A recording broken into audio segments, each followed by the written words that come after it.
y'all. Hi, everybody. Hello. Hi. How's it going? Hello, everyone. Hi. Hi, Harper. Hello. What are you doing here? I don't know. Did you Shailene get pulled me into lost? the back of the unmarked black van with tinted windows. Said there was candy involved. That I'm here. Good job. Sorry, Oh my goodness. Sorry, I had a chloroformer. It was. Cat, god damn it. Welcome in, Harper. Thank you. I'm very happy to be here. It's good to see you. Okay, for some reason, it's not gonna let me record because apparently the path is wrong, even though nothing changed. Oh, So, well, don't fuck it up, Twitch. Twitch, don't do anything to me tonight, please. Except work well. Yes. Except work like a goddamn charm. Yes. I was gonna say, Bezos Daddy, like work in our favor, please. Please. Twitch Daddy, please. Oh no. Oh. I'm so sorry, Rolando. We're a little like I know you're used to us being unhinged, but I feel like I personally am extra unhinged tonight. So, Girl, I don't really give a fuck. I'm laid back as a motherfucker right now. I had that it. effect on people. Come on, Twitch Dilf. I'm ready. Wait, what? So, chat. This is how it's gonna be. Yeah. I hope you're along for the ride. Oh, Lord. Okay. I need to minimize you for a second because it's pulling up the wrong one. There we go. Okay. So, Harper, we will get to you very shortly. So thank you for coming in. Yeah. I'll just drift back into the Especially, veil here and just like close the curtain. For a moment. especially with the permission. So, when we last left off, you guys started working and finding the champions. You were given some direction to head to the Raven Sanctuary, where Ignacio found Kay in Kavoria. Ooh la la. After a heart-to-heart, it seemed like Kavoria might have been the champion, but it was revealed by the high priest of the Raven Sanctuary here in Killeen that no, in fact, it was Ignacio who was the champion. And then you found Jungo, who was just as clueless, but at least gave you a hint to maybe head to Duralin. After coming back to the Mithril Mattress to settle down for the night, your 10-foot automaton friend, Biggs, was given the missive of he needed to return back to the Breaker's Dozen and Sandgill because something has happened. And justice. And that is where we pick up.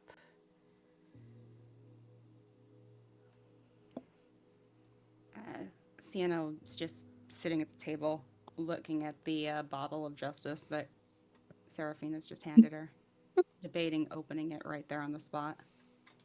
Still got some tears streaking down her face. Mm-hmm. Give me a moment. Yeah. Mm-hmm. Well, what now?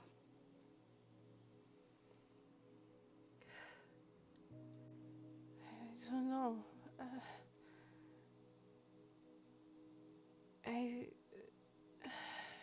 Akira's just astounded. She doesn't know what to say. He came into our lives suddenly. It's, I suppose, appropriate that he left just as quickly. Fuck it. And she pops the bottle open. Are you downing it? No, Okay. no. But she will take the equivalent of a double shot Okay. and then cap it. Akira, Yes. Serephina, my father, our father, invited us, and if this is the last day before we travel, I would like to go see him. Of course. Serephina, are you alright? I think I'm okay. I can't believe he won't be with us. And Sienna will get up and sit on the stool a little closer to Seraphina and just sort of put a comforting hand on your shoulder. Seraphina starts to bawl her eyes out. Oh, baby. she'll just try to hug you, which is perfect because the best way out of her grief is to help somebody else with theirs. So she just starts holding her. Seraphina Push holds her out. back, Yeah. nuzzling her like head into Sienna's shoulder. Cassie will also sort of nuzzle you. This little metal bird you feel on your head. Just No.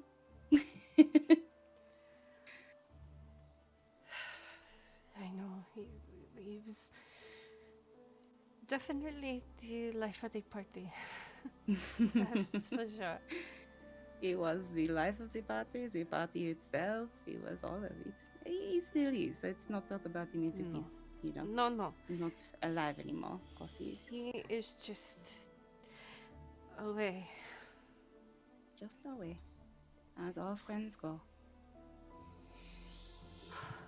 All right. Maybe one day you all can return to Zentgel and see if he's still there. What did he say? Staring at the ceiling?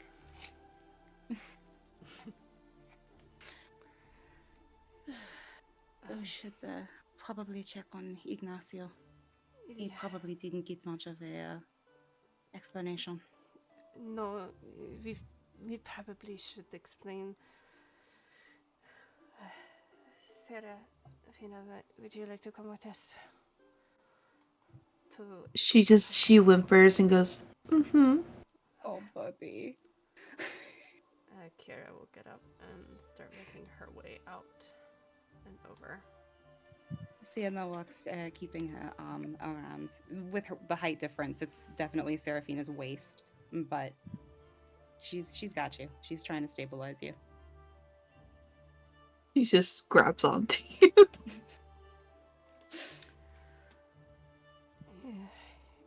Ignacio? Yes. I saw that Biggs was leaving, but is there a reason why? Apparently, there was trouble back at the Workers' Dozen. We don't have much in terms of details past that. I see. So he's no longer going to be traveling with us. At least for now, he won't. Yeah. Kavoria speaks up. He was traveling with you? Yes, he was. Right. I remember you saying that. You're fine.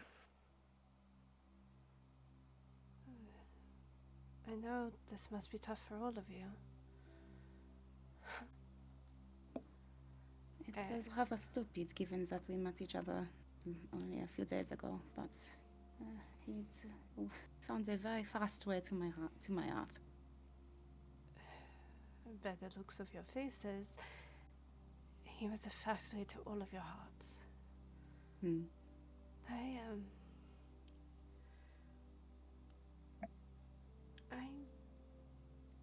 What kind of fighter was he? Was he a caster like you? And she looks to you, Ignacio. No, he was kind of up close and personal about everything. Hmm.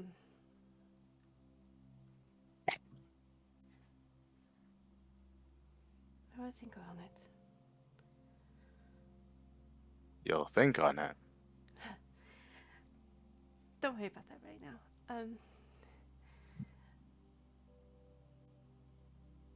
She looks to Akira. You are Elder Shinya's daughter, right? Yes, I am. Indeed. So is Sienna. Sienna just nods. Mm. Honestly, we really should be getting to the manor. I should. Yeah, what is it? 8-ish? Yeah. Alright. Why And don't Sienna. I'm sorry, go ahead. why don't you three stay here and give each other company while we take care of this business? Kavoria looks over to you, Serephina, and sees you crying, and she immediately gets up, letting go of your hand, Ignacio, and walking over and just wrapping her arms around Serephina, knowing she just needs a hug. Sienna kind of just wiggles out. She'll come this way. Yeah. Serephina gives her like the biggest bear hug that she can give to her friends and such. She is taller than you, so she holds you close. Where's my head at? She's 6 foot, so you do the math. Diddy! I'm sorry. I'm not gonna scream that out loud. Come, dear one. Come over here and sit with us. And she'll escort you over to the table. Wait, oh shit. Wee. And Akira gives a nod to you all before heading out.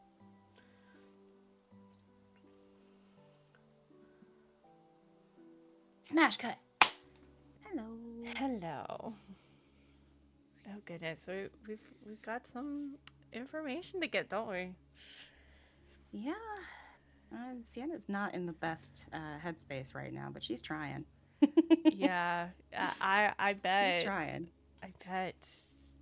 She's definitely like, I really wish there was another night that we could talk to Dad. But there isn't. No. Actually, she'd probably vocalize this to Akira. She'd probably just come in and say, Akira, I wish we had more time. I I'm know. sorry. But this is important, and I have no ill will towards Shinya, so I want to grant this request, but Biggs leaving just sort of threw me. It threw That's us all. all for a loop, my sister. Indeed. Anyway, I'm sorry. I don't mean to bring down the mood, but I just No. wanted to let you know that I might be a little less chipper than I tend to be. And that has nothing to do with you. That's important to say. I know. I feel the same. Biggs, I love you. You know that? I love you too. And she'd give Akira a big hug. And she hugs her back. Well, this is a very big place. Where do we knock? Right here. And she'll lead you to the front door. Okay. And Akira would knock. And Is there like one of those big, like, there's no way to say this that isn't a double entendre. Are there big knockers on the door? Oh, absolutely. Like they're There are. Akira, Perfect. although Akira forgoes using it and actually uses her hand, and you see opening the door a very dark-skinned elven maid. You see her eyes are completely white, Ooh. and she's you kind of see her looking past both of you. Hello? Interesting. Who is that? Minerva, it's good to see you. And as soon as Akira speaks, you see her attention move to Akira. Can I roll insight just to see if I think she's blind? Like, player thinks that that's what this is. Go for But it. I want to Roll see an if Sienna insight check. realizes it. Or if I'm completely wrong as the player, because I very much could be. That's a 3 on the die. We're starting off real strong today. That's a 7 insight total. Easy enough to tell, yes, she is blind. Okay. However, you notice on her shoulder a robin on her shoulder. And you see the robin's eyes glowing a blue. Sorry. So Sienna's inner thoughts right now are, they have a bird. Is that a familiar? That's a familiar. She can see. They can see. We'll have to ask about that. That's fantastic. So this is how Sienna processes Mhm. anything that's remotely magical or mechanical, is just like, how does it work? What are they using it for? Awesome. You watch as the robin flies around you. Mm. I see you have you are accompanied by somebody. Of course.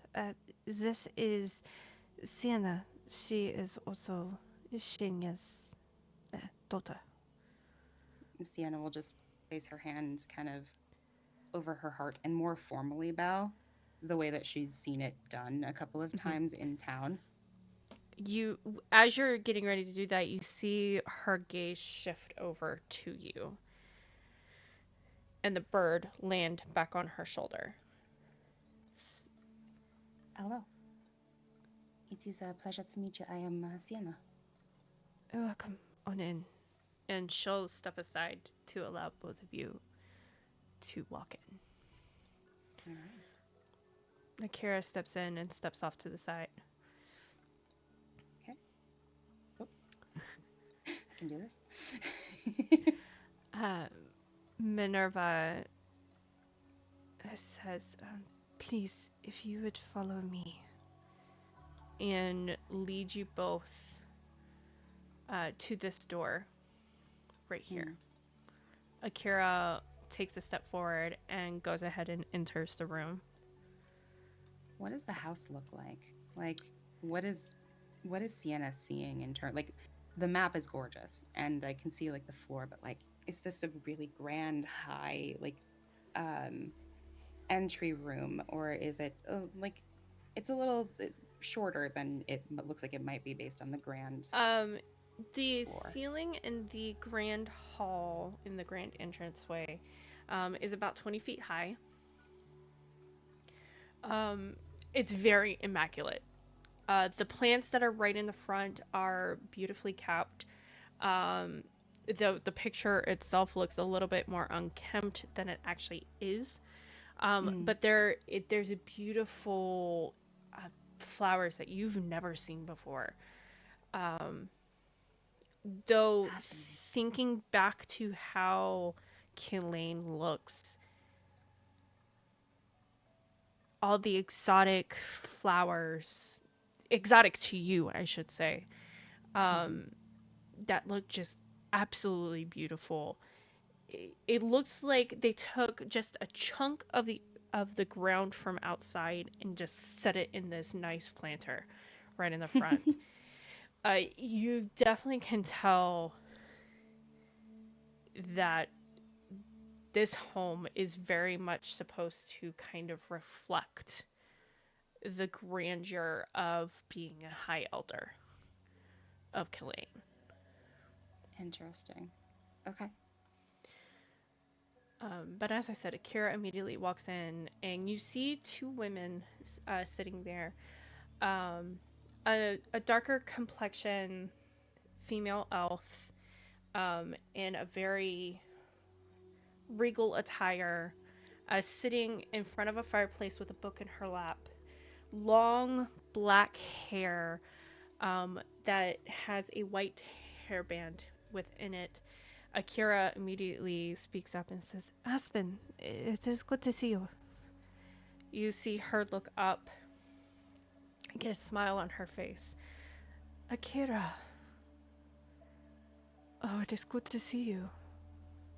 Welcome home. Thank you. You see sitting next to Aspen another black-haired elf, a little bit lighter complexion, but still has that very deep coloring to her skin. She's sitting, she has blonde streaks in her hair, and at first, actually, go ahead and roll me a perception. Okay. While I'm rolling, Sienna is.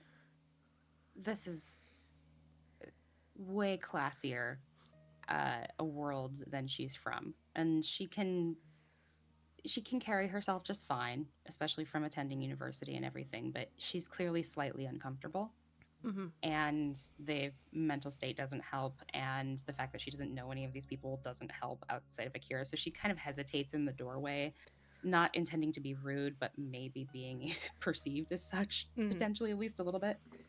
That is an 11 on the die plus 4 insight. Excuse me, you said perception. Perception. Plus 4 perception for 15. Okay. You at first think it's dyed that way. But you can see that the way that the blonde and the black streaks go, it's natural. Hair is almost like my hair. Again, inside thoughts. There's that slight narrow of the eye of thinking. She's probably staring a little bit. She doesn't mean to, but she probably is. Yeah. You see her look over at the mention of Akira, and she's like, Akira, you're home. And she runs right in front of you over to Akira. You can see she's shorter than Akira. And she wraps her arms around her. I've missed you. I'm glad you're home. Akira brushes the top of her head. She's a little bit taller than you. Probably by a good maybe 4 or 5 inches.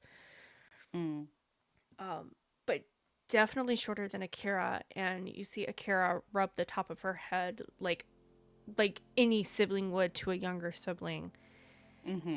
And she's like, yes, I'm home. And you hear her flip into that elven. Like she's starting, Akira herself is starting to get tired of talking in common. It has been too long to both of you. Aspen gets up and walks over to the side of Akira. It has been way too long. Don't stay away from us for that long again. You see Akira crack a smile. Of course. I promise I won't stay away. But where are my manners? Aspen, Rosanna, I need you to meet, and she looks to Rosanna in particular, another sister. Rosanna, Sienna go just ahead. looks at Rosanna. Go ahead. Rosanna looks over to you. Another sister? Yes. Oh. Aspen walks around. I'm gonna drag. Oops. I'm gonna drag these two back just a little bit. Aspen walks around to you. Aspen essentially towers over you. She is Shinya. Oh, excuse me. Shinya, you can kind of gauge is to be almost 7 foot tall. Aspen is just shorter than that. She's about 6'9", 6'10". Wow. And she walks over, looks down at you, and then, as in a similar fashion as Elron, kneels down. Hello. And Sienna would have started to go for the more formal bows, just sort of like unsure of what to do with herself. Please, your family. It is nice to meet you. Are you a hugger? She pulls you in. And the hug that you get from Aspen, it reminds you of all the times your own mother hugged you.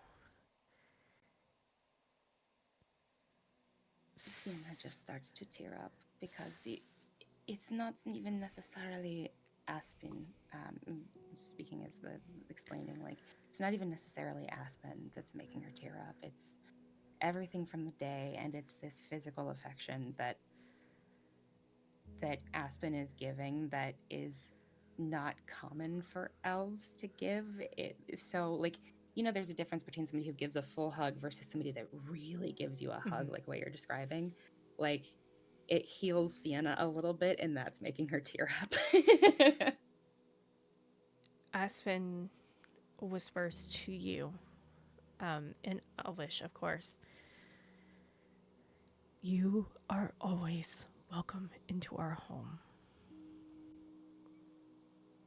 And Sienna would flip over to Elvish, just in the room, not intending to, just mirroring. I can't tell you how much I appreciate that. Thank you. Aspen, was it? Yes.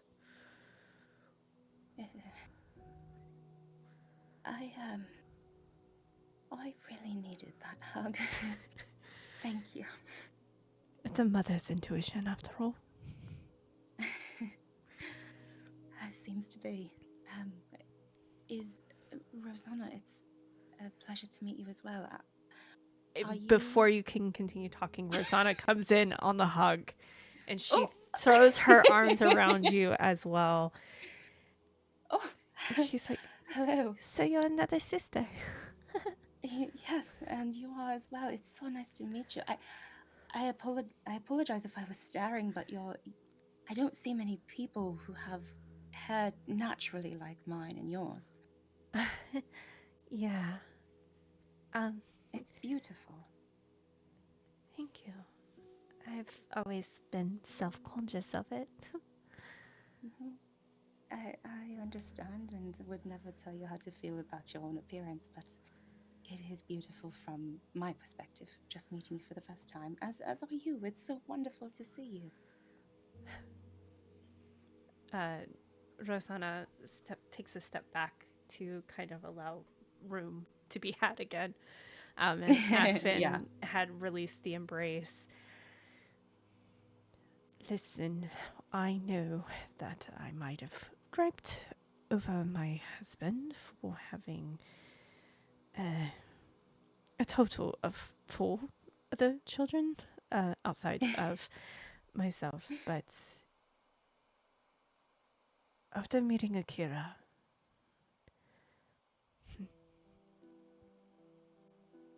I haven't felt so spiteful. And Sienna's nodding. If you have been with Akira,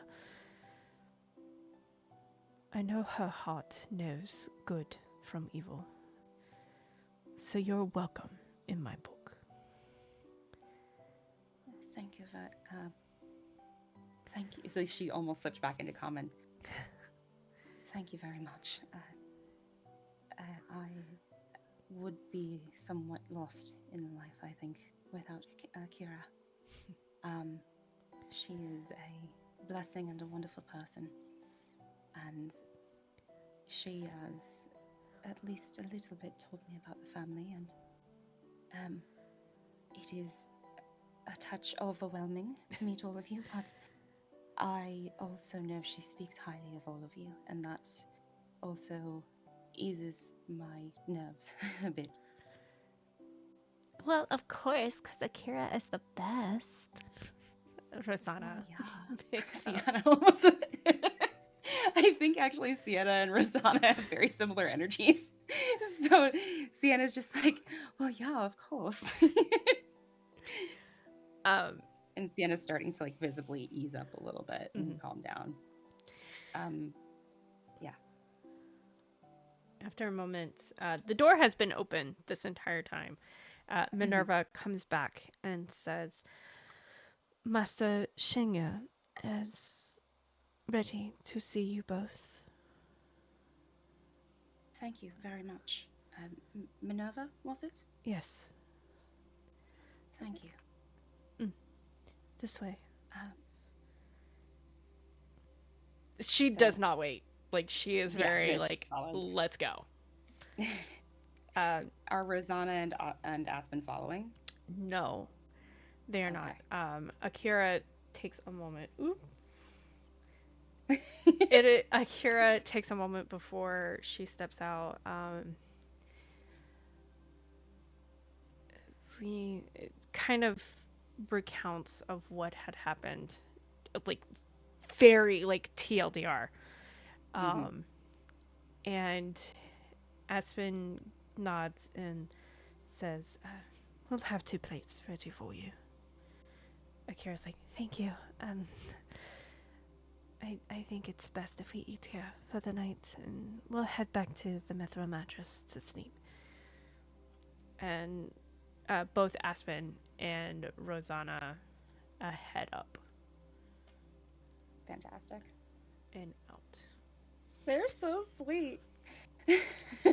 Akira then eventually follows you, but takes lead a little bit, knowing a little bit of more of Minerva's like ways. Minerva just basically leads you to the door and then just stands there.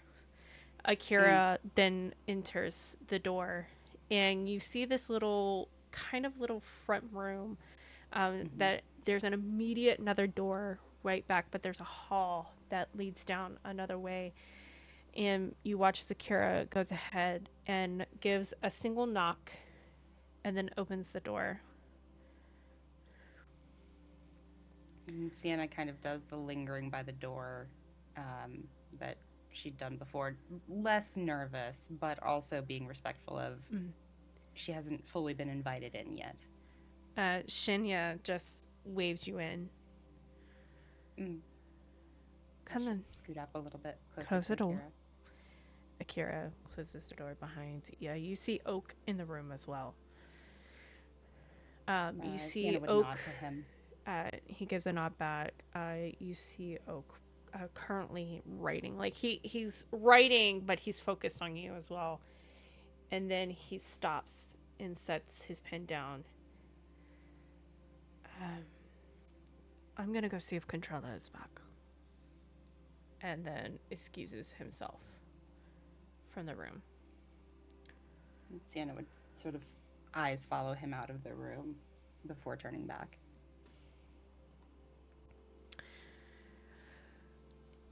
Minerva has said that you guys want to talk with me.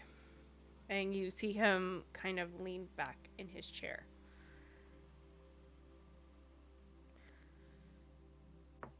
Akira. Sienna kind of looks to Akira.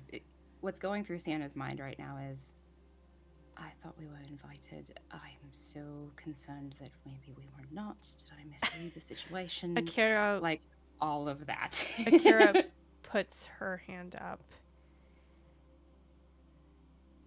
and says, "It's just how Shinya talks." We were invited, don't we? Kira sits down in a seat, Sienna does as well. and Akira kind of explains what happened after you guys parted ways from the tree. Hmm. And about and would you have told Akira about Ignacio becoming a champion? Because remember, she wasn't there with you when it was Right. revealed. Yes. Yeah, for sure. That would have been part of the conversation that we had. Let me think about how the timeline of all that went down, because we went back to the mithril mattress and then left again. Sorry, this is all above table. Give Yeah. me 1 second. No, you're fine.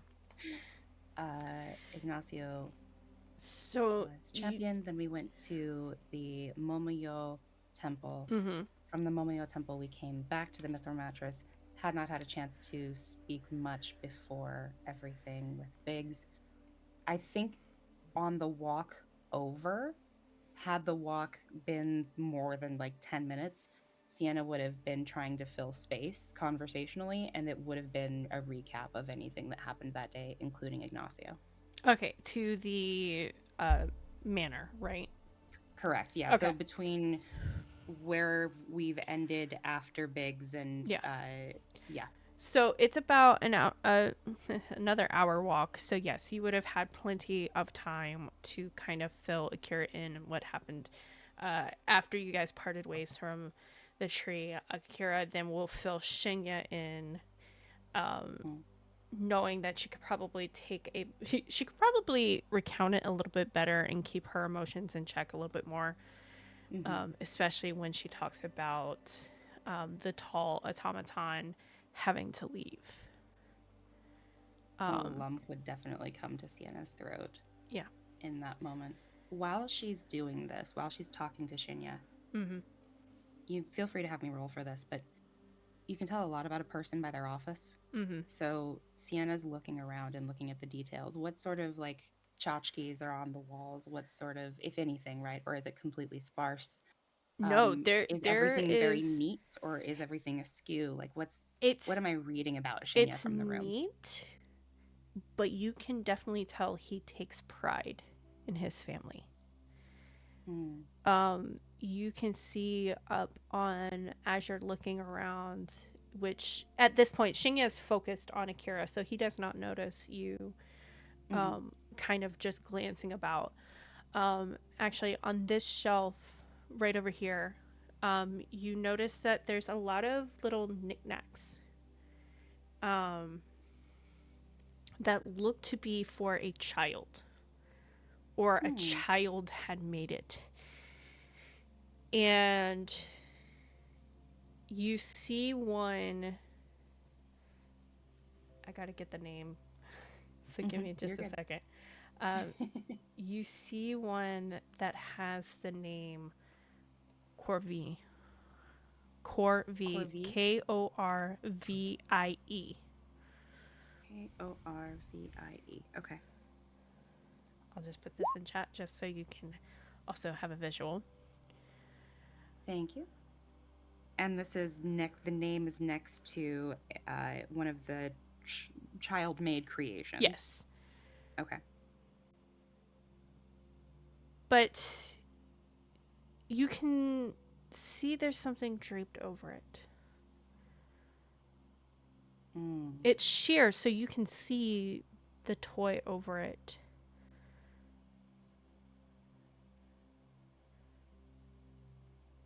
But you instantly get the sense that this was done in honor.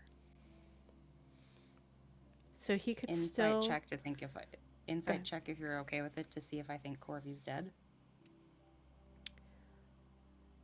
Yes, go ahead and do an insight. Okay.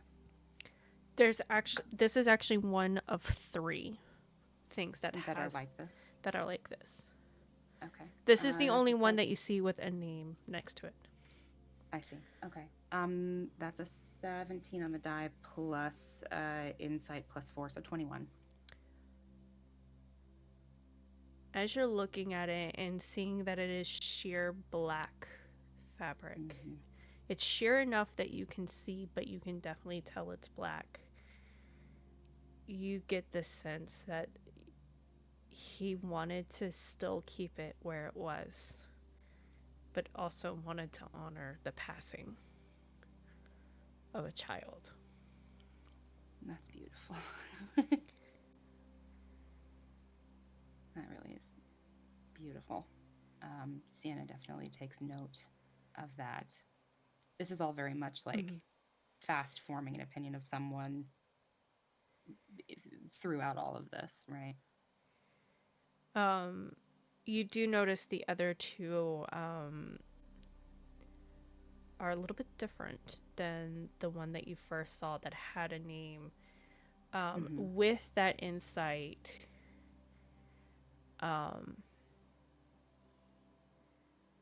you've gathered this may be the two other items are for two other children.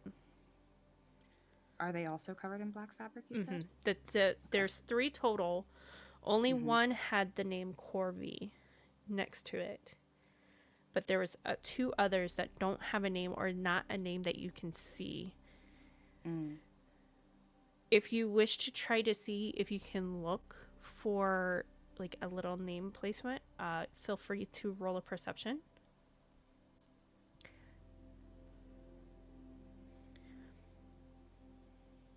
Sorry, I'm thinking, and what I'm looking at, I was debating casting a spell, but I don't have anything that, like, almost like something to, if I had guidance, right? Like I would cast guidance on myself, kind of thing, but I don't.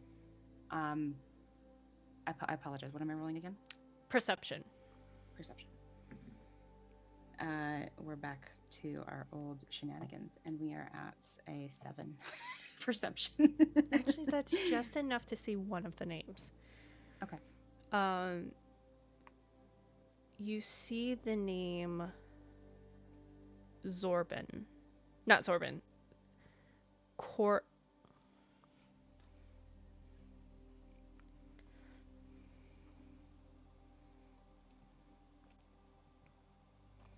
Corbenta.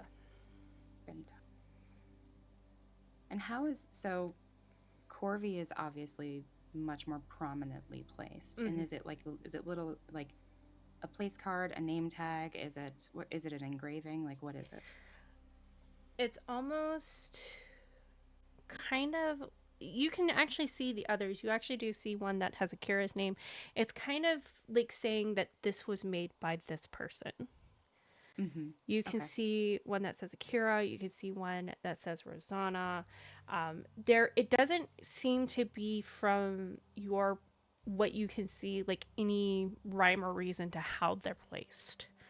Like there's nothing to correlate. Like maybe this one's older than the other, because you would see Rosanna in a way that it's further back than Akira's. But at the same time, you can see Contrella, like even above Rosanna. And you know from talking with Akira that she's not the youngest child, that she's kind of in the middle of some of his actual legitimate children, for lack of better term to say it. She's above Rosanna, but also just near another child who you have not met yet. Okay. Can I tell from the construction of the shelf? Sorry, now we're getting into engineering. Can I tell from these shelves are being added as these knickknacks need more space, basically? So, like, is there a shelf that was installed more recently than another? The very top shelf. Very top shelf. Okay. So this has probably been like, all right, 1, 2, 3. Got it. You actually can see underneath there's more. And you actually do see Akira's name again. It's probably just something that he's been just collecting over the years. And Does he have He's just- Images? I don't know. Photos are not really a thing so much, I think, in this sort I of was setting. But getting ready to get to that, actually. sorry. I'm sorry. You actually look over the fireplace, Mhm. and there is this beautiful artwork. Yes, over here. There's this beautiful artwork, and on either end, you see Shinya and Aspen. Hmm. And you see, kind of sitting in between them, about 14 other people. And you see Aspen holding a child, where she's just starting to get hairs on the top of her head that are black and blonde. So it's baby Rosanna. How close is Rosanna on the shelves to the 3 that have passed? Not very close. Okay. It's like I said, there, from what you can gather, there's no real order Mm-hmm. to it. It's just, I mean, you can even tell with what little dust there is that he might have just recently redone the shelf. Gotcha. Kind of almost like you can get a sense of maybe he has a rotation he likes to do so he can admire all of them. Love that. What's in the room that isn't family related? Books. The things that are about him. There's 2 bookshelves back here. Mhm. There's a whole bunch of books. There is what seems to be a globe right over Okay. here. But there's no like picture on it. It's kind of like, you know, those stand globes that have like a stand and then there's the moving mechanism within it. Mm-hmm. It's one of those, but instead of having that moving mechanism, it's just static. Oh, okay. So it's magically held. And actually you can see that there's the stand and then there's an inner ring, and the globe of sorts, the sphere, is just kind of floating within it. So yes, there is a magical aspect to it. Perfect. That's fantastic. The sphere itself, you instantly recognize because it is blue in color with gold and silver veining in it. The same kind of veining in the sending stone that you got. Got it. Perfect. Okay. And as far as I know, so the player above the table, sending stones usually are an object that is a twin object, basically. You have one sending stone with one person and the other sending stone with another person, and the sending stones can only talk to their twin. Right. You can't have a sending stone that goes somewhere else. So I'm curious if these sending stones work the same way, or if this is sort of like a stone that can receive multiple messages from multiple stones. You do recall, and I've actually already put it in your sheet. You do recall Shinji telling you that all you have to do is think of your message and of who you wanted to send it to. And your Okay. message will be gone in a flash. Got it. So I can send something to Shinya or you based on knowledge that he has one of these.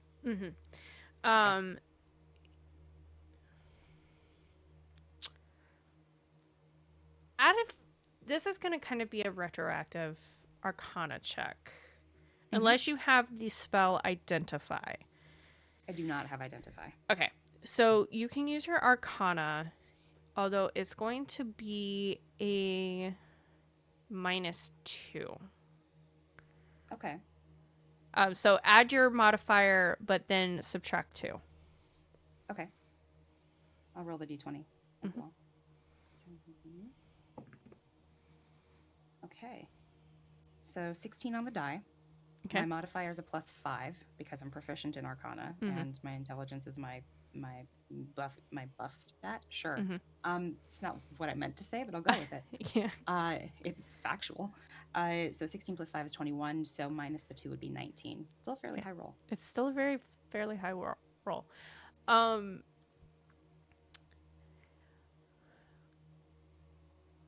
as you're kind of when back at the great tree when you were looking at the stone, you can sense that it's not a typical sending stone. Mhm. That this was part of a grander network. I heard Cantrella reference the Elven network earlier. Do I make the connection with that roll? Yes, you Okay. make the connection. This is a stone that is part of the Elven network. It's almost kind of like a cell phone, like a little cell phone compared to the actual landlines. Mm-hmm. Yep. The bigger stones are more of your landlines. You actually do not recall seeing one in the Great Tree, Mm-hmm. but this smaller version probably gives you a guess that maybe there is one in the Grand Tree somewhere, Mm-hmm. and maybe you herself may have one in her own home. Yeah, that And makes sense. that's why I was saying that this stone is a little bit smaller, so it's more easily like put in pockets Mm-hmm. or in a bag or some sort. It's definitely more mobile than these landline versions, essentially. That makes sense. Perfect. Okay. But that's all you can kind of try to garner from that. Mm-hmm. There's definitely questions that you can ask to maybe find out more information about it, Sure. but What I'll have that. You have that at your discretion. what do I see on his desk?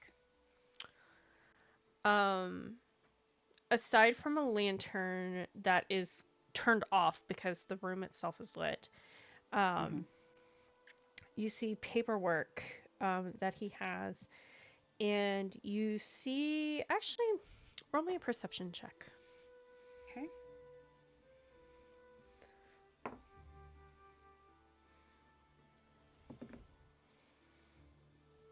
Good old 7. All right. I think this guy's gonna take a break. You kind of give a quick glance, actively looking, but quickly glancing just to kind of not raise suspicion. Mm-hmm. You do see a piece of paper that has the word fallen on it, but that's all you can like grab. I'm going to send you a picture. Okay. We're going to continue, but I'm going to send you a picture of the questions I wrote down at my 9 to 5 job for today. I kid you not, because you're going to laugh. It's going to take me a second to take the picture, Oh yeah. but No. I want you to look at the questions that I have written down.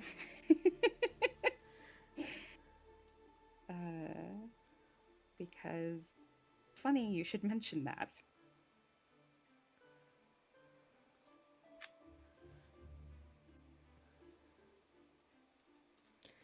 I am eager to see this.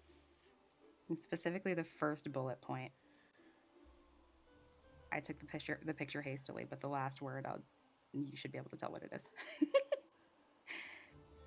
Sorry, first bullet point underneath to ask Shinya.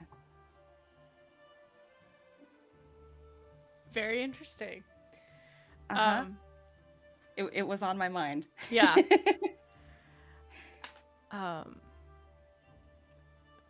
But as you hear kind of Akira coming down, there's also like various plants and everything. Even though it is very regal, you can definitely tell this is still part of an elven house. Yeah. uh, Yeah. and of course, you see on his desk quills, you see other little knickknacks, probably. And you also actually see a smaller, the same kind of cell phone esque type version of the stone, Okay. um, Perfect. which I think I called the Elven Transpondent Stone. Ooh, I like that. Which is, like I said, it should be in your character sheet Probably is. because I put it in there. Like I put it there, I swear. Yep, I have it. Yeah. You did call it the Elven Transponded Stone. That's fantastic.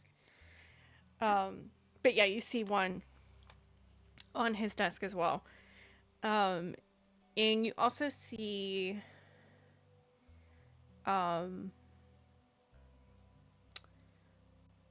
small picture frame on his desk as well. Okay. Do I recognize the individual pictured? It is Aspen. Perfect.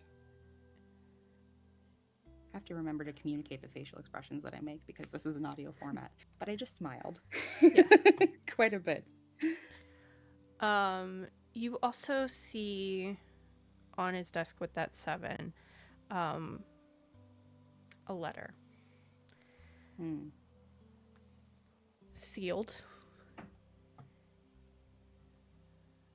You don't quite catch the name because there's another piece of paper on top of it, but you do catch the letter P.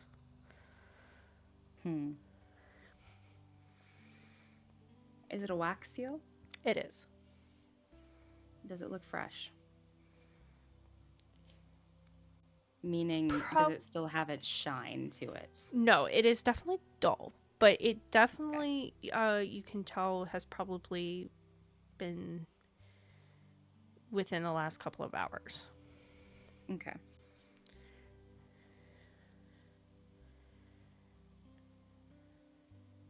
Perfect. Okay, thank you.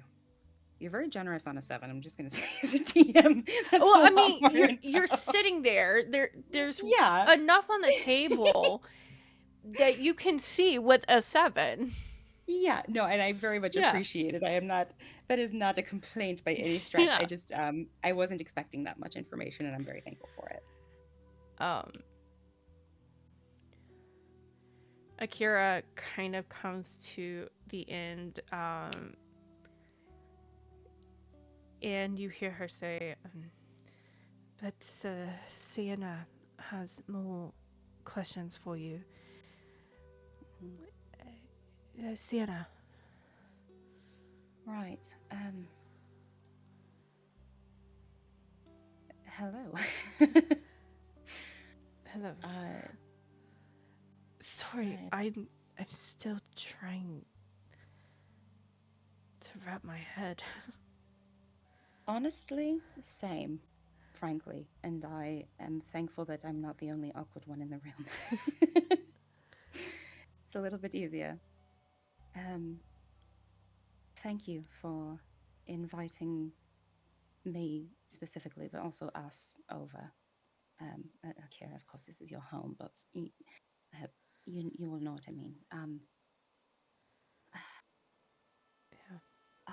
I don't. There are questions that I have that are business, but business is not the main reason that I came tonight, and I guess I just wanted to say that first, that I know that I was a bit standoffish when we first met, and that wasn't any sort of bitterness or anger or any of that. It was more so overwhelm and I don't know. No. I just want you to know that as long as you're okay, I'm okay. No, I get it.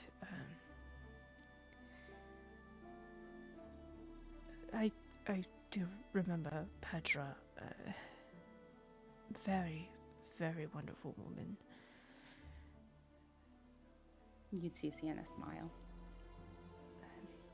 To say she charmed me was probably an understatement. Man, can she drink. Hmm. Uh, She is one of the best. I still have yet to beat her in a competition. yeah, that's... I don't think I need to say the rest of that. There's a very, and assuming the player's reading this correctly, Sienna is thinking that that's pretty much how she happened. Yeah, that is pretty much it. That's pretty much Yeah. what he was implying. So there's definitely just like a little like sort of ornery nod of like, yep, got it. Um,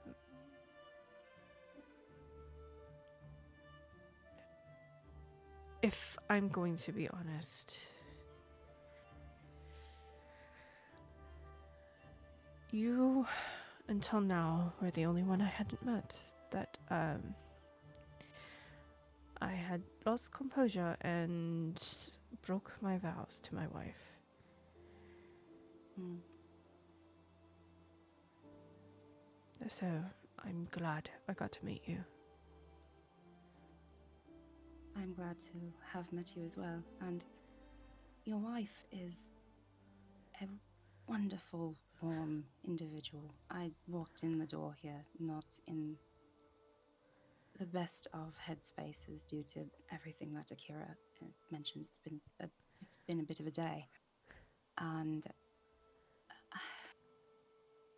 I've scarcely met another soul that is so instantly welcoming as Aspen. So you have wonderful taste in the person that you made your vows with. I'm blessed that she has stuck by me when I broke them. I will... That was a Go ahead. no, please, by all means. I will say, she had every right to leave my side after I broke it the first time.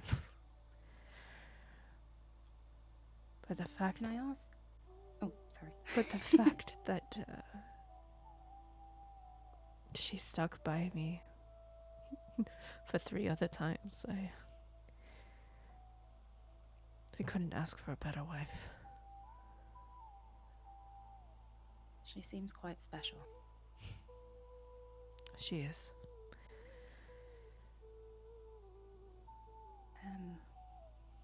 Above the table, is it taboo to ask an elf's age in this world?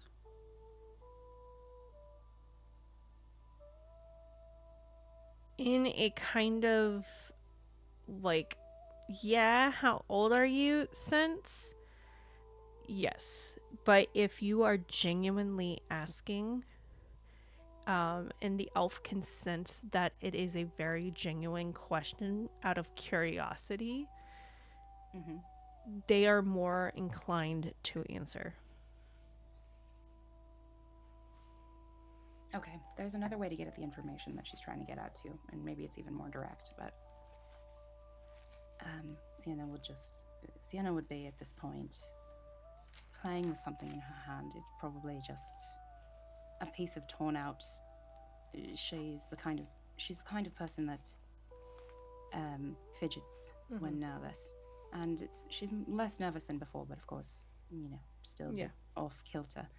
So she's taken a corner out of a piece of paper from her journal and is just sort of wadding it up in this endless little ball of paper in her hand. And she would just ask, how long have the two of you been married?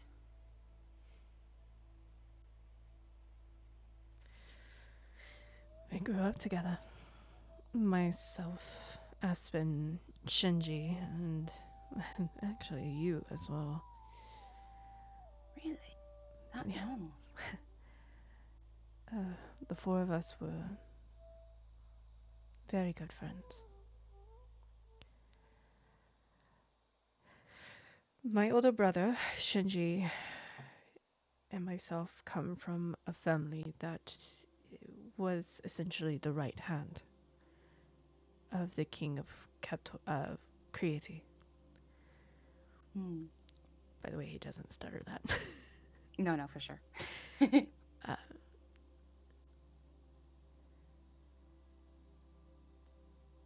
so it was only natural that you and Shinji were wedded.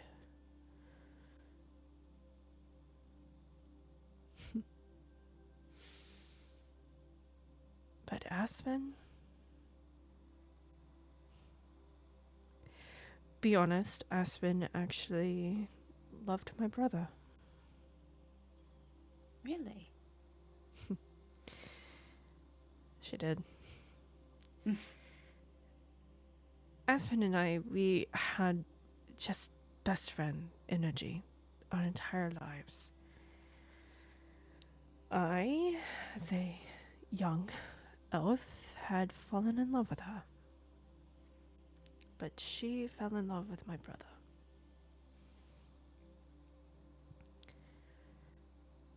When it was announced that Shinji would be marrying you, Aspen was heartbroken. Hmm. And before you say anything, no, I did not take advantage of that. I let her mourn. Sienna's a little sad that crossed his mind because that hadn't crossed hers. Like that, there was no question in her mind of that, but it does inform her of what his current opinion of her, very uninformed, of course. He hasn't spent any time with her really, is. You actually gather from the way he said it as it has been asked multiple times before. Mm. And he didn't mention it in a way of maybe you were thinking it. It was just kind of an automatic response. Understandable. Okay. That must have been very difficult for you to watch her go through that. Watching a friend hurt for any reason is difficult, but heartbreak is right up there. Yeah. But I stuck by her side. Granted, it did take another 40 years before she finally saw me in a different light.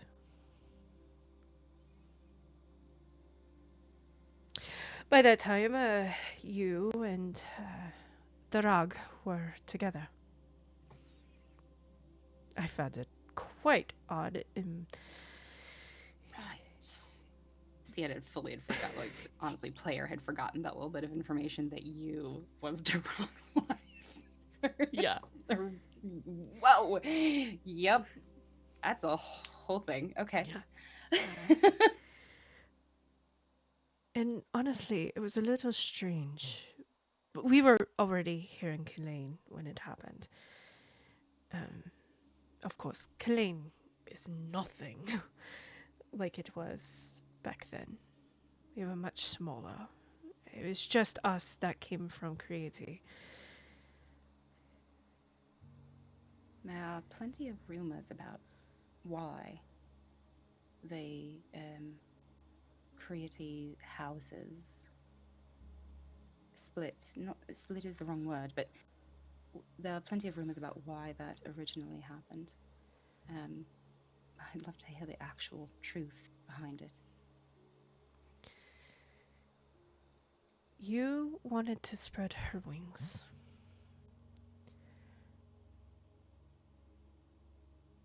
And both her father and her brother knew She wanted her wings to be spread. So her brother, who was the king when this happened, gave a suggestion. Go and start your own kingdom.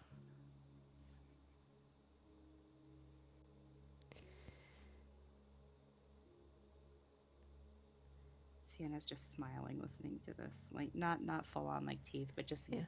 a grin of that's so different from the rumor, right? People like to believe. Yeah. People like to believe in negativity in stories more than they do positivity. So it's nice to hear that it actually wasn't any sort of tiff or disagreement. It was there's space in the world for all of us. And so we founded a little nugget of space. I will say, over the thousands of years, Killeen has grown quite large. Indeed, it has.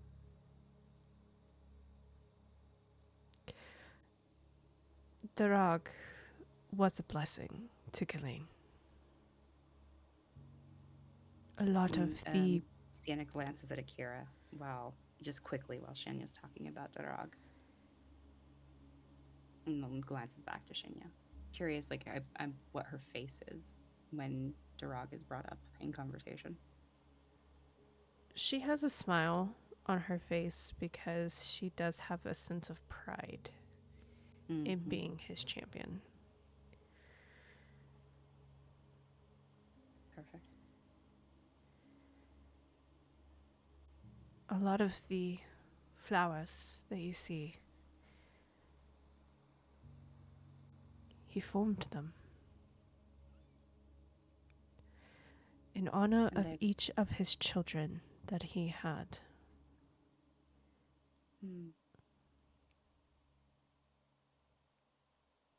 It's a beautiful way to give tribute. You must miss him then. And you must miss him then because of the Divine Gate. She does. Shinji and I, we both miss him too. It was like he melded right into our families.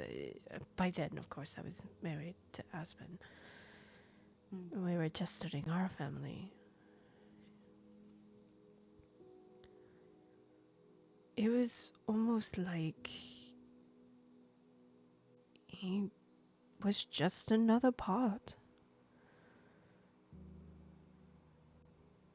Yeah, sure, he was having children with my brother's wife, and like I said, at first it was a little weird, but it was almost like it became natural.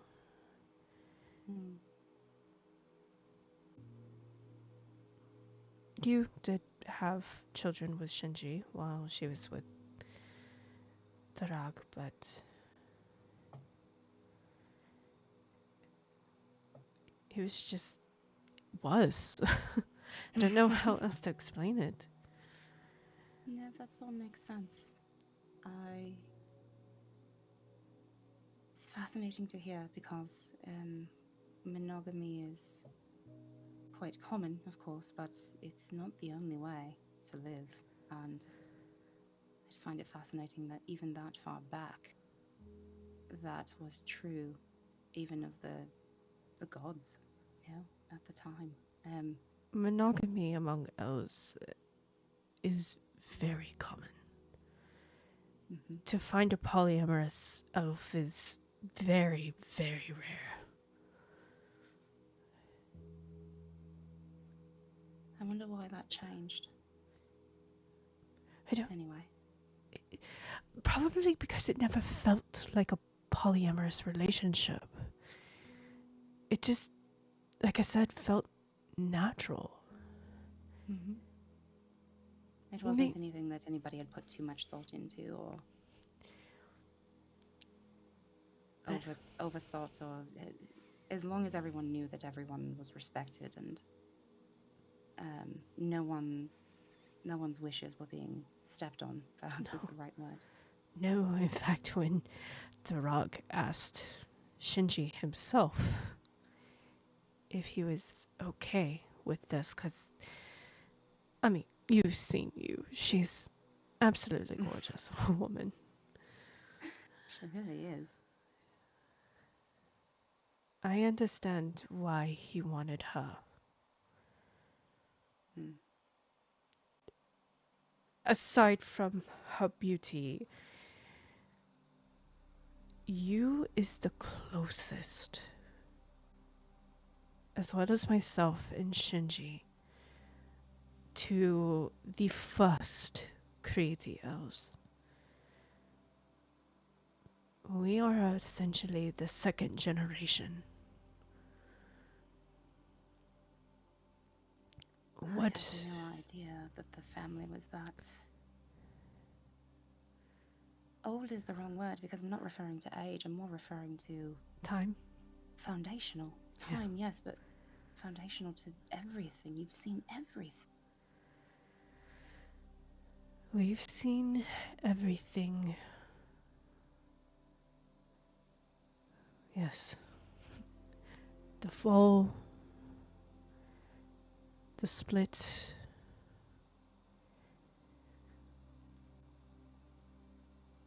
the day Darag had to go behind the veil was painful for our family.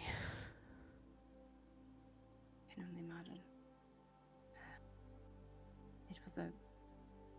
I'm not much of a religious person, but I can only imagine thinking of them as more as people instead of gods. That's what they were. They were, yeah. It's quite sad because what a sacrifice they made to protect mortals and this world. May I ask a strange question that you may not have the answer to? Go for it. If this family was so foundational to the world, and the gods made such a great sacrifice to protect the world, why are elves, broad strokes speaking in generalities, why are elves, and specifically the elven cities, so averse to the rest of the mortal realm? It seems almost, in my most cynical interpretation of it, it's almost like the gods made this massive sacrifice for everyone on the planet. And yet, it can feel outside looking in as if the elves don't feel strongly about the rest of the mortals on the planets the way that the gods did. Something about that restriction doesn't add up. You see him get up, and he walks over, if I can find my mouse, he walks over to this bookshelf.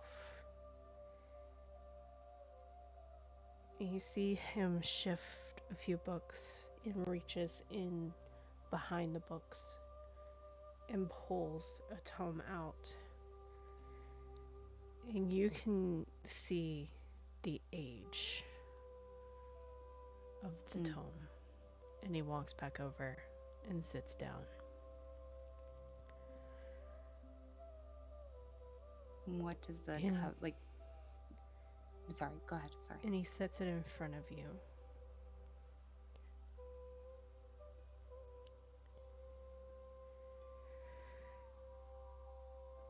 That is my journal.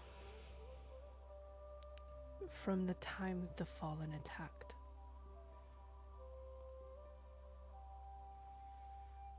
You may read it. Are you sure? Sorry, I'm sure. No one has ever asked that question.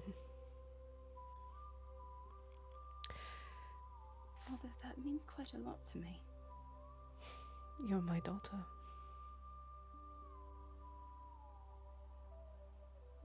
And you are my father. And this is, Akira would know this, Mhm. but obviously Shinya doesn't, that this is the first time Sienna's referring to him as father. That is a moving thing for Sienna, someone who Mhm. believes so much in the capture of information and in journaling and in preservation of history and why and how things are made, that went straight to Sienna's heart. Akira reaches over and touches your arm. And she has a smile on her face. I will protect this with my life. I know you will. Fortunately, that's a bit of a fair segue into business. But I cannot express to you how much this means to me. I will say, before we get down to business, Mm-hmm. as kind of a lead in to what is said in that journal.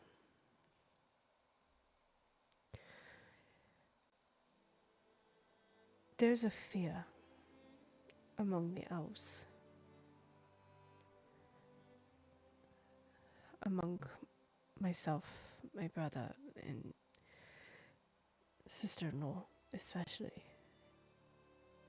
that the fallen would take a form.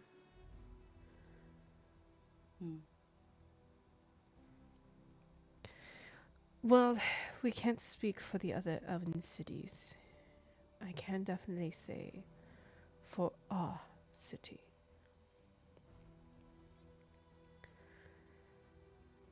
That if a fallen were to find its way into here, you's heart would be absolutely torn to shreds. Again. Sienna nods in far more understanding than she's ever really had about the elven cities, because I think that's probably, just to speak above the table, right, DM to player, like that's something that I've thought about for Sienna quite a lot, as someone who has this elven heritage that would not be common around her, and the sort of prejudice I'd imagine there is on the other side toward elves. So yeah, there's a deep sort of connection forming there. Yeah. He also says that it's not that we have a problem with other races.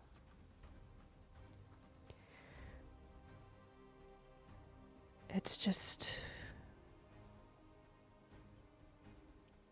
we want to protect ourselves.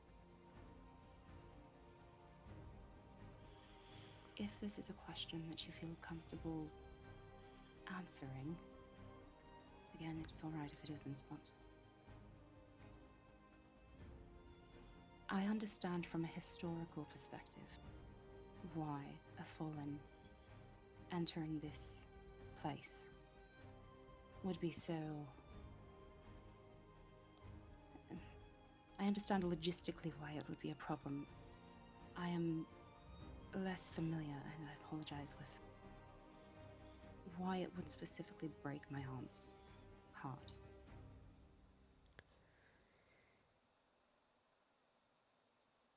Is it because it could ruin the legacy that she's spent her entire life building? Is it simply that, like the threat of ruin, or is there something more personal there? You watch as Shinya gets up again, but this time goes over to this little shelf. And he bends down all the way to the bottom and pulls out this necklace.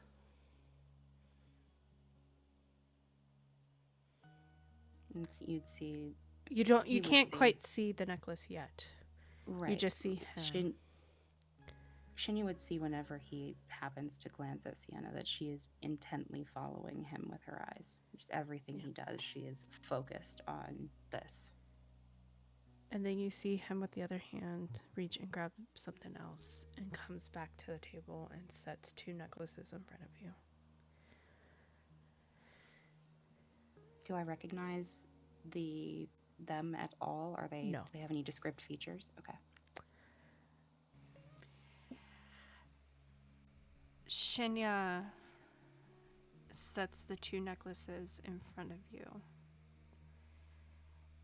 And you can see in Elvish script 2 names. Tethoro and Tethisi.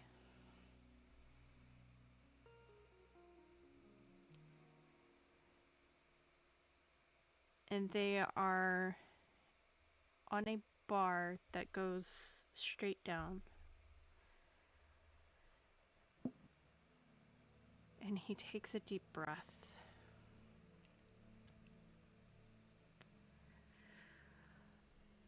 Tethisi was one of the fallen. One of you's eldest with Dorak. And twin sister to Tethoro.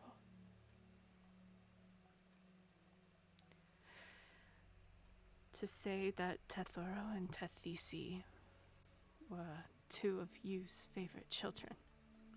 Of course, she would never pick favorites, but they were.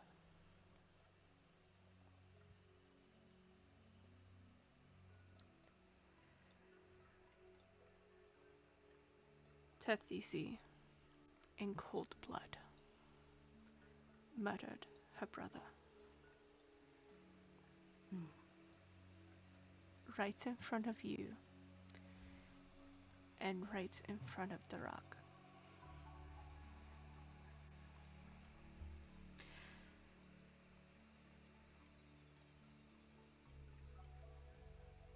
The Fallen really believe that strongly.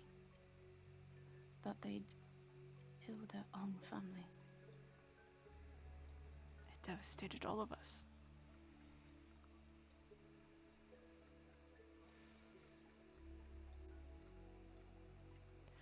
Why?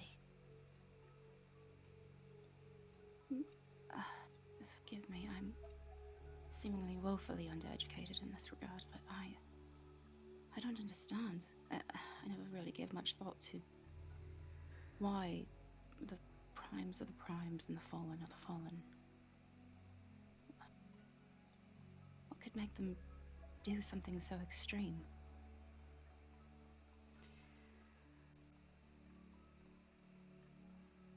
You see him struggle. And he takes the necklaces back quickly. Like, it's almost like just seeing them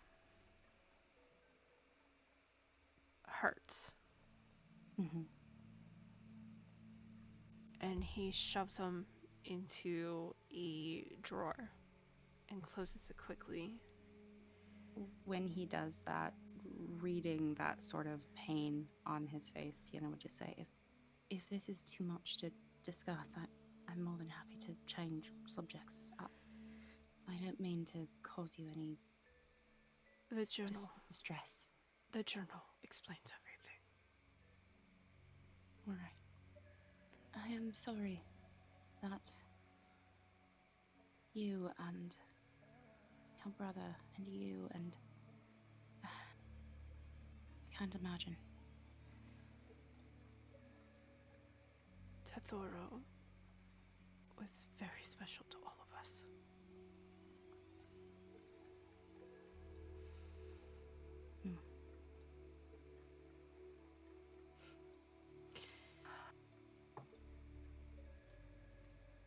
I will read and I hope that we can discuss I don't know. That maybe there will be nothing to discuss after I read, but I appreciate you giving me the opportunity to better understand. Yes,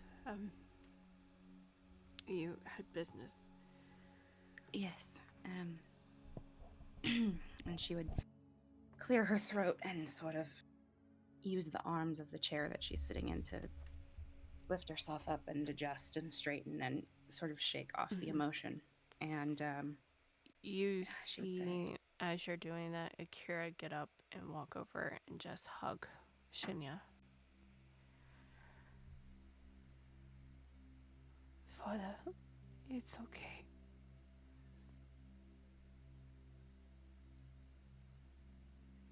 Sienna would just look at Akira and give her a very sweet grin of thank you. I didn't know if I had the heart to do that kind of thing. You see a tear roll down Shinya's face, and he quickly wipes it.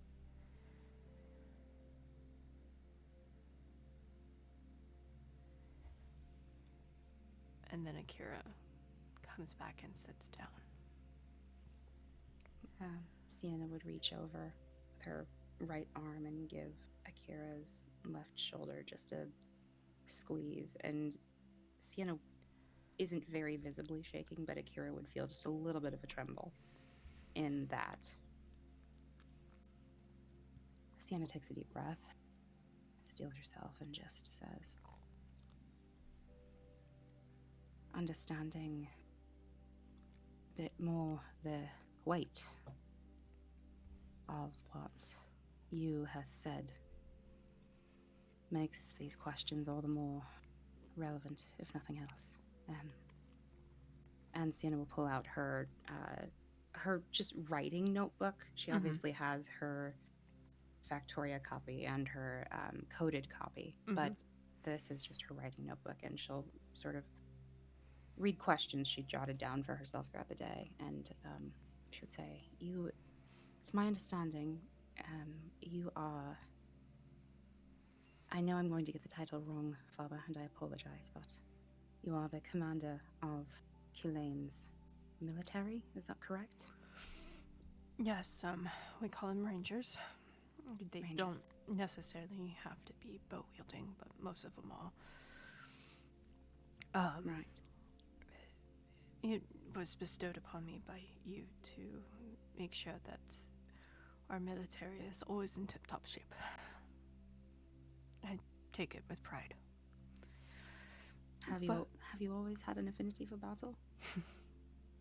Always. I was one of the few who was granted to fight alongside the rock. You being one of them, myself, Shinji, and believe it or not, Aspen.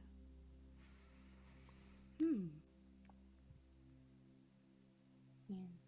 So Sienna just kind of smiles, not expecting that. And just tilts her head at Shinya. There was Yeah, a couple more, but they've since passed on. I'm sorry to hear that. I don't know why. I wouldn't have thought of her. Sometimes the warmest of hearts hold the hottest of fires. And boy, let me tell you, she's hot while doing it. Sienna, he gets a full, like an actual belly laugh out of Sienna for that. You can see as he says it, he relaxes again. Like he was using that as a moment to, one, ground himself, and two, to break a tension that he was feeling. And Akira just smiles. Yeah, trust me, I've seen her rage. It's quite honestly surprising that Aspen can be quite boisterous or on fire when she's mad. Okay, player is going, oh my god, she's a barbarian, hell yes. Ah. DM to player, you are absolutely right. Yup. Yes. Sienna just smiles and says, I, of course, never hope for violence, but I would love to see this. Well, if things are going the way they are, you just might. Let us hope not. On the task at hand, you made it very clear that speed is of the essence, and I wanted to ask one of my companions, Serephina Serenity, she is from Captoria, and As explained soon that as it's you say quite a trip. as soon as you say Captoria, you watch as his fists. He balls his fists. Hmm. Does But Sienna read that? I guess you wouldn't be able to, like, you said that Sienna sees it, but, like, I wonder how she would read that. Go ahead and roll insight.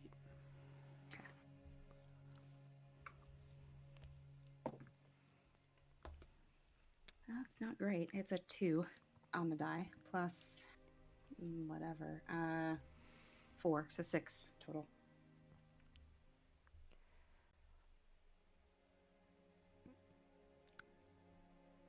You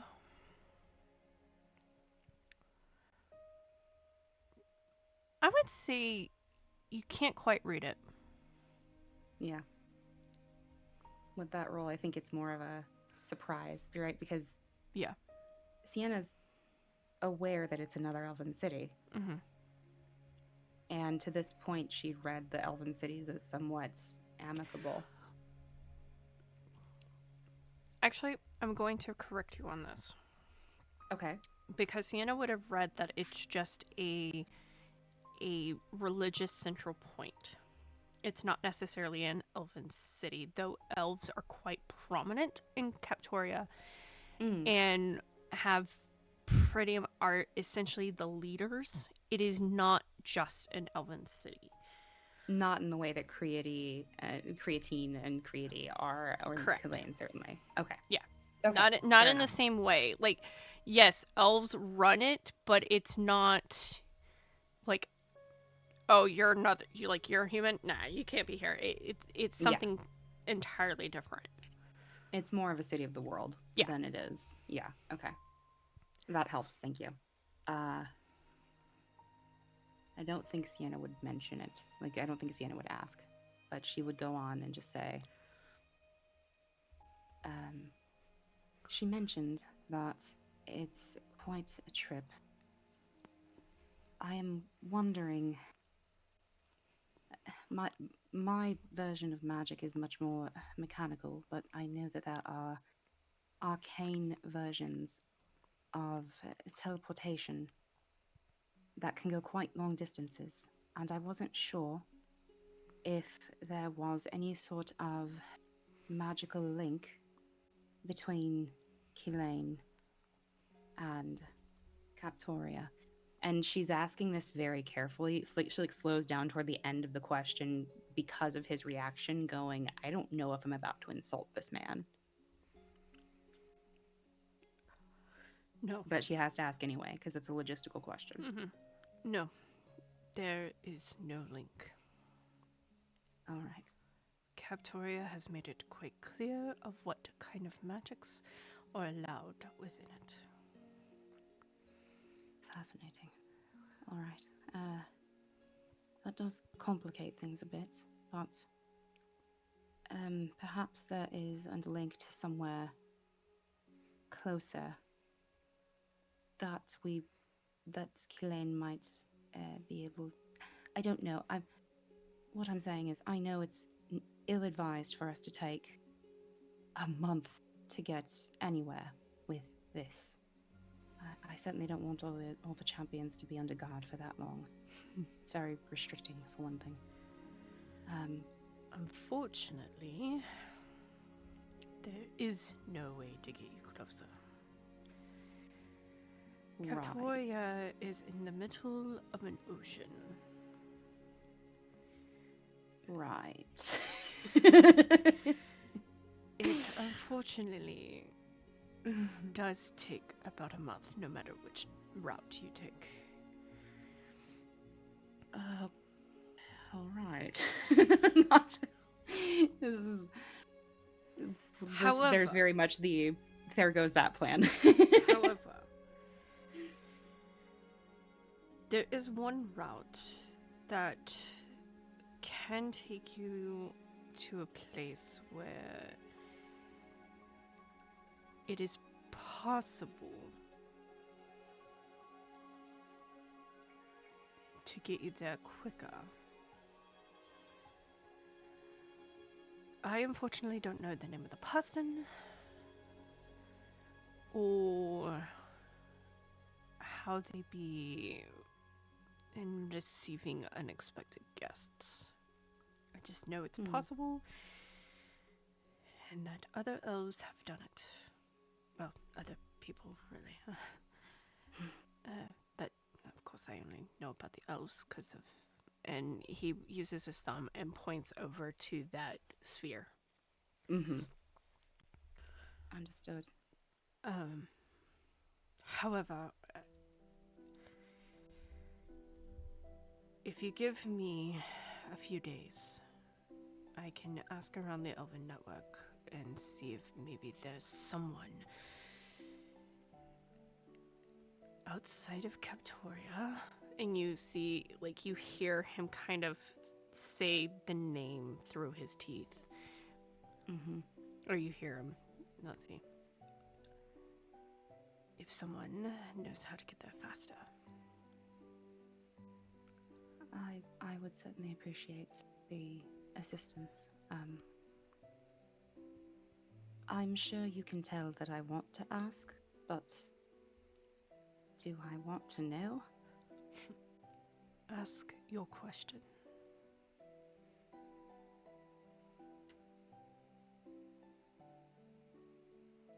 And I'm actually going to roll for this. Mm-hmm.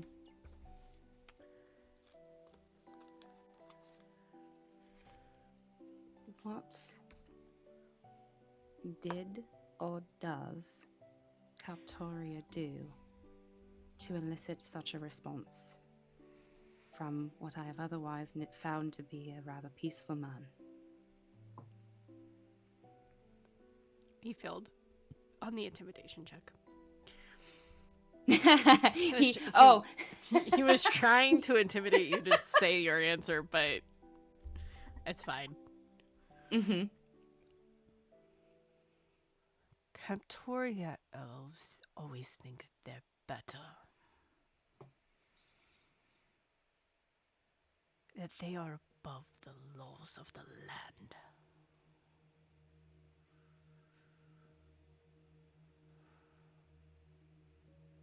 That just because they have more divine properties, that the laws of the earth doesn't apply to them. What sort of actions does that embolden them to do?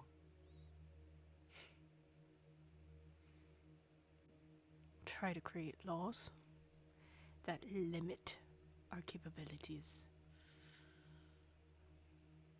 They say that divine magic is the only proper magic. And Sienna would definitely, visibly recoil to that, being the person that she is. And, literally, engineering uses all of it. Yeah. Fucking all of it. So she would recoil.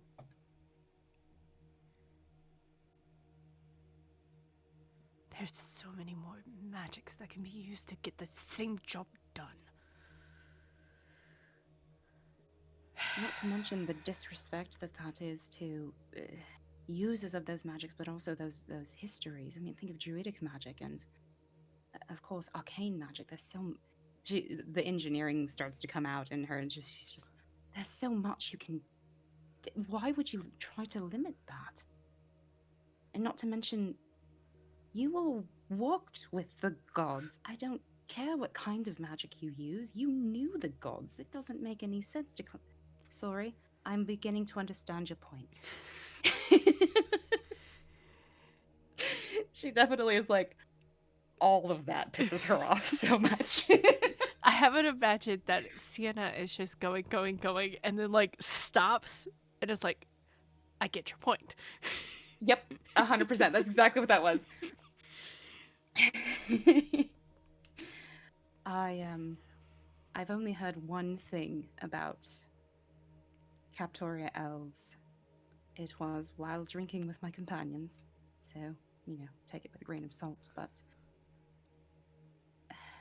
my friend casually brought up that her father hurt animals in front of her.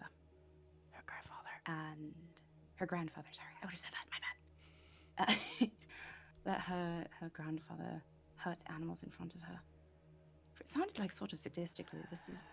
Seemed very traumatic for her, and I thought that was just a bad man, but I wonder if that's indicative of the sort of attitude we may find there.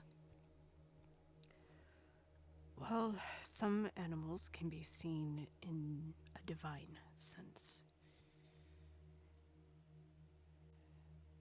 Depending on the person, they could also be seen as druidic.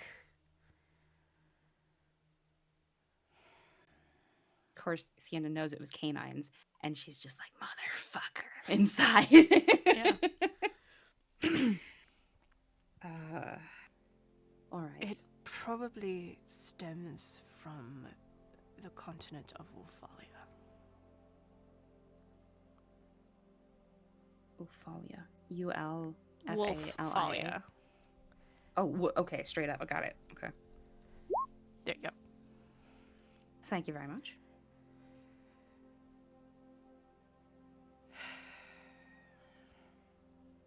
If you get a chance to go to Wolfalia, you can probably understand why Captoria has a view of animals. Some in that way. You're right in saying that the gods walked among us, so it's quite odd that they would take such a strong opinion.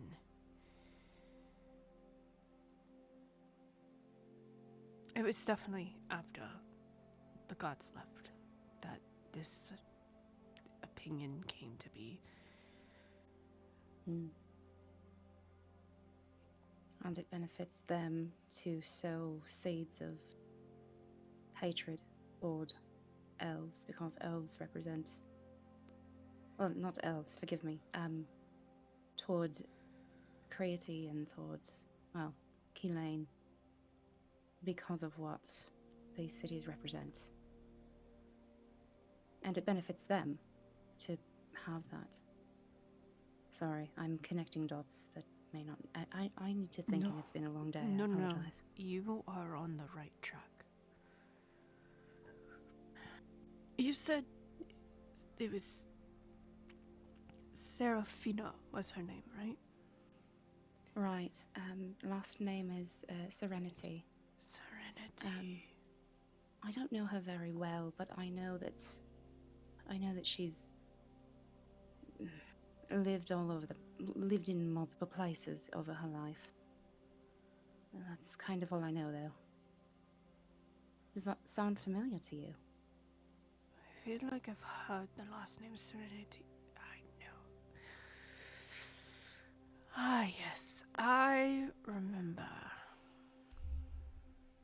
There was a cleric man about 700 years ago that came to Galeen with all his pomp and might that he had. His last name was Serenity. He was looking for his daughter. Of course, she wasn't here, but it was a bad taste in my mouth after he left. Sienna, of course, wonders quietly if it's one and the same, right? The same person that she heard the story about, but there's Yeah. she's not sure. What did Which... It was the elven woman, right? Right, yes. She was standing just to my left when you evaluated us. Yes, I remember her. Sweet girl. She's... I think she's a bit lost, but she has a good heart. Before you leave, I want to talk to her. All right, I will pass the word. Where? I don't know. Here maybe. All right. You can bring your party along. They all can come here. Thank you. You all are welcome to our home anytime. If you ever need a place to stay, we have plenty of room. Thank you. I appreciate that. I know Ignacio, who is our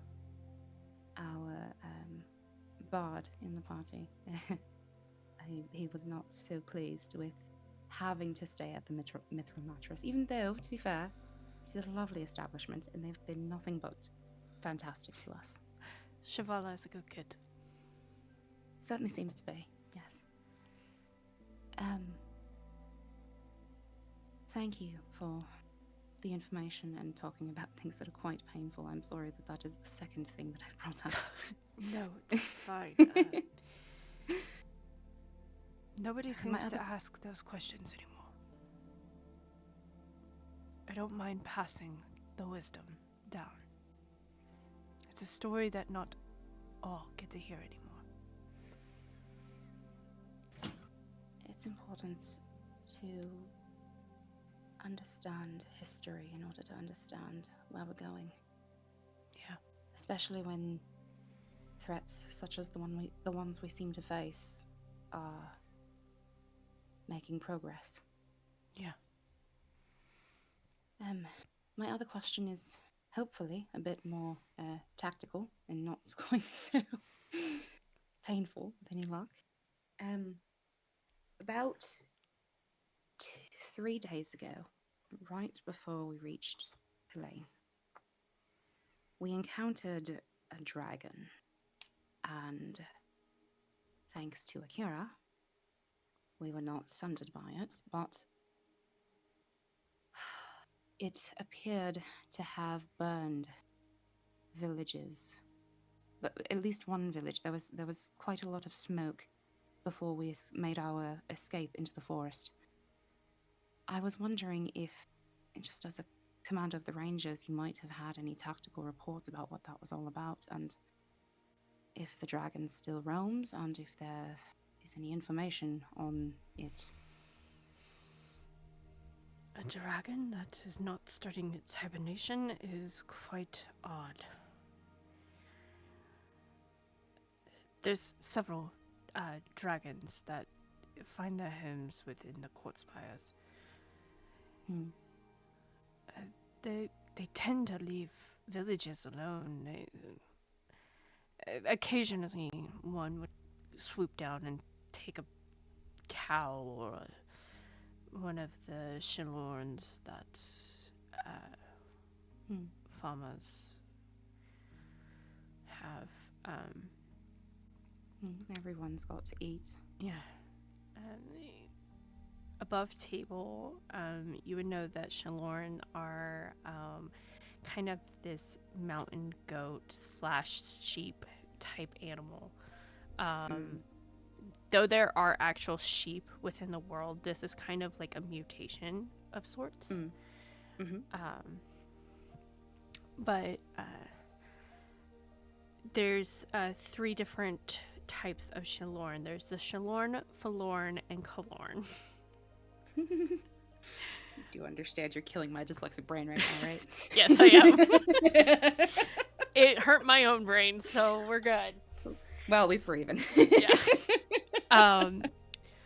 But you know, typically the Shilorn,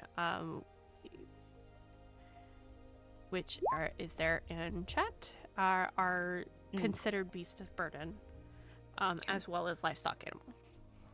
Perfect. So this world is sort of ox. Kind But- of, Shaped a lot differently, obviously. But yeah. functionally. Functionally, but at the same time, yeah, pretty much, actually. Yeah, functionally, they're kind of like an ox of sorts. Very, very common, but also well cared for, Yeah. usually by their owners. Yeah. But other than that, dragons don't seem to go after entire villages. There was something unique about this dragon. We obviously didn't want to get too close to it, but we did end up being able to see it. It had, and I'm going based on the image you used on the token, so if this is different, feel free to tell me, but it was a dragon of white scales, with a bit of gold interlaced throughout, a bit of gold and green, and it said something that it pursued us into the forest. Ignacio explained later that the forest is protected by Durog. Yes, it is. The dragon could not see us. We were right in front of it. There was no way it wouldn't have been able to see us under normal circumstances. So this dragon was certainly associated with the Fallen. You said it was a white dragon with green and gold scales. Yes, I believe so. Akira, does that match your recollection as well? It does. From what I can remember, a lot of after I started singing became very muddled. Of course. Unfortunately, oxygen deprivation will do that to you, my sister.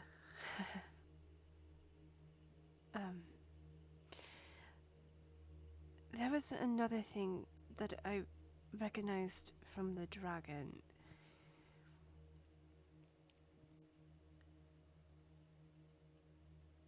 I heard it as it roared.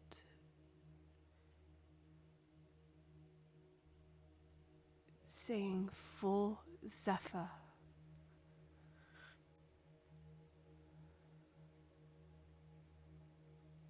Would Sienna know what that means? Because I don't think that Akira and Sienna have discussed this really. This is a bit of information that she has kept to herself. This is the so this first. is news. This is first time you are hearing this. Okay.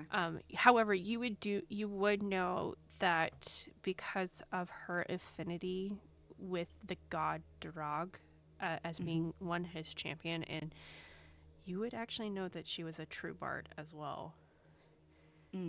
So her senses are completely different, more keen. While to you may have sounded like a roar, she could hear The words. the words. Yeah. Got it. Okay. So Sienna just sort of like furrows her brows and looks at Akira. Full Zephyr. Zephyr sounds familiar. He's the Why does one. Zephyr sound familiar? He's the one who led the fallen to fall. Oh. That Zephyr. If that dragon is working for the fallen, the timeline may be shorter than we think. And if it's that close to Kalain, that's... I didn't realize. If infiltration is the main major concern here, it's way too close. We have magics that prevent. Well, aside from what the rock granted over the forest, Kalain itself, thanks to myself, my brother and sister-in-law, has a ward around it that essentially, if you were to travel to Kalain and you did not know that you were right up on it, you would simply appear on the other side. Kind of Oh, in a sense of you were trying to find it, but you never knew that you walked essentially right through it. Although you wouldn't actually walk right through it, it's more of like a teleportation type ward. that's a very cool spell. The only reason why you all weren't instantly teleported is because, well, we allowed you in. Right. I remember, I believe Akira mentioned there were some arrows pointing at us at one point. 20, to be exact. Myself included. That's fair. It's understandable at this point. As he says, myself included, he kind of nudges his head over to just right here, and you can see a bow that is leaned up against the wall with a quiver. But you Long also bow or short bow? longbow. Okay. You can see along it Elven script. This is very, very Elven made. You also see right next to it a long staff. And roll me a Arcana check. All right. I'll try this dice. See what happens. Arcana. It is. I'm going to murder these dice. That's another 3. The chances of rolling 5 3s in a short session like this. Oh gosh. It's a 3 on the die plus 5, so it's an 8 total. Thanks to some skill, it's not so bad, but it ain't great either. Akira notices you trying to figure out the top of the staff. Yeah, gonna go with And- she's tired. Akira leans over and says, that's a druidic focus. Right. Shinya, our father, is a druid. Her jaw drops, like, kind of happily, like, you're a druid. Indeed I am. That's marvelous. I don't have affinity with animals the same way, but I like animals. And she gestures to Cassie. Like, I just go about it a slightly different way. Now you know That's fantastic. why I am so repulsed to hear about what happened. I understand. Yes.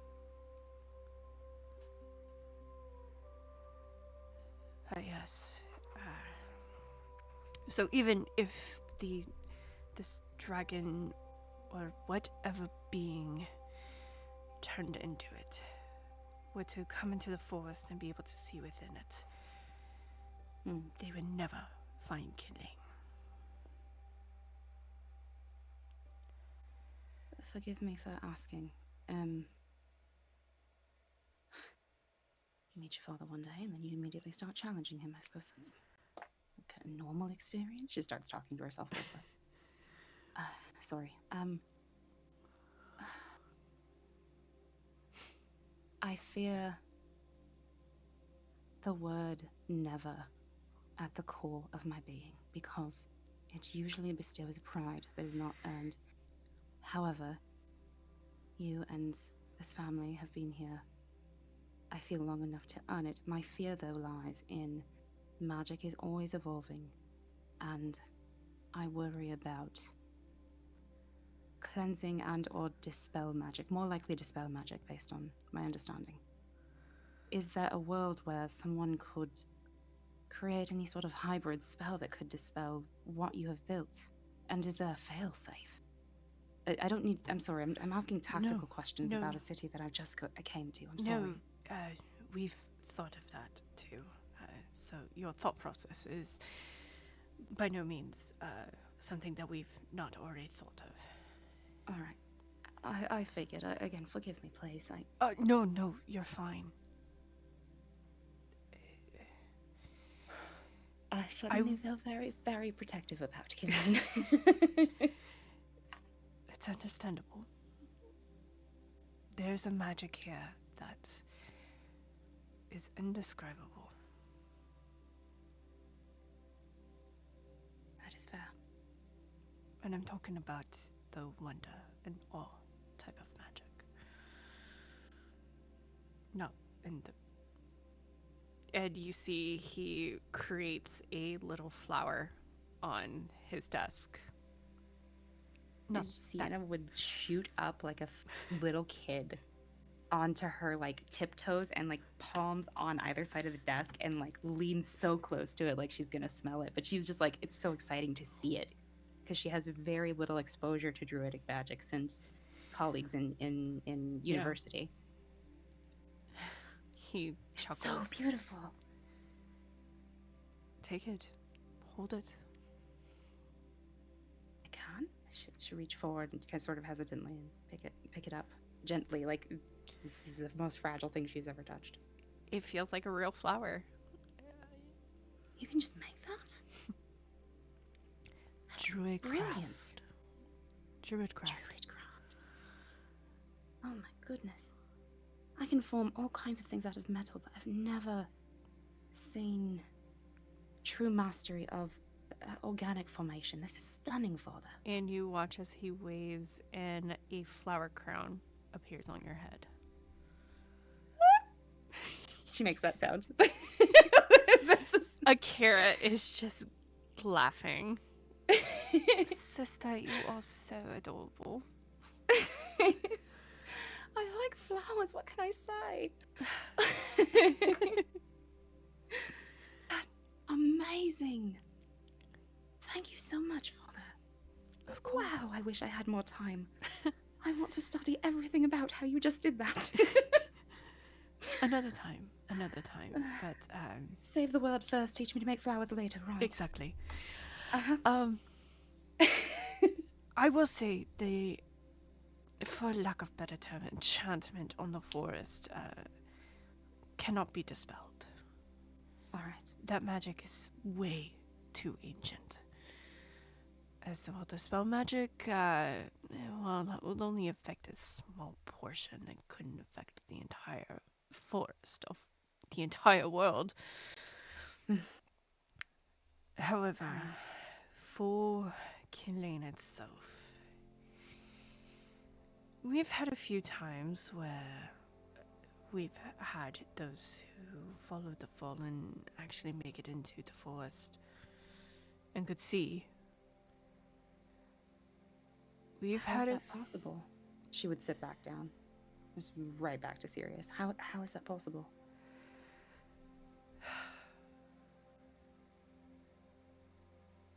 They're able to try to brute force themselves. Through over The enchantment. Above table. Mm-hmm. Basically what he's saying is that a worshiper of the fallen can make a check. It is a perception check. If they get it's a high DC, but if they get a high enough roll, Mm-hmm. They will be able to see beyond the veil for a day. A day. That's If fucking- if they are fast enough, they can find a village quickly.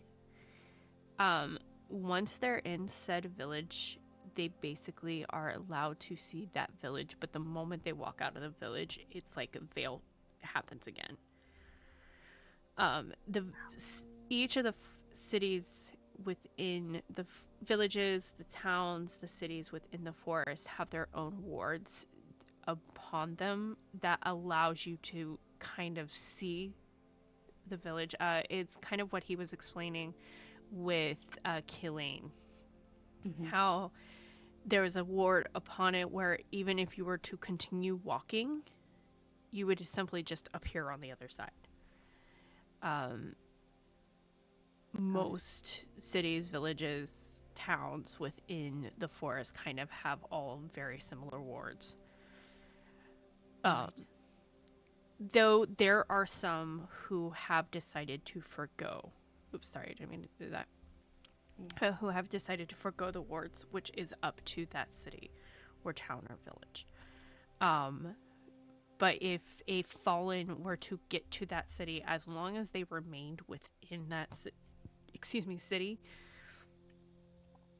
they would be able to essentially see the village and city as long as they remained there, even after the day. It's kind of in a sense of almost like a vampire, kind of relating this to nomads, tales of how a vampire has to gain permission to enter a house because of wards that are on the city of Frosthaven. It is a very similar thing of essentially the fallen is going to that city, and if they allow them in, they are allowed to see the city or town or village for what it is. Which they could accomplish via any means of deception or mention brute force magic. I mean, we're talking about an incredible expenditure of mana. Yeah. Like, to the point, you'd have to be so powerful even to attempt brute force. Yeah. Which is why the forests have been protected for so long. The forest is generally if you need to run and you see a forest, run there. I see. Understood. All right. That's comforting for sure. Yeah, the fact that it's only happened a couple of times is scary enough as is, but the fact that we've been here for we're getting close to 2,400 years here in Killeen. Does it ever get difficult to keep track of the time? If it wasn't for myself venturing out of Killeen and going to check on the other Elven cities, I probably would not notice. That's remarkable.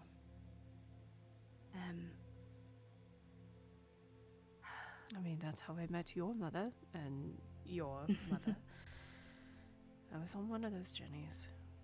2 different times, of course, but... So she probably would have done that and, like, reeled it back in. That's fine. All right. Thank you for all that information and for just everything. The other place that we need to go, I believe, and sister, I haven't had a chance to really discuss this with you, but I think Duralin is important. You've mentioned that you felt strongly about someone there, and you had felt strongly about Ignacio. So, it's worth checking. But I think the trouble that I'm having is, Father, like, we search for champions, and then we find the champion, but it doesn't really do us any good in terms of finding whatever that champion's weapon is. Particularly if the champion is somewhat new. So I'm not sure how to be efficient. People are harder to find than things, usually, but... Duralin is a good place to start. Duralin actually has a lot of our records about where some of the champion's weapons lie. All right. That is good to know. Oh, one last very weird thing. And she'll reach into her pouch and pull out the brass griffin. The Not bronze brass, griffin. Excuse me, bronze griffin. Yeah. I didn't buy this. I don't know where this came from. It's been a long day, so I very well could be seeing things. But I swear to the gods that it turned purple for a second. I don't know. What is this? If you happen to know. If you don't, great. Maybe it fell into my pocket somewhere. I have no idea. May I? By all means. He'll take the bronze griffin and he'll look it over.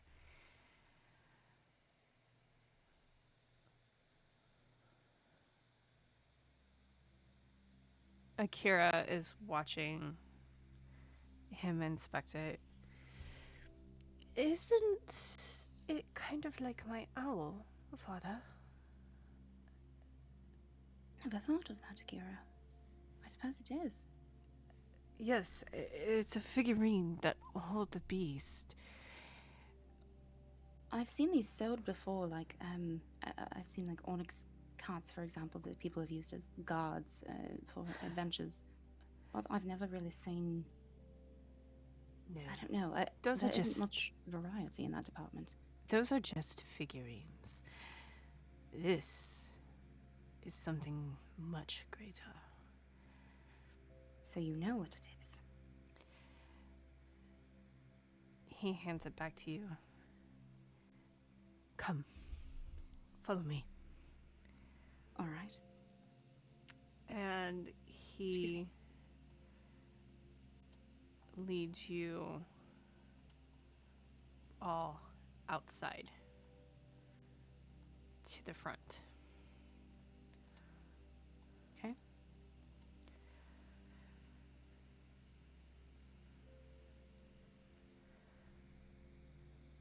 Think of a word that you want to command it to form. To form, as in something... I'm sorry. I feel Akira, I'm being a bit dense. Akira speaks up and is like, yes, when I get verdant out of her little figure, I simply utter the words, come. Of course. I've had Verdant say that to me before. All right. Fair enough. She'll pull out the griffin. It's usually a word that you decide that you want to invoke its magic. Fair enough. And Sienna would sort of look at the griffin and sort of then look at Cassie, thinking about the interactions that she and Cassie have. And Cassie, this entire time, she's very much like a real bird. She just sort of preens and sits there and, you know, will sort of like nip at Sienna's shoulder every so often. And, you know, she's trained to stay there. She doesn't get distracted by the room that she's in, but she kind of lives there. And then she would just sort of hold it to Cassie's, see if she like pecks at it a little bit. Cassie And she'd looks look at it. Yeah. She gets close, but she doesn't peck. It's almost like she's inspecting it closely. And then she goes back to preening herself. Not much there, girl, huh? All right. I've named everything that I've made out of something that it does very well. Like my horse is named Velocity. Cassie is named after being able to be like a cassowary despite being merely a canary. And she'll look at the griffin, she'll hold it up and like actually speak the command that she has in mind, and she'll open her palm and just say, fly. You watch as you see the purple shift in the eye again. And all of a sudden, in a flurry of feathers, you feel it leave your hand. And as it flies around, you watch as it grows and grows and grows Oh my god. And just behind you, it lands a bronze griffin. You're very big. It gives a bow to you. And she bows back. I don't know what to say. Do you... and above the table, Sienna knows that Verdant speaks, but I actually, as the player, don't know if that's Akira speaking through Verdant or Verdant speaking on its own. Give me just one moment. Because I am going to add something to your sheet.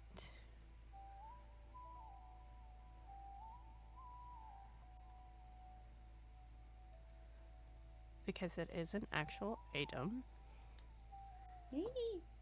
I added it as just like a little custom. Yes, but I'm with adding notes, the actual but item. the actual item. Yeah.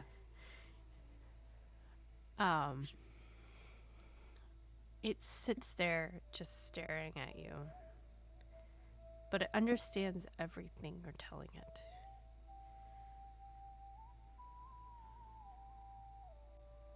She would sort of make her way closer, bow again, and I am Sienna. Do you have your own name?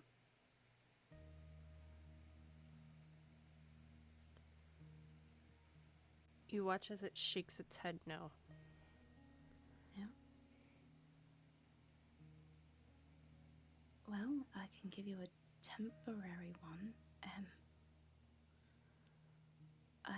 And she'll sort of wordless, like sort of breathlessly, not necessarily even confused, just sort of at a loss, and turn to Shinya and Akira. And I don't know what to do with this. And I don't even mean this as in an object. I mean this information. I think it wants you to give it a name. Dear sister.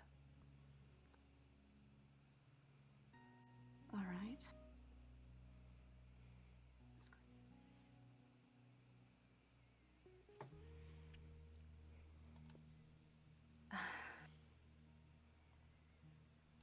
Biggs is going to kill me.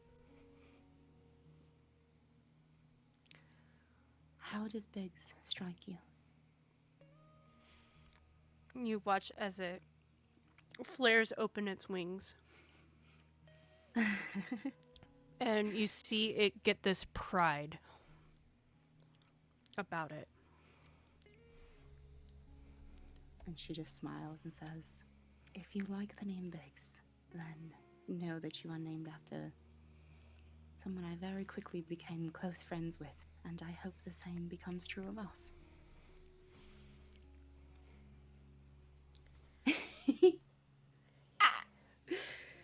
And you watch as it nudges you. Which is very, very, like, comical because you're, like, what, 4 foot something? I'm 4'6", yeah. I'm so small by comparison. Even just standing, this creature towers over you at probably the top of its head at 6 foot, just standing on its legs. And it bends down, kind of like in a toothless fashion, and just nudges you. Can I put my forehead to its beak / its forehead, depending on how far down it's leaning? Absolutely. And I'll just close my eyes. You feel this connection to it. While a little bit chaotic, it feels natural.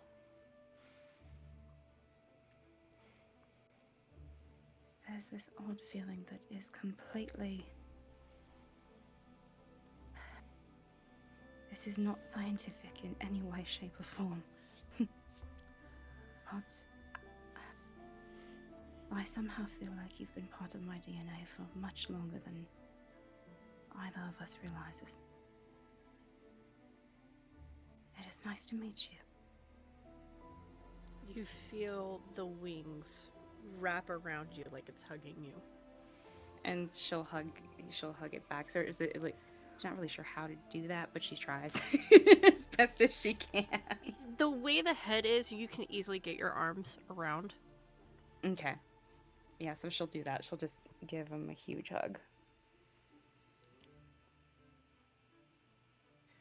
You then feel it grab your your cloak and try to lift you. Oh. But Alright. of course, all it has is your cloak. So your cloak kind of comes up off of you a little bit. Okay. And then it lets go. And then it takes its head and kind of pushes you towards its back. All right. So she'll very awkwardly try to mount. Oh god, this is gonna get so bad with double entendre. It comes down and lays on the ground. Like it's understanding your size. Like it understands you can't normally mount it, so it's gonna get down on your level so you can get on its back. All right. She'll sort of. She does that thing like if you've ever climbed onto something that's too tall for you. Like for me, it's like a stage where I like get up on my tippy toes, lean my forward half over it, then like wiggle my hips to get the leg over, and eventually she does make it onto Biggs's back. And I will say when it's down on the ground, you can easily, at your 4'6" nature, swing your leg over. It's just from its front paws to the top of its head that gives that almost 6 foot. But with it laying down, its back is pretty much almost kind of like horse. Like you just swing your leg over. Okay, perfect. Then scratch the awkwardness outside of the emotional awkwardness. And she climbs on. Is this all right? It flurls its wings out. And Akira goes, you might want Cassie to come over to me. Cassie, will you go spend a little time with Akira? Cassie flies over to Akira. I need you to make a strength saving throw. Woo!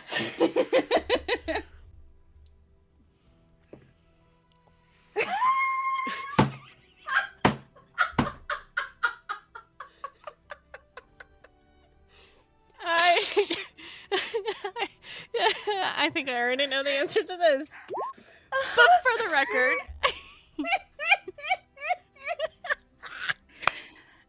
It's perfect. Perfect. I will say, you don't get thrown off, though. Oh, gosh. But it catches you by surprise. And you feel yourself falling backwards, but all of a sudden the tail kind of pushes you back on. Its tail pushes you back on. And You just hear a... as it all of a sudden takes off. This way. Oh, big. Oh, hi. Oh, hi. Okay. You watch as it starts circling. And it climbs and climbs and climbs, and you can now see all of Kilane as it finally comes to a rest and is just flapping its wings, but kind of staying there. This is amazing.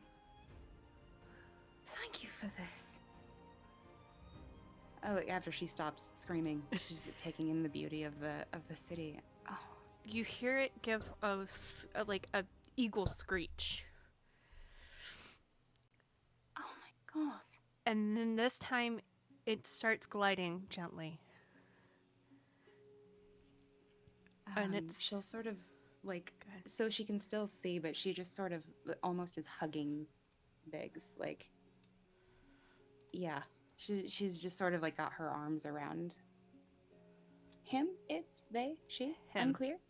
Him. Okay. You start going around Killeen. And it's just gliding very gently, like a bird on the wind. And it comes and it dips down. It doesn't dip fast, but a gentle downward as it goes around. Oh. It's not fast at all. Like it's No, very no. gentle. It's just like that shift, right? Like you're not falling or anything. It's not uncertain or scared. It's just like, oh, okay, all right. And you watch as it circles around the great tree. And right over here,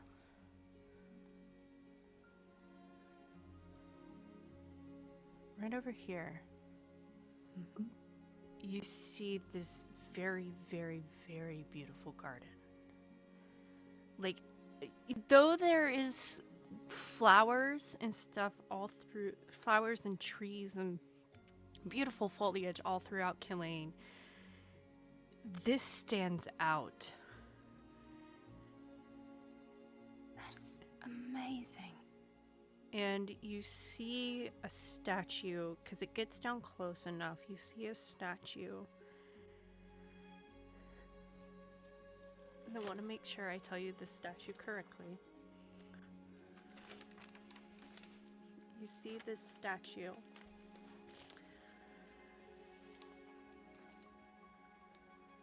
Of an elven young man with antlers coming off of a circlet, holding a vase kind of up a little bit, about the shoulder height, that has a flowing water to a fountain below it. And you see, just at its feet of the fountain, you standing there.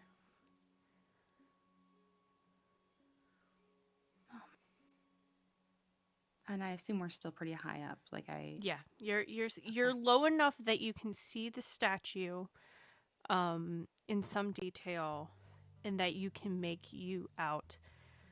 But it kind of flies by. Go Yeah. ahead. I was gonna say, does you perceive? No. Can I tell if you sees me? Like, do No, I see you? you See can me? you can Okay. definitely see she is focused on the statue. Okay. Perfect. You can see that there are live vines within the antlers that is on top of this statue's head. And you fly by, and you come across some farmland.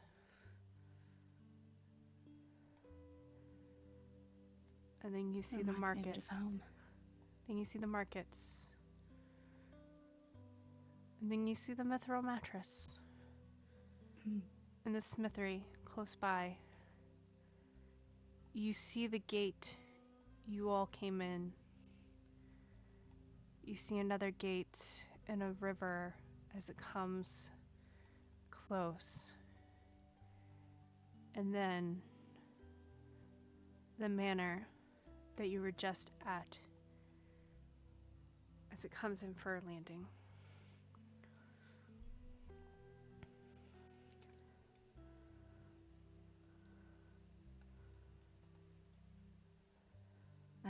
You would see Sienna deep in thought to some degree. Like the excitement is still there, the happiness is still there, but it's Mhm. also the processing of a very sudden and deep affection for a place she only met 48 hours ago, maximum. And it makes her feel like she feels when she first crests the hill of the Piera Mountains and can see the mining village of her clan. Mm-hmm. She's never felt that way about any other place before. It doesn't matter how beautiful it is. It's always, that's a beautiful place. It's a beautiful place to visit. Never home. But something about this feels like a second home. It doesn't replace home, the Luifa clan. That's still home, but Mm-hmm. she's a little teary-eyed because this is the closest. Like, she feels, not that she was incomplete before, but the elven part of her is more awake than it has ever been. Mm-hmm. And that's something she never thought she was going to get to experience. Yeah. So she's just kind of sitting there in awe and happiness. And after a minute, because she doesn't get off right away, she just sort of takes a moment. Sorry, thank you. Thank you, Biggs. And then she'll just look up and meet eyes with Akira and Shinya and Cassie. How was your fight, sister? It was amazing. I understand why you stayed. Killeen is such a beautiful place, isn't it? It really is. More than not only is it beautiful, but it's familiar in a way that it shouldn't be, but also in a way that warms my heart. Yeah. And she'll make her way off of Biggs slowly and sort of pat him gently and sort of pet, just very sweetly. I don't know where you came from, but I'm glad you're here. Roll me. Hang on a second. Roll me a religion check All right. with advantage. I was just gonna ask you, do I have advantage on this? Please, for the love of God, Dice, let's have a conversation about storytelling, okay? We need this to work. Do you understand? Okay, great, thank you. Appreciate it. Signed, Mel. Okay, all right, that's workable. Thank you. That is a 17. As you are staring at Biggs, the bronze griffin that you named after a companion,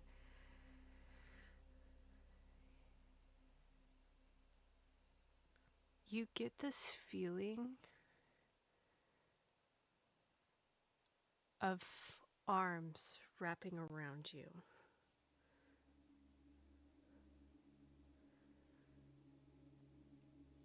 Sienna straightens. Are the arms physically Biggs, or is it just that feeling? It's just that feeling. Okay.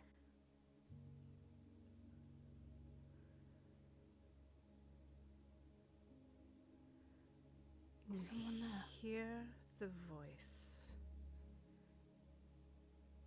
I know I chose you for a reason. You just gotta find it. Find what?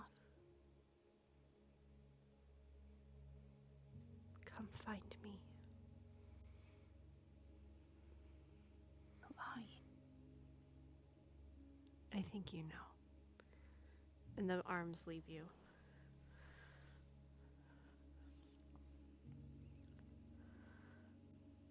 And Sienna's just standing there. She does not fucking move. She's barely breathing. She's just kind of standing. Trying to process that. This is a person who is not religious, doesn't really pray, doesn't really meditate, doesn't really... Science is everything, logic is everything, and nothing that she has ever relied on in her life comes into play here. Mm-hmm. But it's not uncomfortable. It's not even scary. It's just weird. You feel something land on your shoulder. Is it Cassie? She'll It's look over. Cassie. Hi, buddy. And Hey, girl. And she'll hold up her finger to look at Cassie and kind of pet her. She nuzzles you. Which she's done in the Hey. past.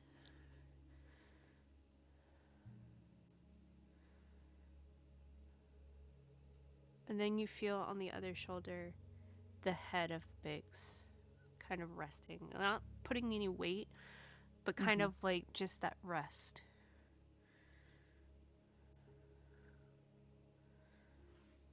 You see Akira smiling. I knew there was something special about you, sister. Everybody says that about their siblings, my darling. No. I've sensed it for a while. I don't know what it means, but there's definitely something different. Shinya speaks up. You may find your answer in Duralin. I cannot guarantee it. But it might be a good start. Sounds like it. In the meantime, I don't know how to bring a griffin to dinner. It's alright. He can stay out here while we go eat. Okay.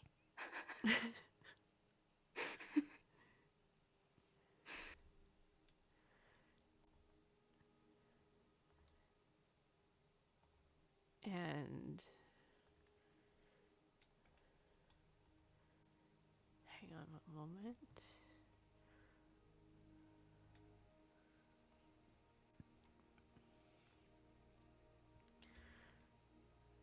While I get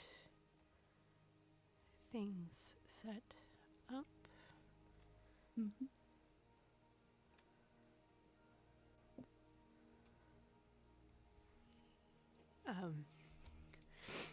Shinya and Akira walk back in.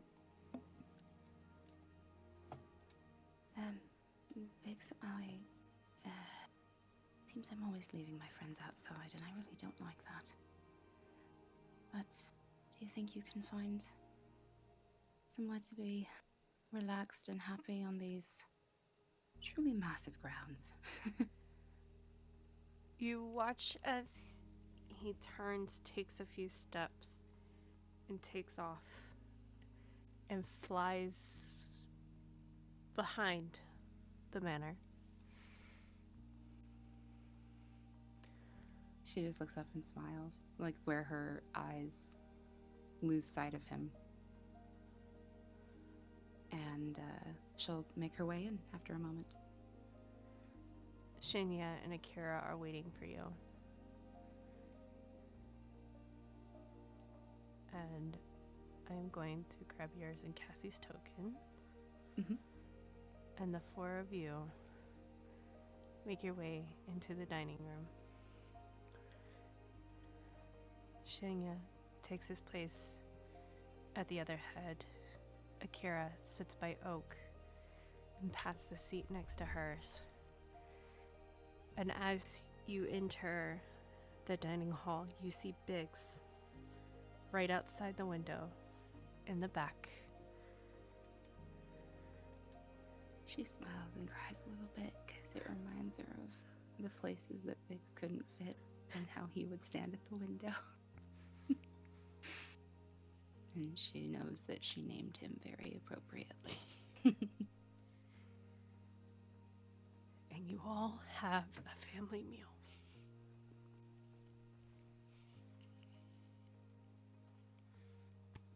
And that's where we'll end. I'm glad I'm not the only one crying. You know. And the music on my end doesn't help.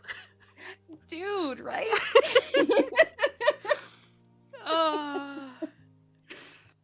Oh my goodness.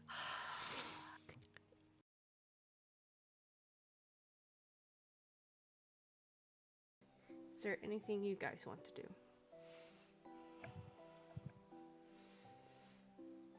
Seraphina, is there anything you want to say to Kavoria? Hmm. Is there anything you want to roleplay with Kavoria? I think for now, Seraphina is just gonna like stay silent and like grieve that her friend had to go back to where he was called to. So she's just gonna like sit there silently and hold on to Kavoria. Okay. Um, so if that is the case, you all notice a group arrive up, and Kavoria notices them and goes, "Brothers, sisters, I didn't expect to see you here tonight."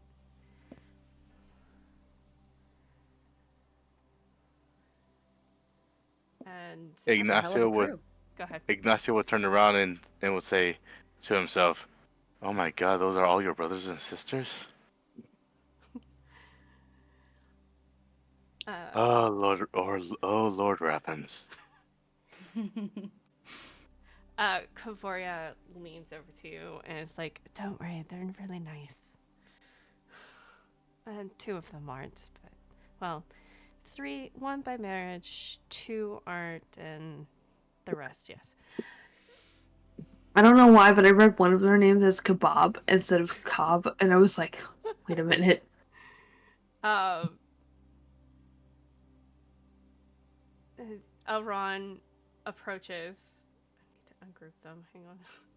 Elron approaches and is like, "Kavoya, I thought you were working late at the sanctuary tonight." No. I got off early. Brothers, sisters, this is Ignacio, one of my friends from university." And then It's very nice to meet you. she reaches Meet you all. out and takes your hand again. Ooh. Elron gives a nod. Yes, I recall seeing you at the smithery earlier. I was there with I believe Seraphina, Biggs, and Sienna. Sienna. Sorry, I was looking through my notes for something. Yes. The others here.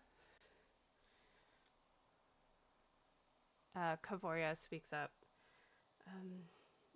Oh, two of them went off to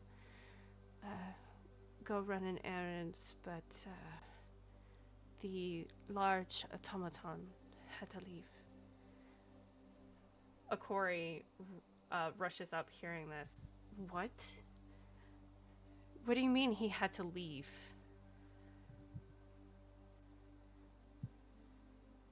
Something happened at his workplace, and now he is out of the party for the time being. I'm sure he'll come back, but we're no longer gonna have liquid justice anymore. Shame. I really liked his whiskey, the way he brewed it. Seraphina's just gonna tear up more. Kavoria holds onto you tighter. That is sad to hear. Yeah, maybe if we get the armor done, we can hold on to it for now? Do you think?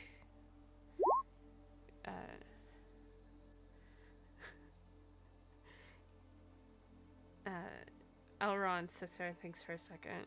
Yeah. I think we can hold on to his armor for now. We'll find a place to keep it safe.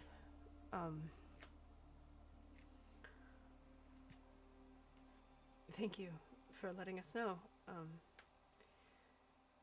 Would you all like to join us inside for dinner?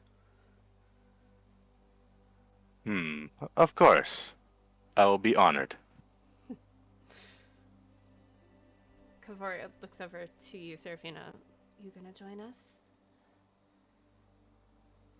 Yes, I would love to. All right. The group of them walks in together. Hang on a second. Because I gotta make sure I grab everybody. The group of them walks in and they come to this back table.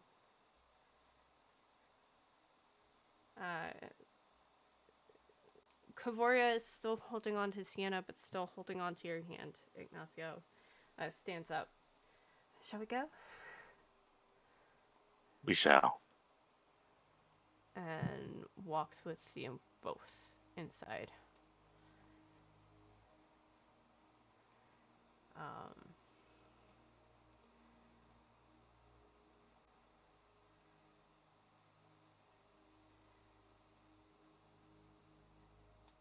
Kiori and Girion go off to a separate table. It seems like they may be waiting for somebody to join them. Elron and Kablishan sit at one table,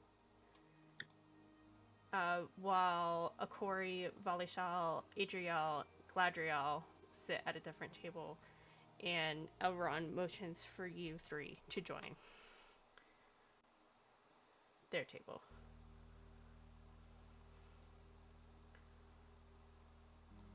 Actually, she'll sit in the middle. Ignacio would put away the bird inside his coat. Nope, that's fine. She's Ah!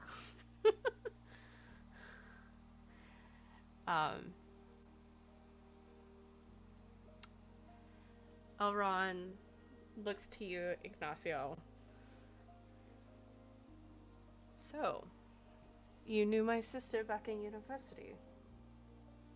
Indeed, I did. She was a very very good student. Well, classmate, I mean. Oh. Shut up.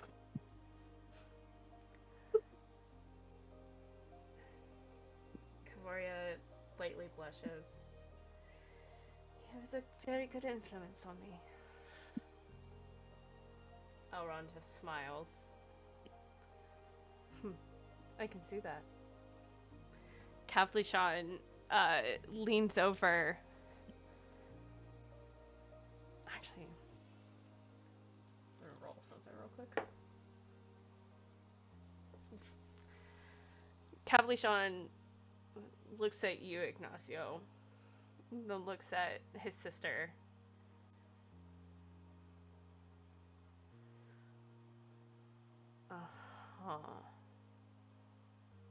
That's not a good sound. If I may ask, is there to be a problem? No, Does there seem to be a problem? no. Mm-hmm. It's just I see how she looks at you Uh-oh. and how you look at her. Uh-oh. Don't break her heart. Shit. I would not dream of it. Good.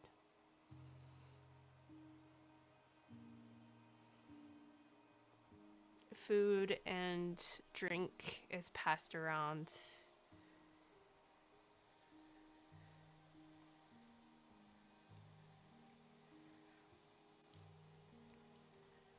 You all have dinner together. As you are having dinner, Junko arrives and sits next to Kiori. He gives a nod to you, Ignacio and Serephina, as he comes in.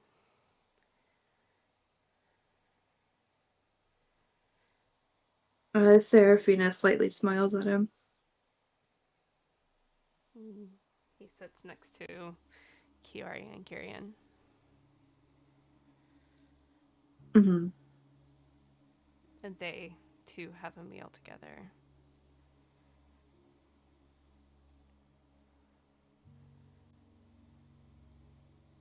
After a while, Valishal comes over and sits next to Kaplishan. Dear, we should get home. The children might be ready for bed. Plus, we need to relieve your mother from watching the gremlins. Kaplishan wraps an arm around Vali's waist. Well, it was a pleasure meeting you, Ignacio. Pleasure's all mine. Remember what I said. Again, I would not dare dream of it. Good. And the two. But Go ahead. Good boy. however, I will say this. If I do happen to, I will gently give her heart to you so you may mend it. At the very least, I want as much as maybe our paths may diverge. I want her to be safe. First and foremost. What the fuck? As he stands up, he reaches out a hand to you to shake. He'll shake his hand. And before he pulls away, he grips your hand tightly. Not enough to hurt, but enough to get a point across. Good. And let's go. And walks out with his wife.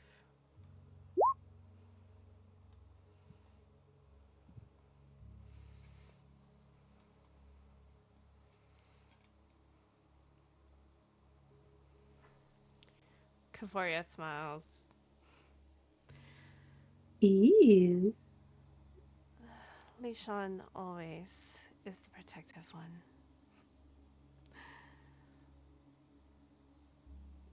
That's okay. And again, I did say if our paths could or would diverge. But I don't plan for that anytime soon. However, this will be a heavy subject. But you know my life is not very long. I know.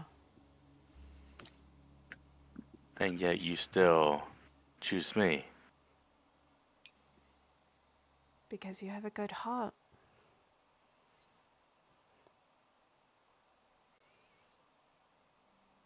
Even if you don't see it, I do.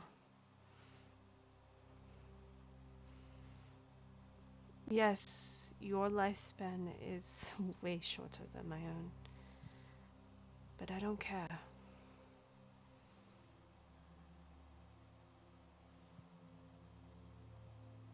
You're here, right now.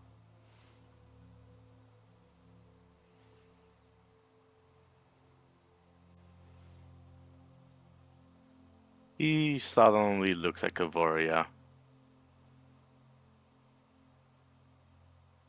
And just embraces her. She hugs him tightly. Serafina's just sitting there.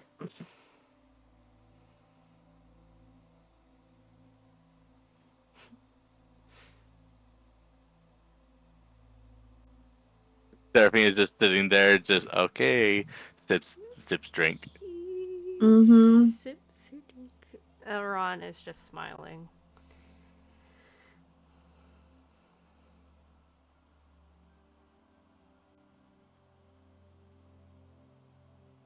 Though, if I may ask, and do correct me if this is either rude or disrespectful, why is the city so hell bent on keeping outsiders out? Was there a dispute, a war, conflict?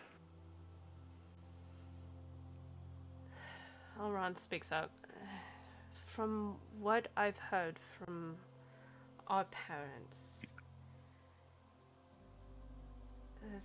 the Great Battle took its toll on High Elder you.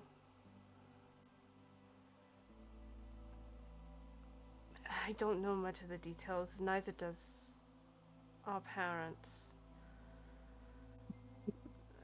And our grandparents, they moved back to Creedy right when I was born. So, but of course it's hard to ever get an audience with her to find out why. The good thing is that we're able to work outside the walls, and we're able to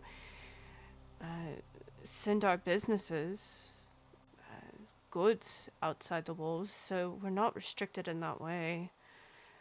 But still, it must be difficult for you. You're not wrong. But I know there's more to the story. It's just there are some things that are left unsaid. Probably because of pain. Something painful to remember, or who knows. Well, either way,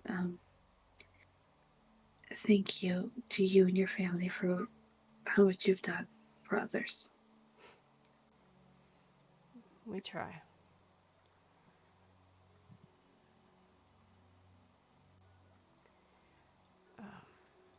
Is the elder's health in? Is the elder's health good, or is his health deteriorating? Shinya and Shinji, the elders Shinya and Shinji, their health is fine. We question Yus all the time. She spends a lot of her time in the gardens near her home. Sometimes she has this sad look on her face.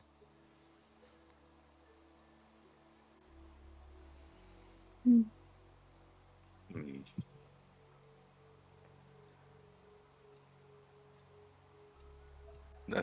That's unfortunate. Maybe, perhaps I could help her in a way, if she allows. I cannot force anyone to receive help if they don't want it. I'm sure she would welcome it. But of course, we have to find the other champions first. Mm-hmm. Yeah.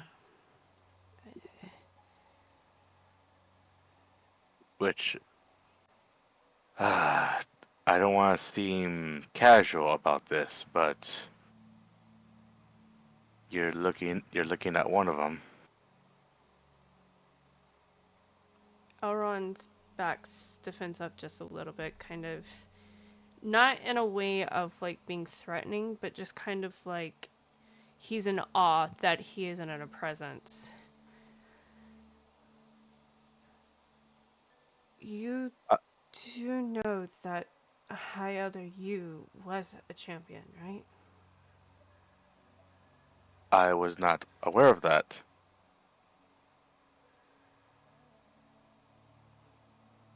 You said you're searching for champions. Well, I am one. However, as for the weapon that we as a party were charged in searching for, um, unfortunately, I do not possess such a weapon. I would assume that it would be my either my dagger or my rapier, but I do not have such a powerful relic. Hmm.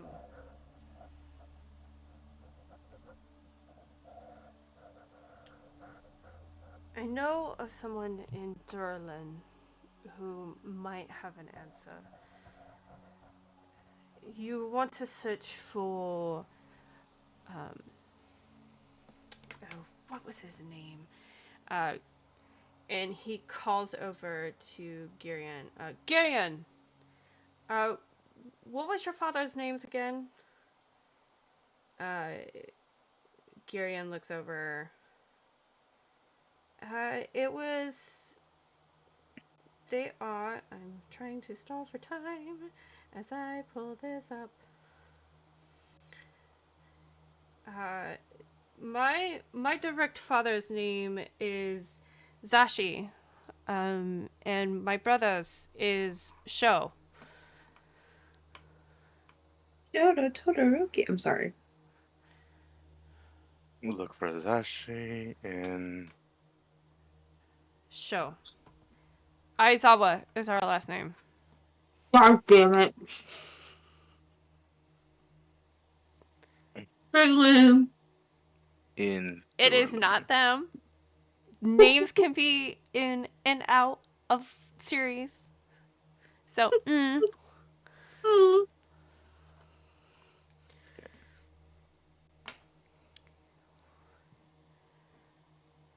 Alright. At the very least, we have a lead. Look for Zashi's show in Duralin. Am I correct on that? yes. That's right. Perfect.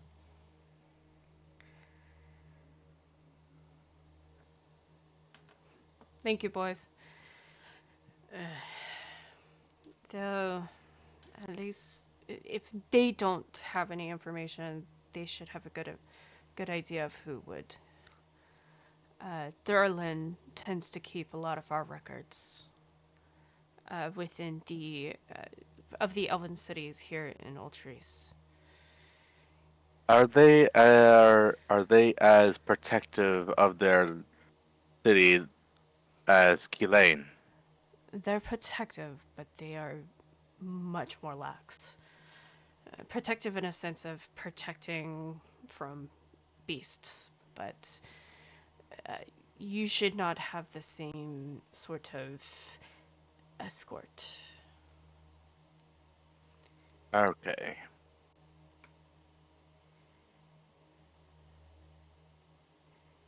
More relaxed to Kilane.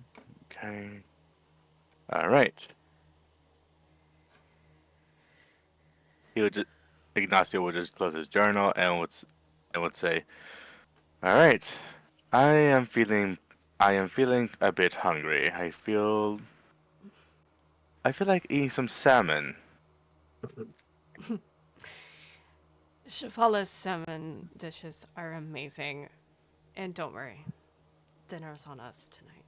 And he'll wave over, and you all receive food in front of you, and there is salmon. Serephina thanks him. Thank you. Yes, thank you. Not a problem.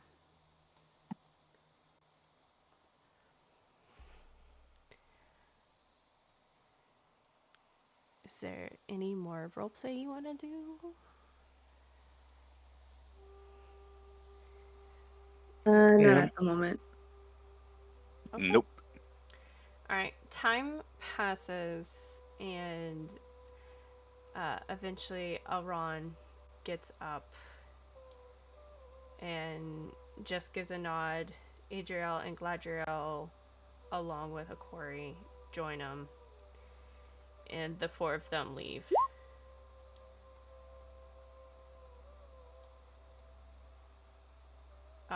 Girian, Kiori, and Jungo stay behind. But if I go in the right there, your friends have returned. Is there any chance we crossed paths with them on the way out? You would have caught them a little bit down the road, away from the Okay. Mithril mattress. Okay. Just checking in real quick with Akori. Akori, Sienna. Oh, Hello. you're coming from the Michel mattress. I'm assuming you are aware that Big's plans changed. I heard. I will still go through with the armor, but Elron has agreed that we can hold on to it until you can either find a way to send it to him or he comes here and picks it up, but we'll hold on to it. Thank you. I was going to offer if, well, I shouldn't offer, but there might be. I can ask if there is room at the Thorn Blossom Manor. Just, I know this shop is. Every space counts. If that is the case, I will reach out to Hyelder Shinya myself. Don't you worry. Thank you. You can blame me. You have a look of peace on your face. Yeah, it's been a bit of a day. Also, this is a griffin, Biggs. And it's almost like he didn't notice it at first because he was more focused on you. All of a sudden, he looks behind you and sees the very big griffin. The griffin actually comes up to about the top of the griffin's head comes about to his height. And the griffin, Biggs, nods down and allows Akori to pet him. Oh. It definitely seems you had an eventful night. Indeed. It's a lot to explain and no words to say it, but hopefully we will catch up at some point. But again, thank you so much for everything. Of course.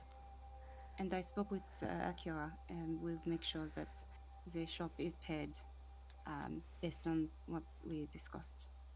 Of course. Akira nods. Yes, you do not have to worry about the pay. It will be taken care of. Akori nods. You all have a good night. Good night. And take care. Mm-hmm. And he'll walk off and catch up with his siblings. Awesome. And you both arrive back at the mithril mattress. Hey, everybody. Kind of look over at Serephina and Kavoria and Ignacio, but also nod to Jungo and Kiori and Girian. Akira will go ahead and head on over. How do I move multiple tokens? You click and drag, and you can create a box, and it will select both. Okay, I'll figure that out later. Or you can shift click both of them. There we go. That did it. I don't know. She would have directed Biggs to go to be comfortable. Biggs actually follows you in. Actually, for that matter, let me actually get Biggs out. There's enough space right here that Biggs crawls up. And you all sit in the nook, in when they curl up, you can kind of lean on their belly. That's where she's gonna sit. You she all just kind of looks to Shivala and go, "I'm so sorry." She just mouths the words. Shivala at this point has gotten used to the 10-foot tall automaton crawling around. He just waves it off. You all, for the first time, see this huge brownish griffin following Sienna and Akira.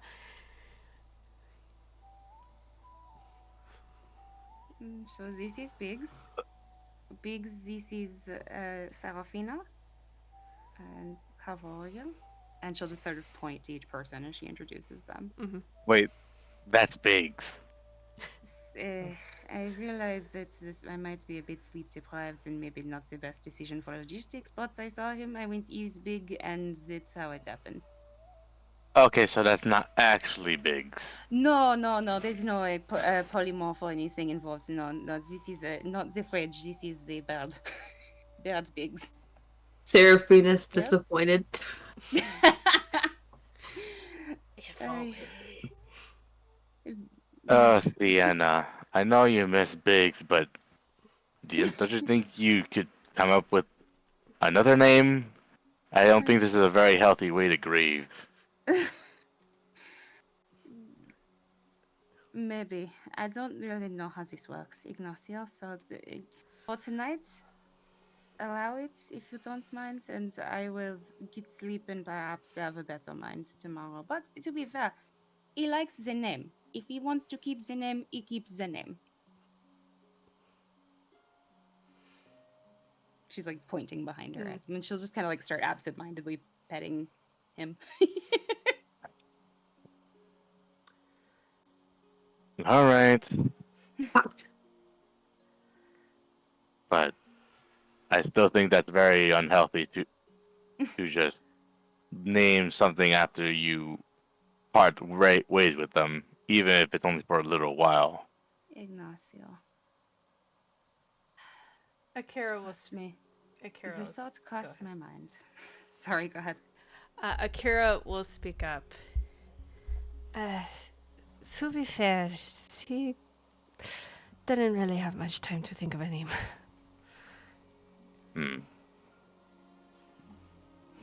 I will consider it, but at the same time, it wasn't done as a, oh, I need to replace Biggs. It wasn't done like that. It was more, he is big. The first thing I saw when I saw Biggs Fridgerton was, you very big. And that is the same sheets that came out of my mouth when I saw this guy. And it just felt right in the moment. I don't know if it will stick, but just know it's not intended to be a replacement. I am aware. I am also very tired.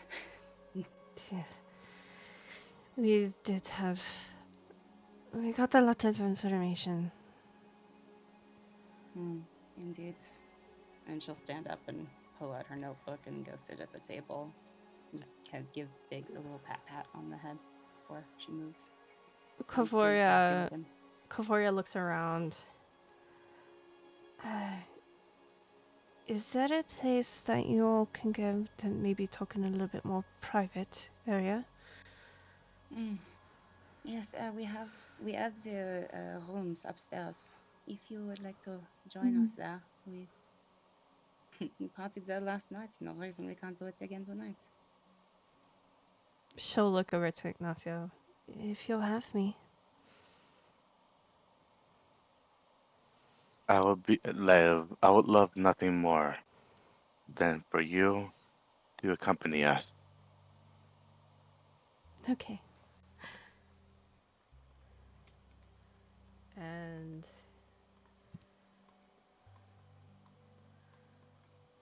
let me do one little thing here.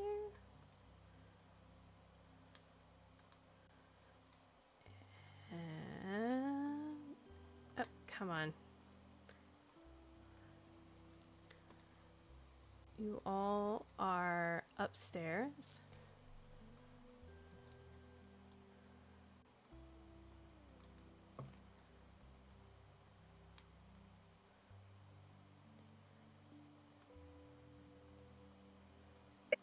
And Kavoria follows you all into the bedroom. Sienna just leans on the sort of little like desk that's there and gestures to the beds. Have a seat.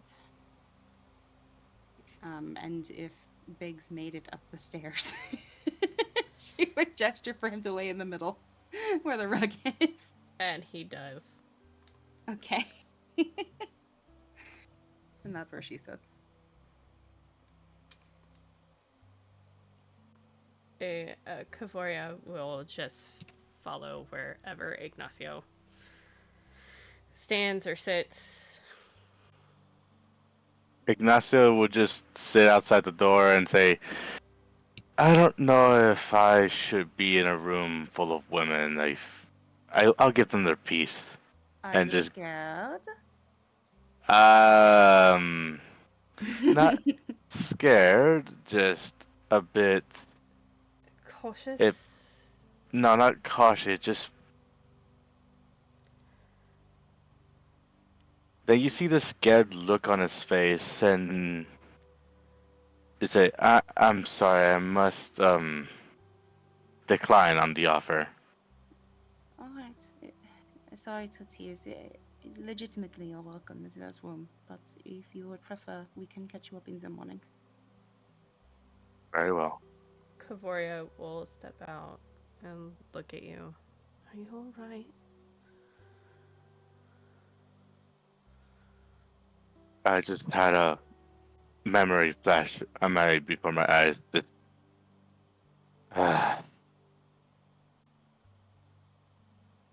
Even the champion of death has some worries and fears to face.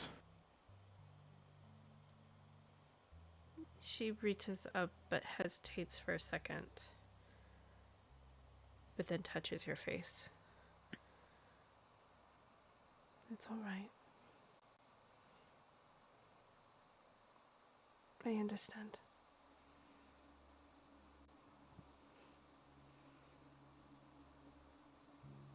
I'm sure your friends would catch you up if you wanted to go sleep. I don't have to stay.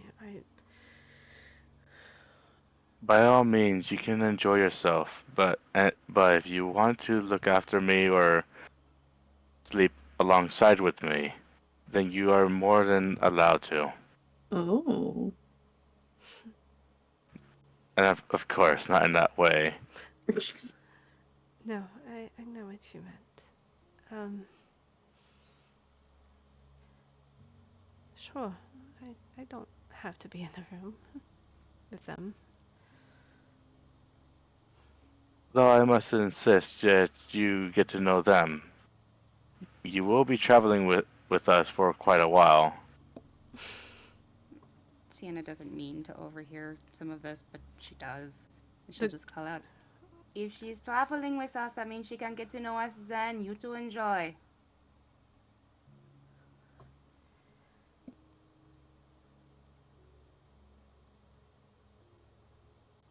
Are they in the room or are they in the hallway? They're in They're in the hall. hallway.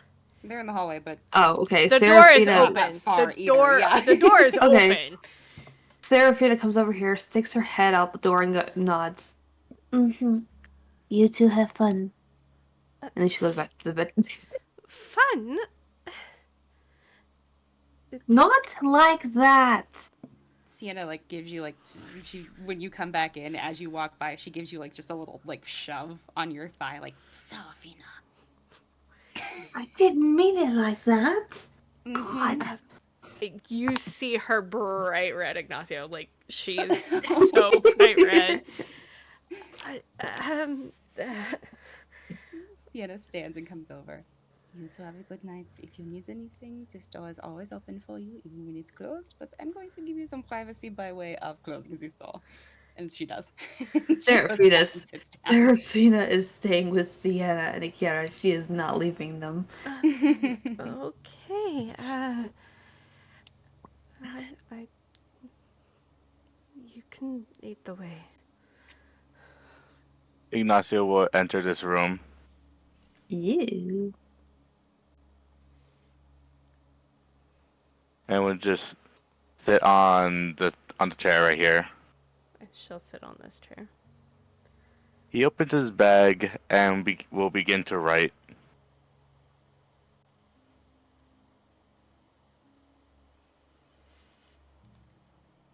But as he continues to write, Kavoria notices Ignacio's expression starts to sadden a bit, and his quill begins to start to scribble back and forth and then slowly writes a word, then scribbles the rest of the sentence, almost also in a very rushed, messy, unintelligible doctor's writing.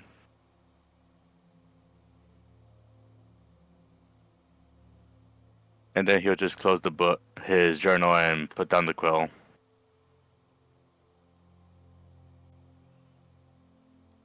Kavoria says not a word, but walks over and just pulls you into an embrace.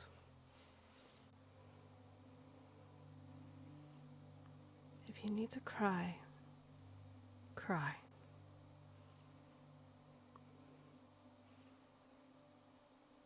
I won't let go.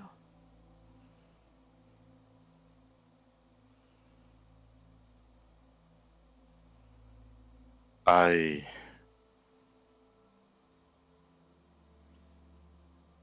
want to,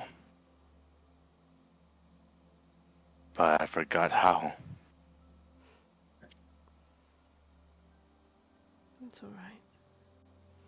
Your body will eventually remember how to.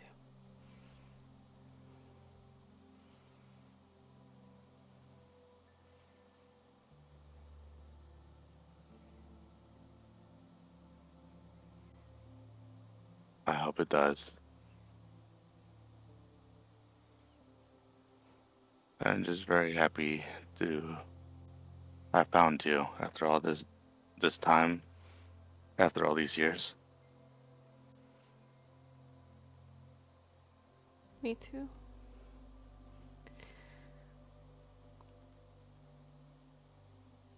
When I realized I was late and you weren't there, I stayed in Avona for about a year. I did tell you where I lived, didn't I not? Zokiko-kan. Yeah, I traveled through Zokiko-kan. But when I asked around,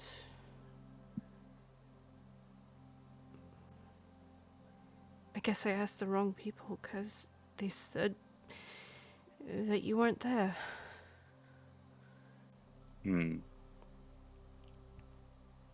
So I traveled through Avona and then back here.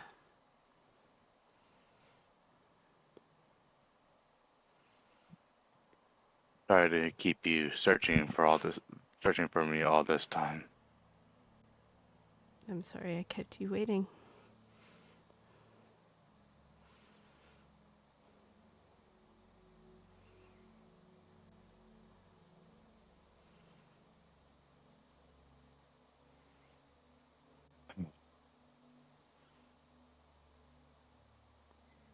I would like to just rest on the bed and lay down. Of course. She'll release you.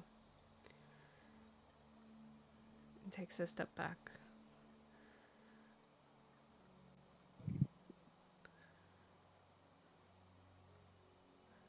I'll be sitting over here if you need me.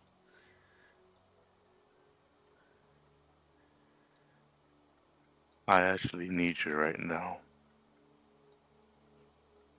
She smiles and joins you.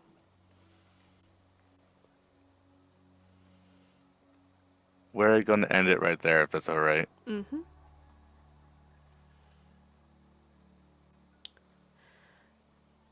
Akira, Serephina, Sienna. Yes. Alright, so, yeah. It's probably not the entire bottle of justice at the same time, yeah? Uh, uh, no, I don't plan on drinking the entire bottle. Will you share a shot with me? Mm-hmm. Alright, and she'll pull out probably something that's just in the room, like in a hotel would be like little styrofoam cups for Yeah. water. There's Yeah. little they're not styrofoam, but they are glass. But they do look like cups that you can use. Perfect. Yeah, and so she'll just pour it. Akira? And she'll just sort of question. Akira will hold her hand up. Okay. No, you know I don't drink too much. I do. And I figured that's offer anyway.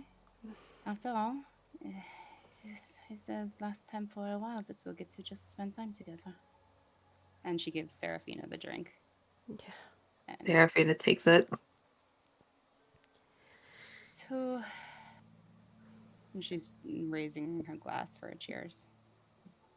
To new beginnings, eh? No beginning. Cheers. And she'll down it. Shots, shots, shots, shots, shots. Yeah. I forgot that was ever clear. Oh my god. Go ahead and roll that con save. Oh my god. Alright. Do I also need to roll? Yep. You sure fucking do. At least it's not a 1. I'll take that. Use. Does this count as poison? Yes, it does. I have advantage against poison. Oh shit.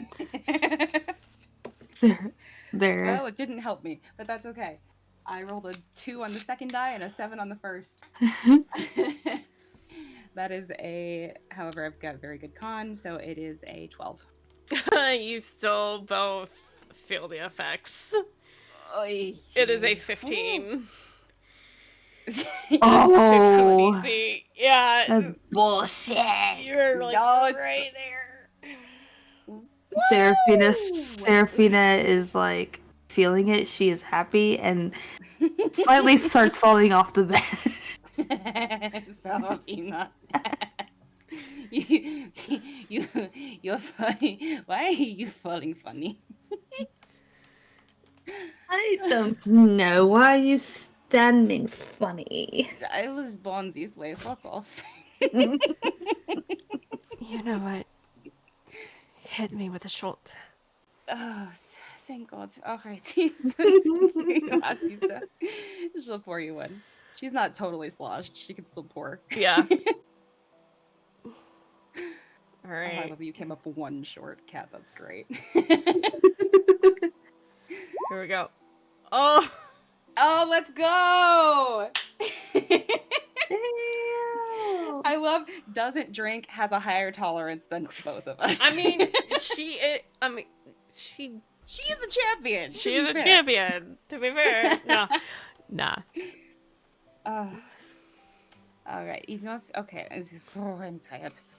She pulls out her notebook and does that like squinting really dramatically, and then opening the eyes really dramatically, and doing the like close up and then far apart. Just, I can't read this shit. Seraphina tries and grabs it and goes, "Give me it." No. Give me that. I'll read it since I'm the one who apparently can hold my liquor. Fuck you. And Akira will start reading off, but I will allow Mel Okay. to read off her notes of what was said back at the manor. That sounds good. Akira, I know you're right. You should absolutely read, but I'm going to miss you very much. I'm going to I'm miss you too. wondering, are you all right? Yeah, I'm great. Okay. I understand if you say no, but I would like to braid your hair, as we have done when we say goodbye before. Of course. Y'all are so sweet. Hit me if I pull too hard, okay? No, you never pull hard. I hope not, but to be fair, my hands are not the best. In I'm any trying so hard not to make a joke right now. Go. case, Sienna just points at you very drunkenly. You're next. And so Akira will start reading off Sienna's notes. Yeah, and I can also verbalize it. Yes, as that's what I was do that. saying. Mel can go ahead and verbalize the notes that were Yeah. given. So, Akira would read a bunch of different notes, but getting down to the parts that matter most for the party are asking about.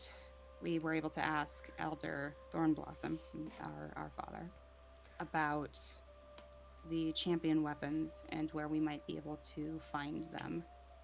And he said that he didn't necessarily know specifically, but that we might be able to get some answers in Duralin.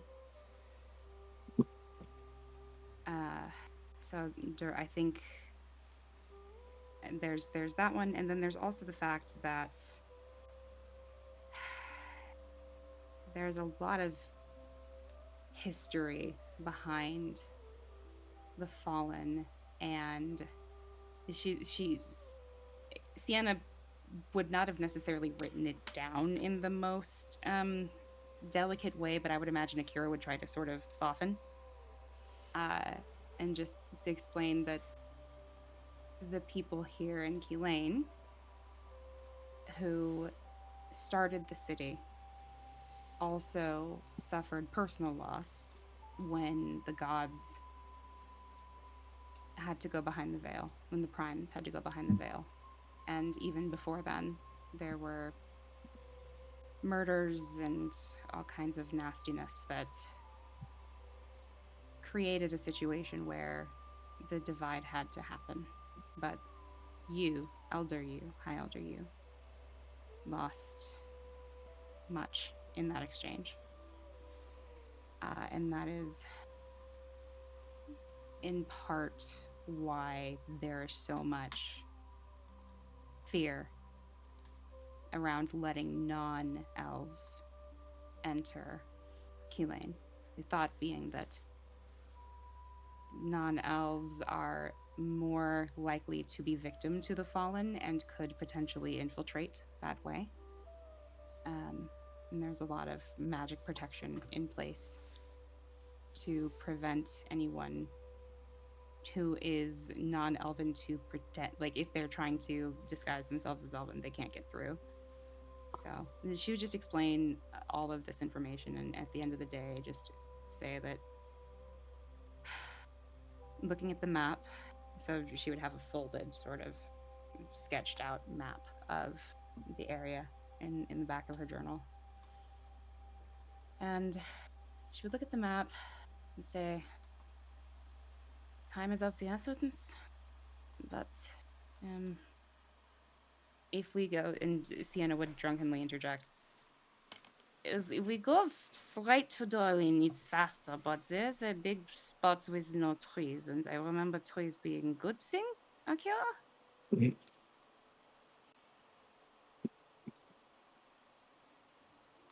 That is right. You remember we traveled to Duralin by way of Avona. That's right, Avona. I remember jokes about Avona go there. Yeah. Avona is probably the safest route. It's like Sienna said, it would be faster to go down the Great Chasm, but it exposes us. Do you know how much? Do you remember how much time it adds? About 2 days. Oy, that's not good. But it is safer. It is, and we know that we have. We know that we have somebody who is on the fallen shit list in our party now, so we must protect him. I think choosing the safer way is probably better. Yeah. Are you able to share, Akira, anything about your mission, or is it top secret? Unfortunately, for your safety,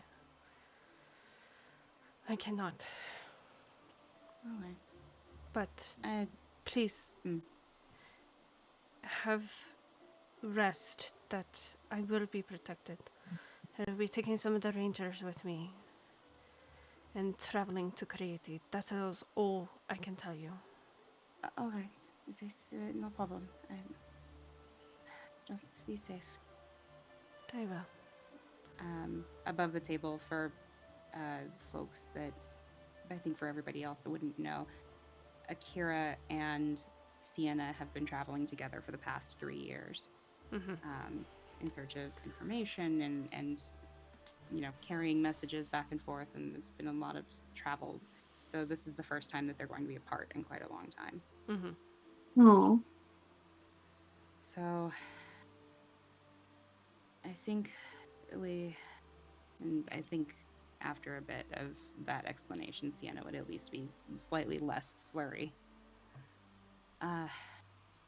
Sister, I don't know what to say. It will be tough. That is for sure. But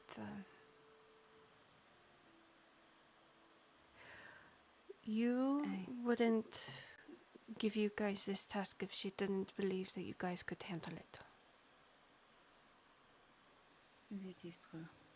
I think. I don't know you very well, but she strikes me as a good person.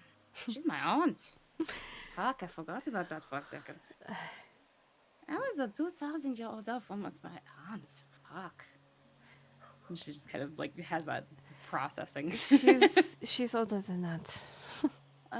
But that does not make it better. She'll just laugh.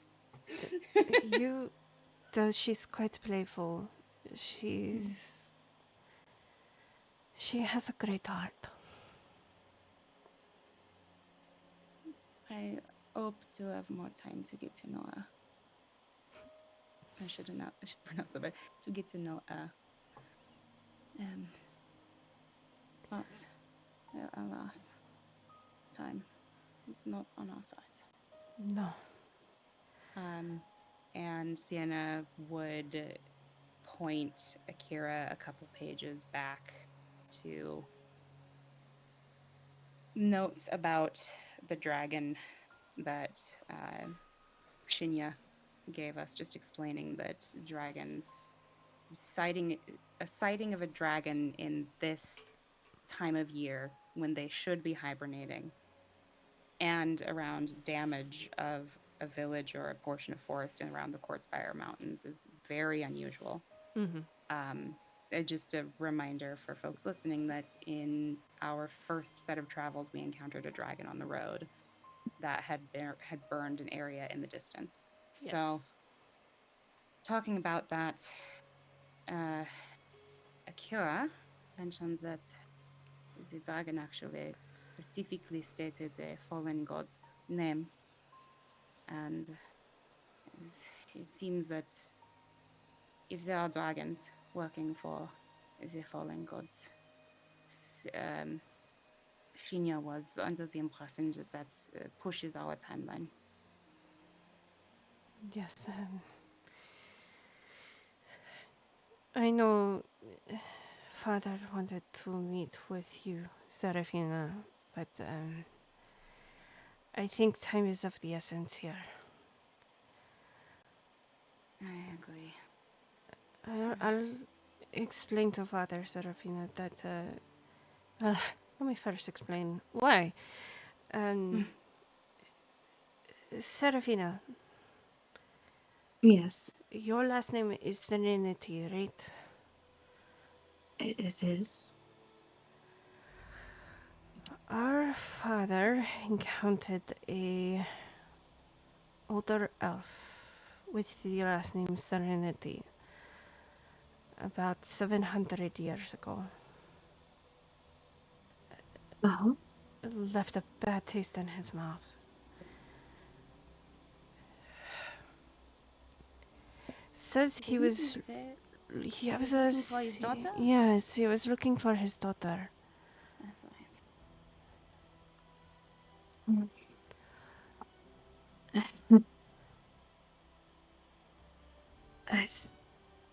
I can't remember when I've seen my father. What did he look like? I Don't don't recall know. if he gave a physical description. I think it was more of a intuition. Let's see. It was 700 years ago. And Long Sienna, time. it occurs to Sienna that she's never asked Serephina how old she is, and she won't. But it's just one of those where it's like she's trying to math the math, and her brain Yeah. is no longer able to math. Serephina, roll me a history check. Okay.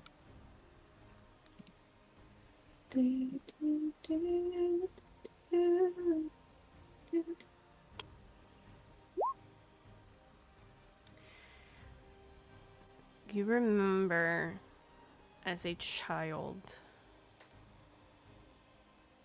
you remember being outside playing with a couple of the other children on Creati.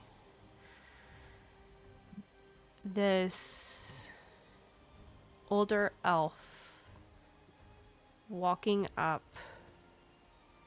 and grabbing your wrist.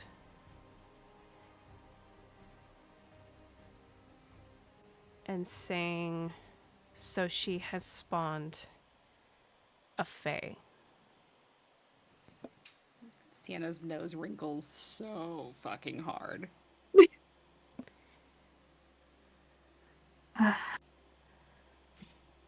So my girl remembers being grabbed by the wrist and Hearing the words, so she has spawned a fae.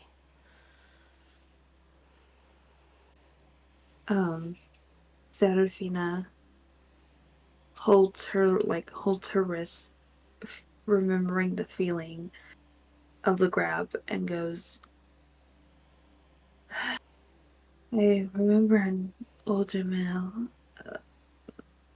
or I remember playing with children, and he grabbed me by the wrist and said, so she spawned a fae. A fae? What the fuck is that supposed to mean? Akira, Oh. she zones out for a second. Sienna, like, oh, sorry, go ahead. Serephina, Yes. you said you're from Captoria, right? Do you remember what your parents are? I mean, not in the sense of what race they are, more of where they're from.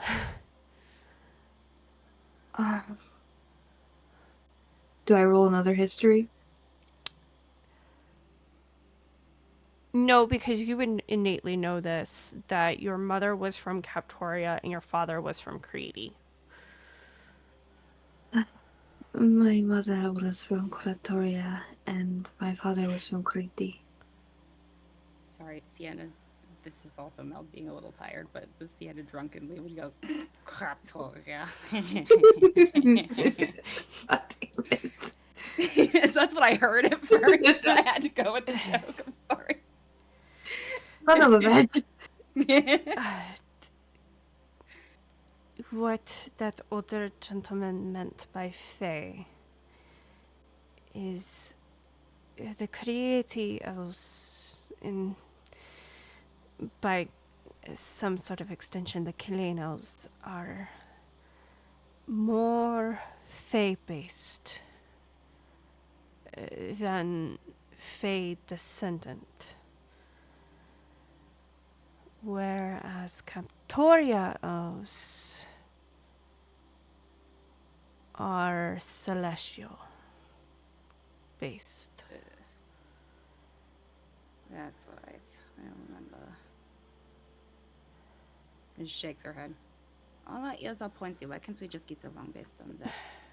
Yes, and let us rest. Mm. There's a long day ahead tomorrow. Right. You all take. Oh, excuse me. You all take your long rest.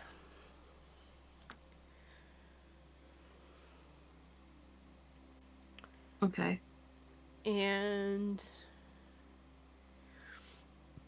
do you guys immediately go on the road? Or do you guys hang back? I'd want to catch Ignacio and Cavoria first thing in the morning. Probably she wouldn't knock on the door, but she would go downstairs early. Well, as early as she wakes up, and just try to get some coffee and wait for people to join her downstairs. Also, is Biggs still Biggs? Or as Biggs By when she morning, wakes up? actually, funnily enough, in the middle of the night, you feel yourself just fall backwards. And something fucking hell. and something starts poking your back. Oh, sheets Biggsy small again. All right. Pockets Griffin. And she just kind of rolls over. She does not get up from the rug. But wakes up and heads downstairs and waits for the group because they're going to need to make this decision together. Yep. She'll wait until like 8 o'clock maximum before she decides to go wake people up because we can't wait too long. Yeah. So Serephina is like hanging halfway off the bed, like her feet and legs are on the bed, and like her whole back and head are just hanging off. Mm-hmm. She looks like she's trying to do a handstand, but she's not really trying to do it. She's just sleeping that way. Akira will eventually come downstairs and join you. Good morning, sister. Good morning. Today is the day. Today is the day. So she would just lean forward and reach her hands across the table for Akira's. She grabs Sienna's. Remember, Let the gremlin sleep. I wish I could stay here and have breakfast with you, but I need to go meet the rangers that will be protecting me. And then,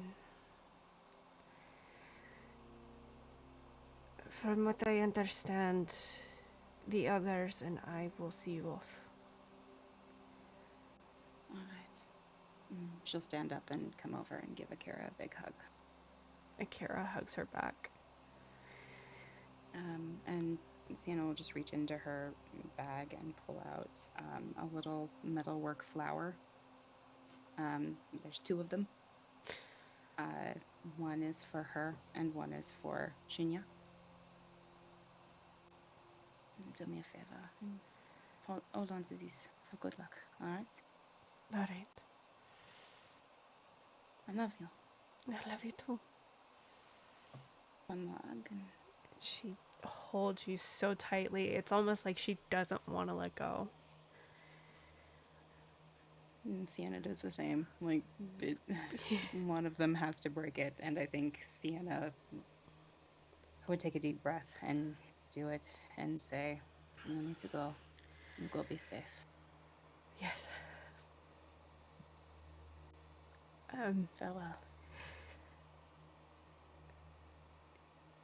Akira pulls out some papers. Hand these to Serephina. All right. This is a horse for her. It's as my gift. I'm sure she'll love it. Thank you, sister. Mm-hmm. It is hers. She will never have to rent a horse again. I'm sure she'll miss flirting with the stable boys, but honestly, it will save us so much time. It will. And money. And money, that's true. All right. Until next time. Until next time. And then she'll walk out.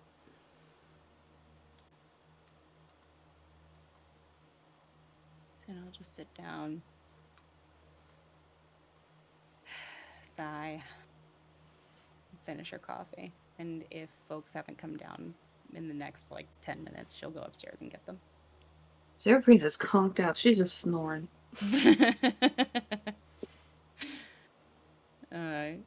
In that case, Sienna will, after the 10 minutes, come up and see you, and just oh, Serephina, What?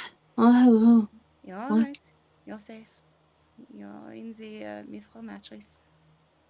Here, have some water. She tries to sit up, but for some reason gets clumsy and falls off the bed, and her head hits the floor, and her body just. Dex save. I want to catch her. Go for it. Fuck, that's a 5. I have a +0. Seraphina, you just go conk.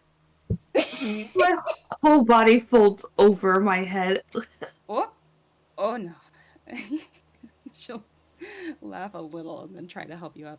It is moments like this that I am grateful for my dwarven.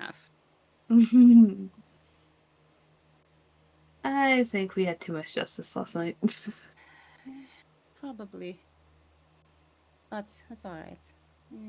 It's a good thing to let go sometimes. Are you ready? We need to probably knock. And Sienna will lean her head toward the door frame to see if she can see if Ignacio's door is opened or if it's still closed. It's still closed. Okay. And she would just say, drink some water. I'll be right back. And Sienna will go and very gently knock on the door. And she'll wait because it probably wasn't loud enough. And then she'll try again, louder. Get the fuck up, we gotta go! All right. Ignacio? She's not going to make assumptions about if Kvavoria is in there or not. She's just going to call out to Ignacio.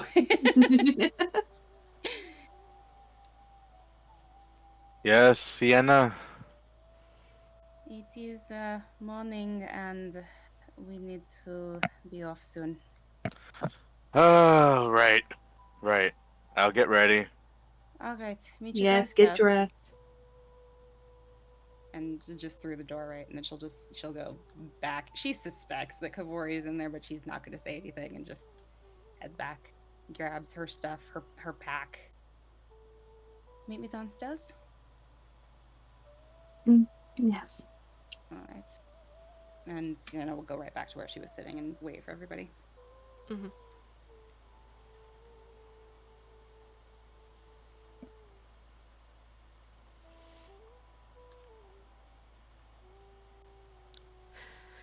What was that? Yeah. I'm sorry, what was that? Who was that? Sienna. Is it morning already? I know it. Mhm. I know. I thought it was gonna be longer than that. Oh, if it's morning, I need to quickly run to the sanctuary.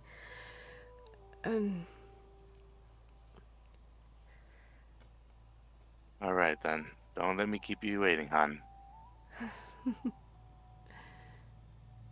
She'll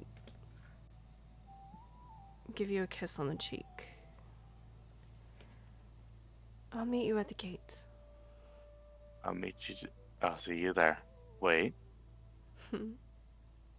He'll sit up, stand up, and just kiss Kavoria on the forehead. Ew.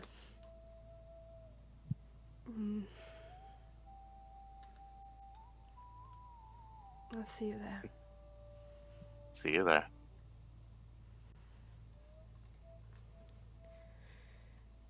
And Kavoria will leave. Sienna just gives her a wave on her way out, but she doesn't try to stop her to talk or anything. She looks like she's in a rush. Excuse me.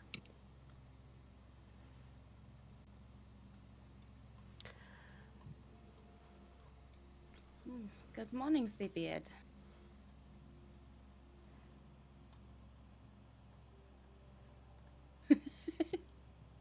Was she talking to Ignacio or? No, to Serephina. You. Oh, shit. Oh.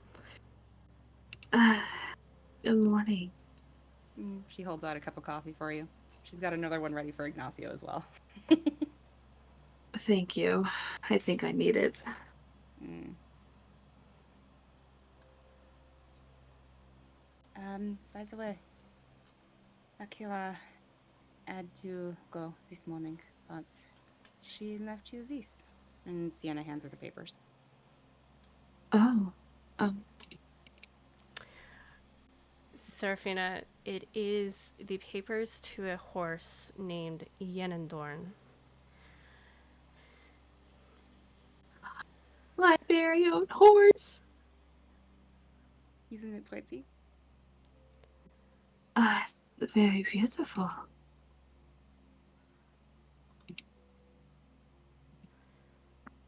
Well, this now you don't have to rent your horses anymore. Thank God for that. I should take her one of these days when we come back. With any luck, we will have that chance. Did you run into Ignacio on your way down by chance? Or was his door open? I think he was getting dressed and ready All right. as I was walking down. Sounds good. Good morning, Ignacio. Good morning. You hand you your coffee. I could be wrong, but I think you like your coffee black. Is that correct? Surprisingly, I like it sweet. Damn Oh, it. Well, here's some milk, and it's harder to take the milk and cream out, so here you go.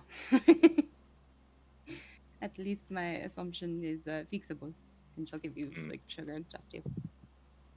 So, we discussed options for where to go, Ignacio. Duralin came up in my conversations, but Serephina mentioned it might have come up in yours as well.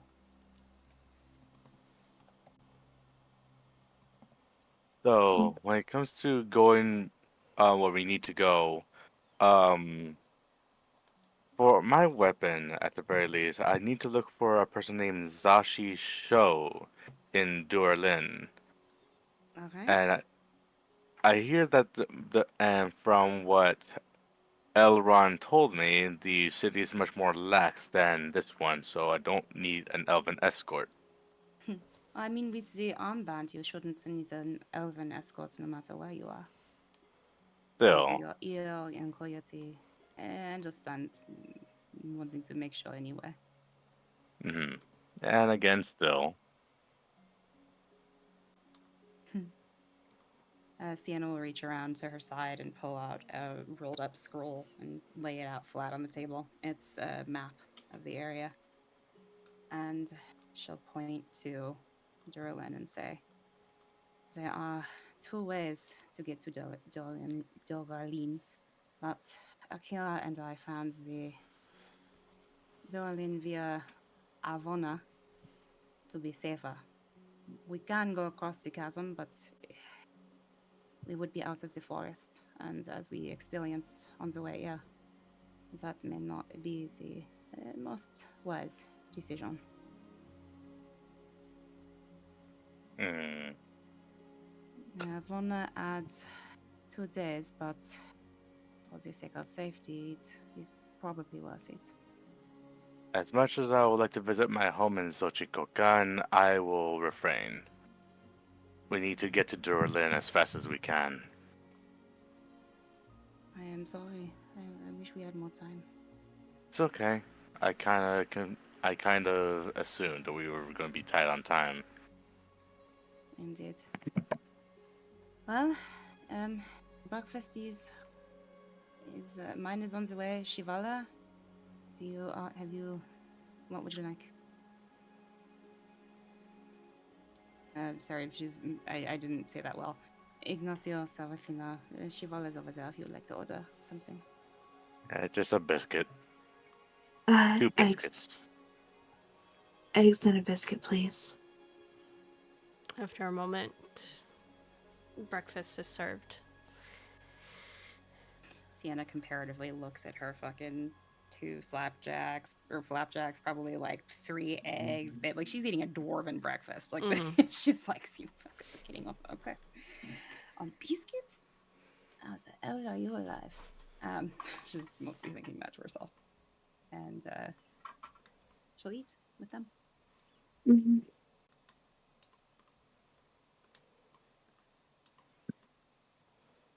Okay.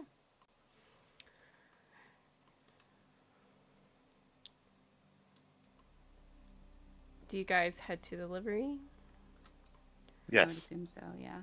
Okay. Yes. You guys head to go pick up your horses. And let me move this here. You guys are able to go down and pick up your horses. And Serephina, as you arrive, Valley Shawl is there at the front.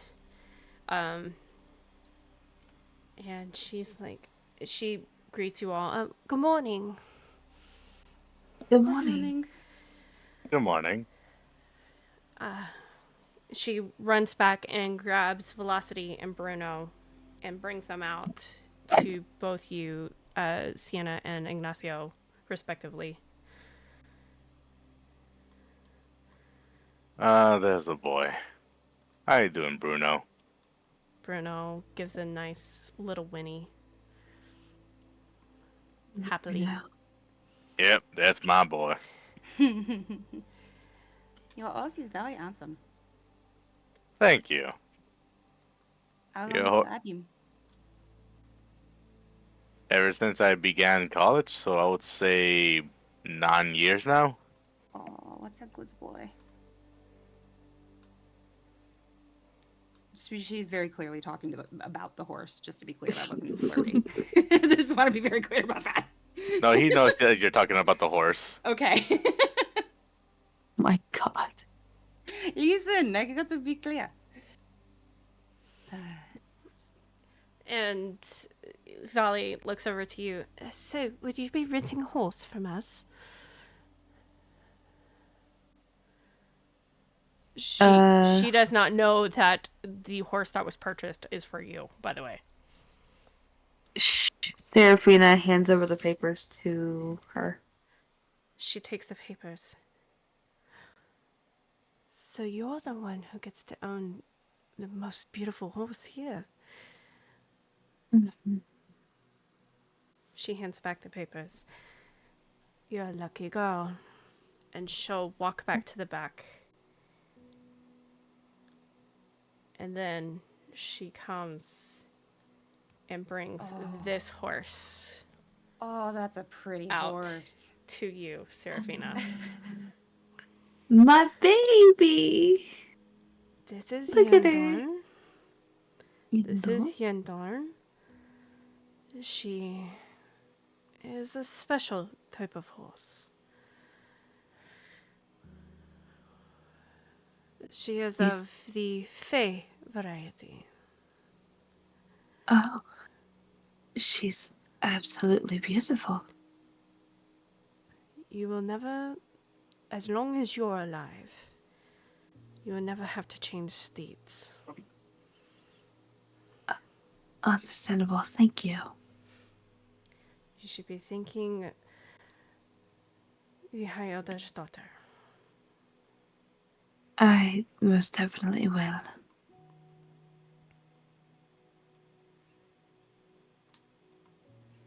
As you guys are mounting up, you hear the approach of hoof beats. Oh my goodness. Oh. And you, Shinji, Shinya, and Akira have all arrived on their own horses.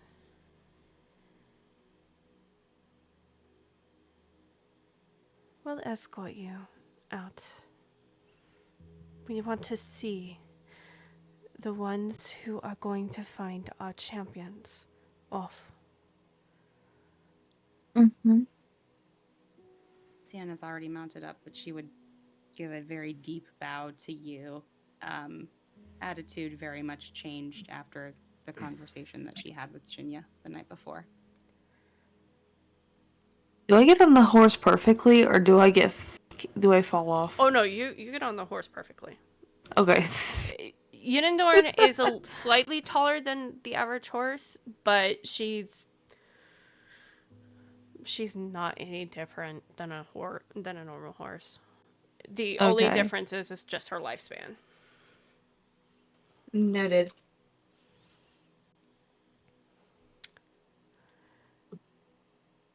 And the group Alright. goes by and starts to lead you.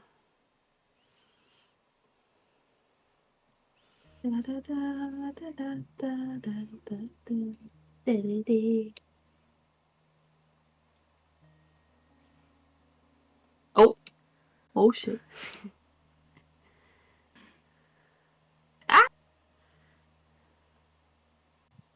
If it makes it easier. Okay, This hang is on. amusing.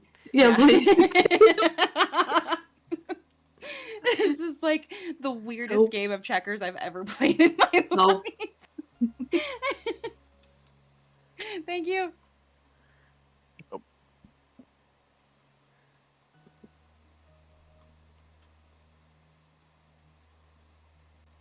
And eventually you arrive at this gate.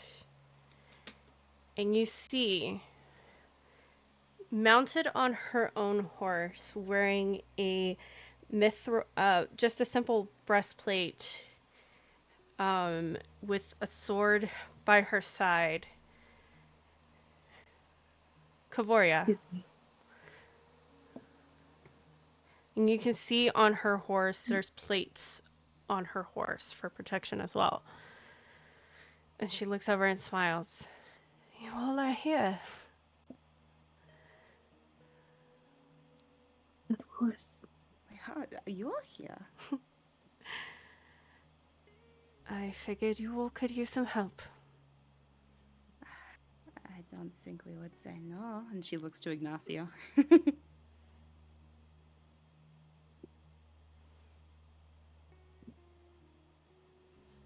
I wouldn't deny your help.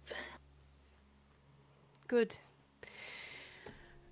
Because if anybody is going to protect the champion of ravens, I might as well help.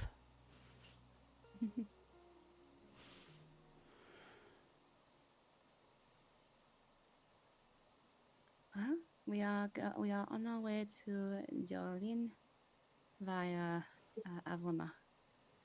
I've been to Avona. It's quite nice. It's quaint, right? Yeah, It's small, but it's lovely. yeah. It'll take us about a day to get there, so we might as well get riding, huh? Indeed. I imagine you know these woods better than we do. Lead the way. Of course. And Sienna will deliberately back up to allow Bruno and Ignacio to pass. As you all get ready to leave the gate, you calls out one last time. May the gods and goddesses protect you. And may the Rag show you the way. Thank you, Ielda. Thank you very much. Akira is there in the back. Be safe, all of you. You as well. And she'll just wave from her horse. Like she's not watching where the horse is going. Hopefully the horse is paying attention. Mm-hmm. Yeehaw. She'll make eye contact with Shinya as well and just give an extra nod and just like a little hand over her heart. He nods and mirrors. All right, Avona, here we come. There you come. All right. Whee! Your trip to Avona is quite calm.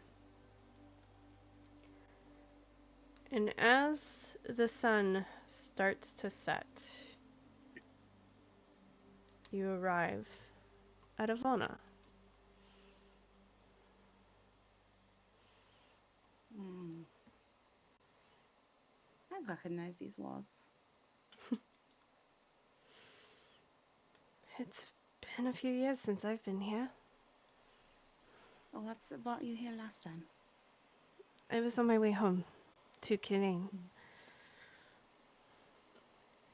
Yeah, it's certainly a good stop point between the two. Yes. Ignacio, is this your first time?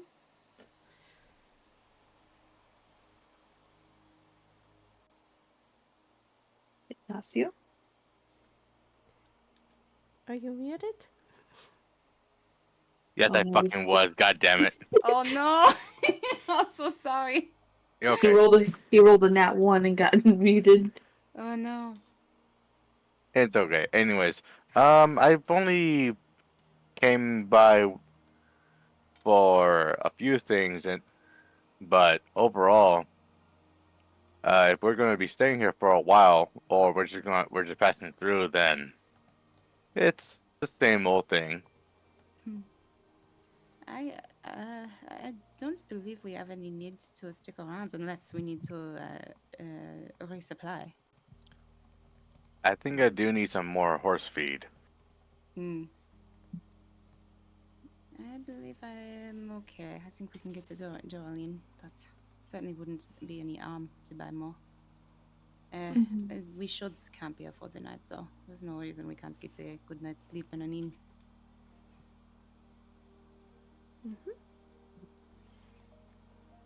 And I would just imagine we're having this conversation as we're moving toward the gates, question mark? The stables is right next to where you guys are currently on the map. Oh, awesome. You are free to leave your horses there or pick up the feed, but it seems from your vantage point within the town walls, you can see there are a couple of places that have horse ties around the outside of the buildings. Sienna will stable velocity for the night, just 'cause she'll be more comfortable. Okay. What's the cost for it? The cost is 5 silver. Okay. She'll pay that. 5 silver per horse. So whoever wants to stable can stable. Whoever wants to just take their horse can take their horse. I'm gonna take my horse to the Guidance Garden Ale and Inn, and I'm gonna perform a song. Mm-hmm.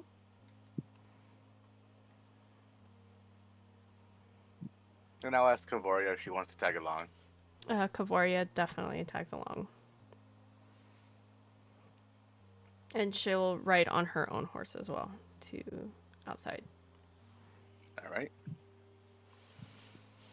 May I roll performance? Go for it.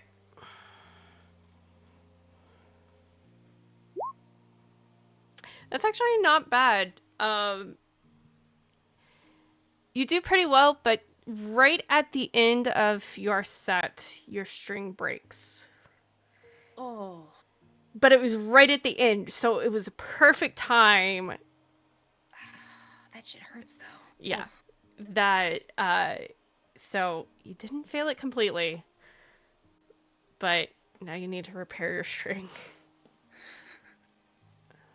I think I carry spares. Yep. And you earn 40 gold. Damn. It was a packed house. Get him, Ignacio.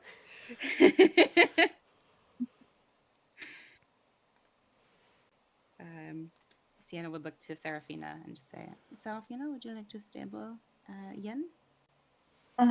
Sure. Sounds good. There's somewhere that I bet you might like, actually, if you allow me. Mm-hmm. And once Sienna's stabled, Sienna would lead Serephina to the Temple of the Gods. She just remembers it being very nice, and Serephina being a cleric, she thought she might like it.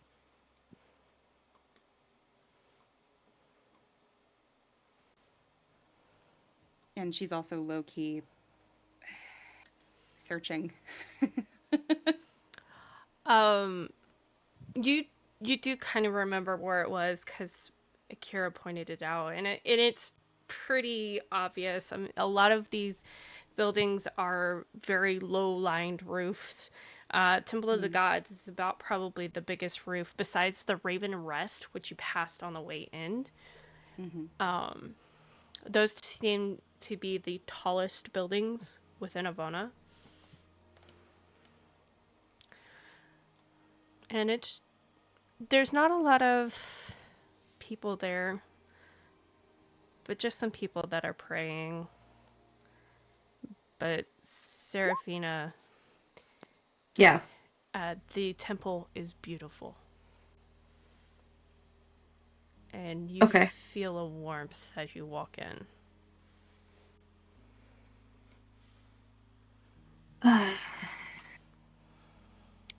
Feels very warm and cozy in here.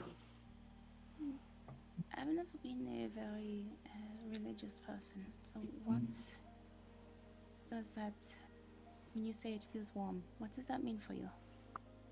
It feels like home to me.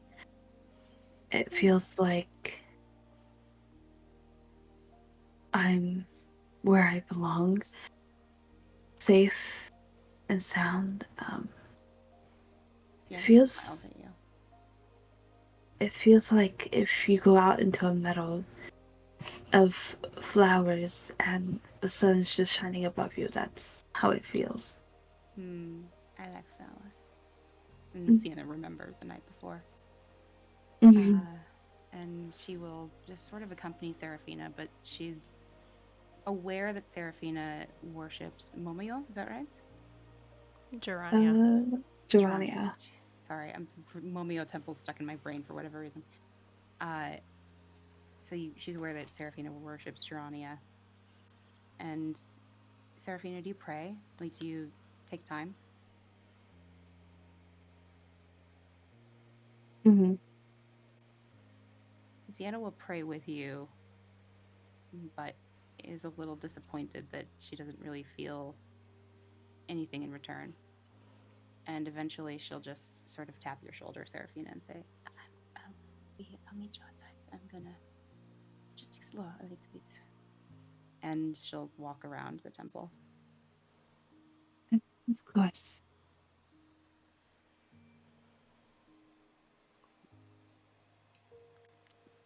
And she's looking at the very. Am I reading it correctly to say Temple of the Gods represents all of the primes?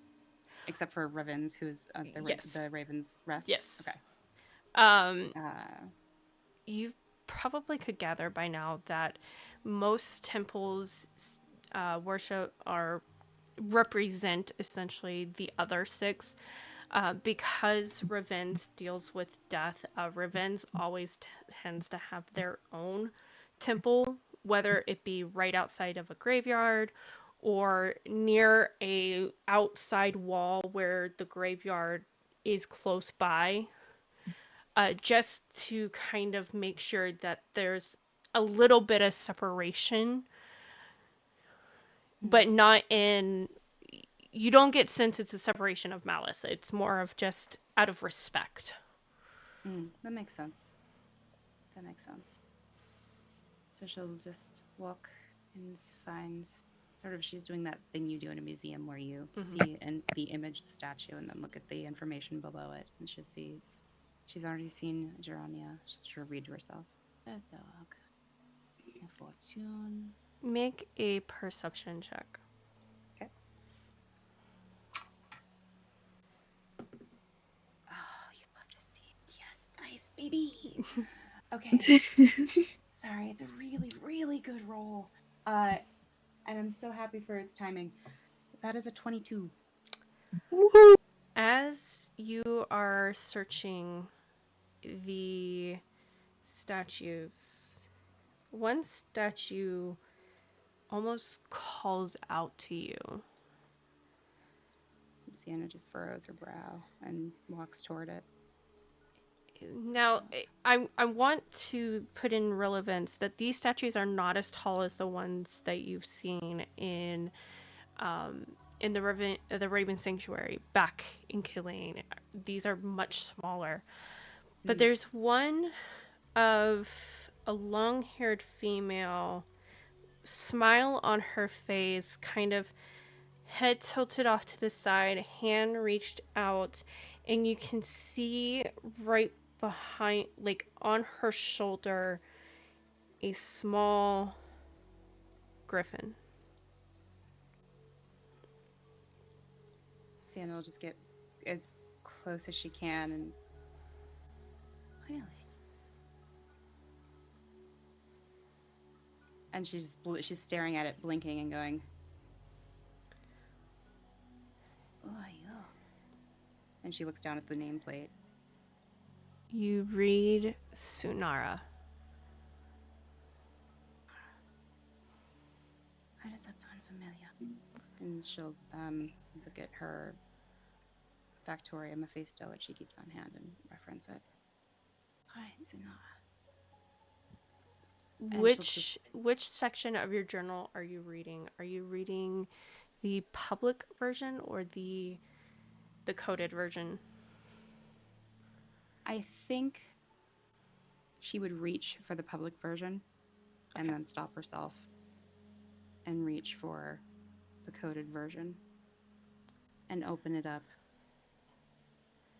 and just compare the names that are not the same, but they're in the same place between wherever the pages are similar. Mm-hmm. And wherever Sunara is listed, there is a different name that I am looking for in our, there we are, Sinosha. And Sienna just sort of, who are you? You hear Sinosha. in your head, "You're getting warmer."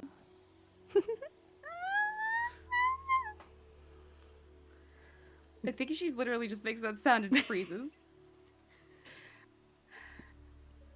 You're a sneaky one. And I like it. And cut away from her. She'll stay there for a little while until Serephina comes out. Mm-hmm.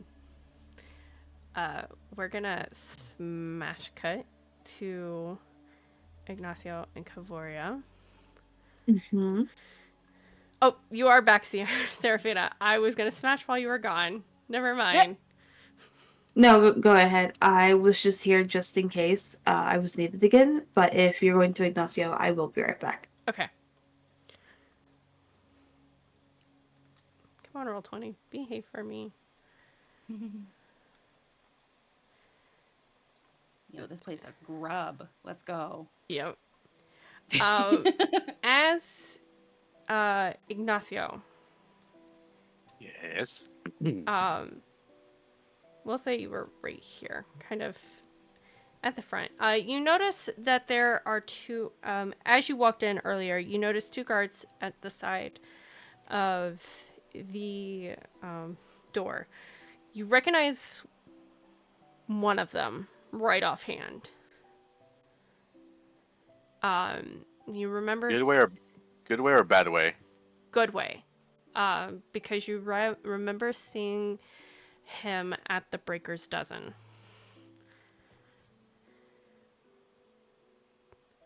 Is it this? Yes, it is that one.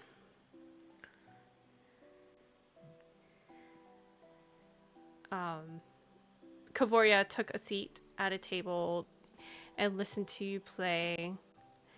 And after you finished your set, a lot of people left. It seems like you got here kind of right at the tail end of the dinner rush. But seated at a table is a very peculiar female. Right here. Blonde hair, long, pulled back in a braid. She looks very lithe, and leaning against the table is an axe. I don't want to make her mad. Elery, Yes. you just finished hearing this performance. What you up to? I would say that Elery is here after a long day of hunting, tired, ready to fill up an energy. So she's got just a good, hearty meal in front of her. Lots of meats, some breads, any kind of broth to dip it in, that kind of thing. I wouldn't say that she looks upset per se. She definitely she looks tired. She looks a little tired, and the axe is very casually propped against the table, but also in a way where she could immediately reach for it and be at the ready. But I wouldn't say that you get the sense that she feels like she needs to have it anytime soon. It's just like clocking out of work, and having and going to dinner. So she would be she'd be head down at the table, just eating. And at Ignacio's performance, she might give kind of like a vague, like applause over her plate, and then like keep eating, not not super perceptive of what's going around her. As you are sitting there eating, you hear a female voice behind you. Elery? Is that you? She perks her head up, big ol' chipmunk cheeks full of food, and looks over at Kavoria and blinks once, twice, swallow, gets it all down. Kavoria? It's so good to see you. What, you're here. Oh, what are you doing here? We were actually passing through. Ignacio, come here. And Ignacio would go over and would sit right over here. Or actually right over here. Ignacio, this is Elery. I met her when I was traveling back to Killeen. Elery, this is Ignacio. You see her It's smile at him. It is very nice to meet you, Elery. Elery is going to look at Kavoria, just like a quick eye shift, kind of questioningly, She gives and a then nod. looks back at Ignacio.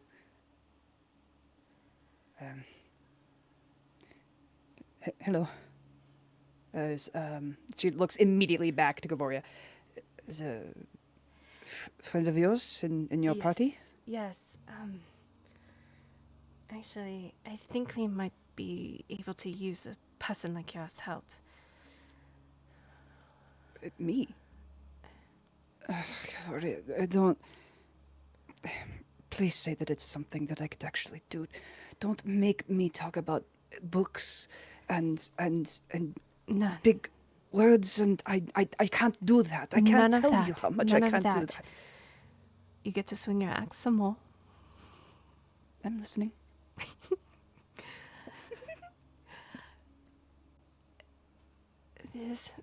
There's two more. They'll be on their way soon, but from what I heard, they just lost a member of their party, and they could use some help. I'm along for the ride, but I can't always be up in the front at this all the time. Do you think you could help us? She sits back a little bit, and her hands that were on either side of her plate on the table kind of shift into her lap, and she stares at her food for not a long time, but it's pretty intently. And she kind of mumbles to herself. Yeah, last hunt was very good. Brought in lots of feed, many many claws and teeth and bones to make the jewels and hides for the time of year. Uh, I. She looks back at you.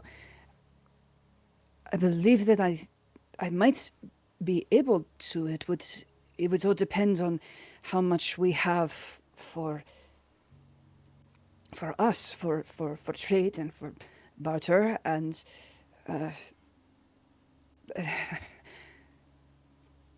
the game has been very good for us so far this year, but I cannot leave my people behind when they are not in a place where they would not be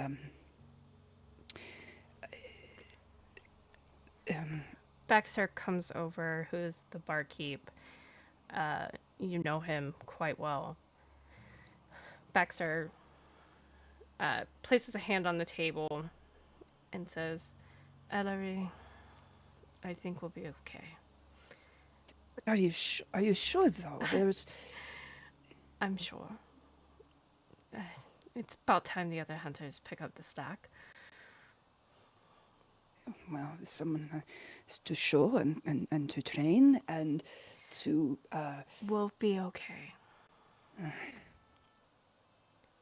Besides, you've been wanting to get out of here for a while, haven't you? I mean, adventure always sounds amazing, and she is looking back and forth between Kavoria and Baxter. Like Ignacio is like there, but she's super not even looking at him. Like not. Adventure is great, yes, but at the expense of others here with what I can do. Elery. Go. We'll be fine. You've She prepared us a lot in the past couple of weeks. I think we'll be okay.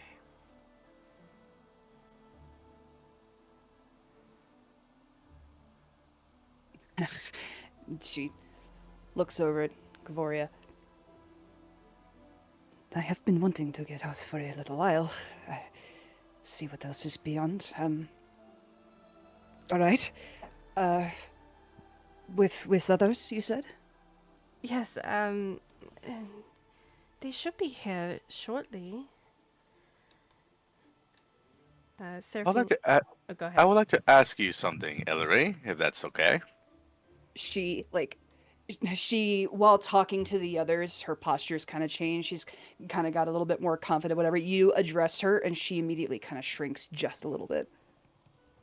You don't ha- you don't have no, not to worry. It's just I want to ask you a question, a simple one. I ask everyone, though I have not asked you, Kavoria. Though I'm pretty sure I remember your answer back when we went to school together. Mm-hmm. The question is, Ellery, what's the most important thing life has taught you so far? She looks so relieved that that's your question. Um, well,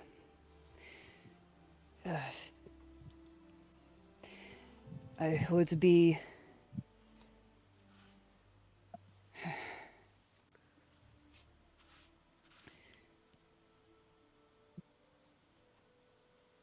honesty, sincerity, yes, but the best thing is for people to be who they are and to not pretend to be something they're not.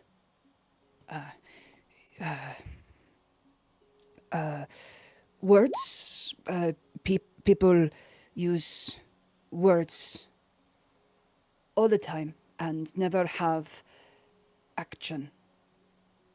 I believe in good action. You can say many things, but actions are harder and better than words. It is good to not say things you want to do, but then to do them. To not be some things that you are not.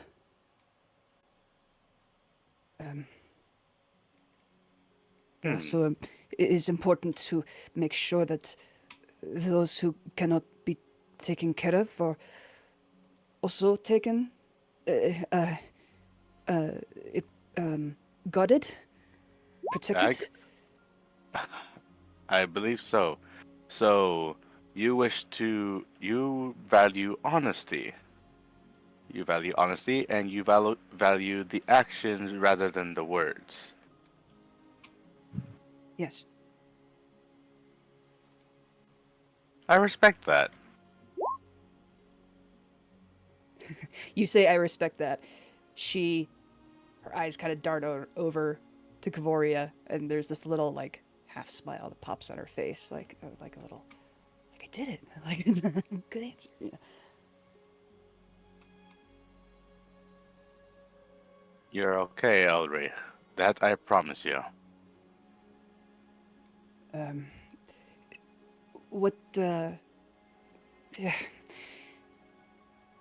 adventure? Yeah, party? What are... What are you doing? Okay. Oh, what do we all do? Well, I am a bard. I play songs, cast magics, though I do specialize in the way of the sword. There's two other elves. One's is a drunken cleric. I think you'll grow to like her. One's is one of that likes to tinker with machines, though she's she's friendly.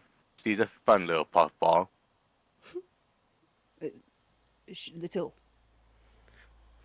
They're not all like you.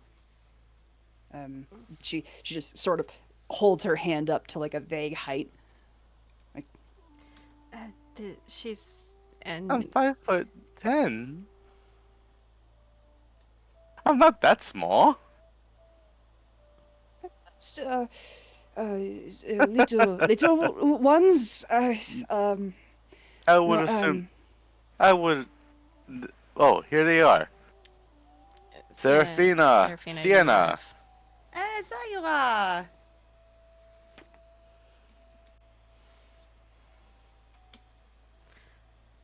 Come, join us.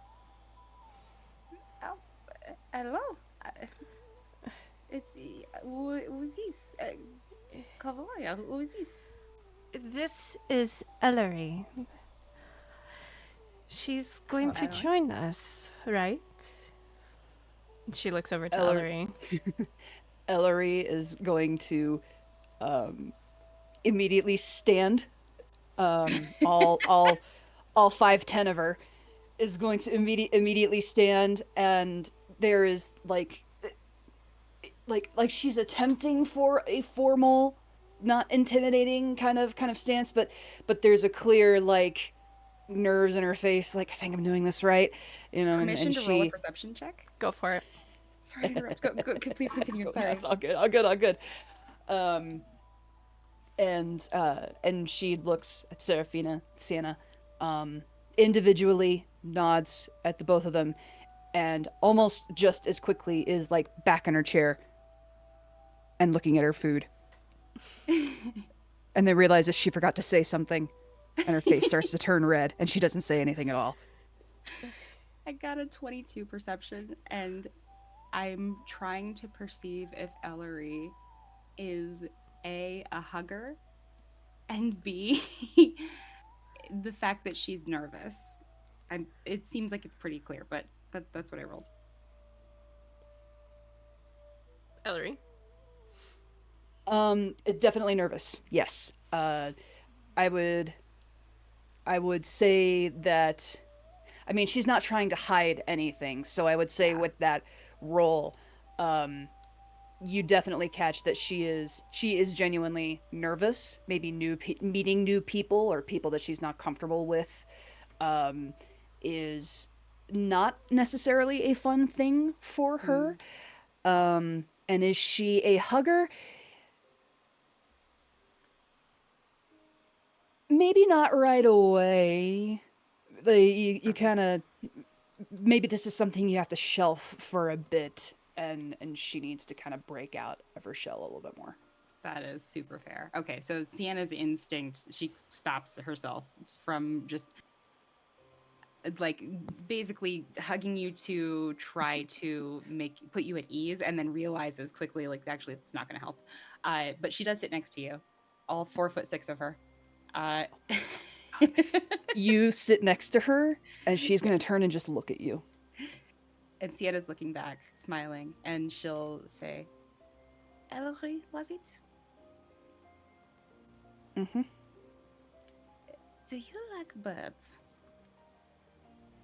I what do you mean? Mm, I have. And she's going to gesture to a very small canary, a steel canary that's on her shoulder. It's made of a bunch of little tiny steel pieces. Thank you for the raid. I'm sorry. You're distracted with a notification. Thanks, Yzma. So she'll gesture to the canary on her shoulder. It's a silver canary. It's got little yellow eyes, and it moves and acts very much like a small bird. And she would just gesture and say, "This is my friend Cassie, and she is very friendly. If you would like to hold her or just say hello."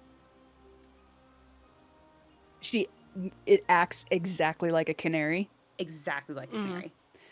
Um, Ellery will look at Cassie and go,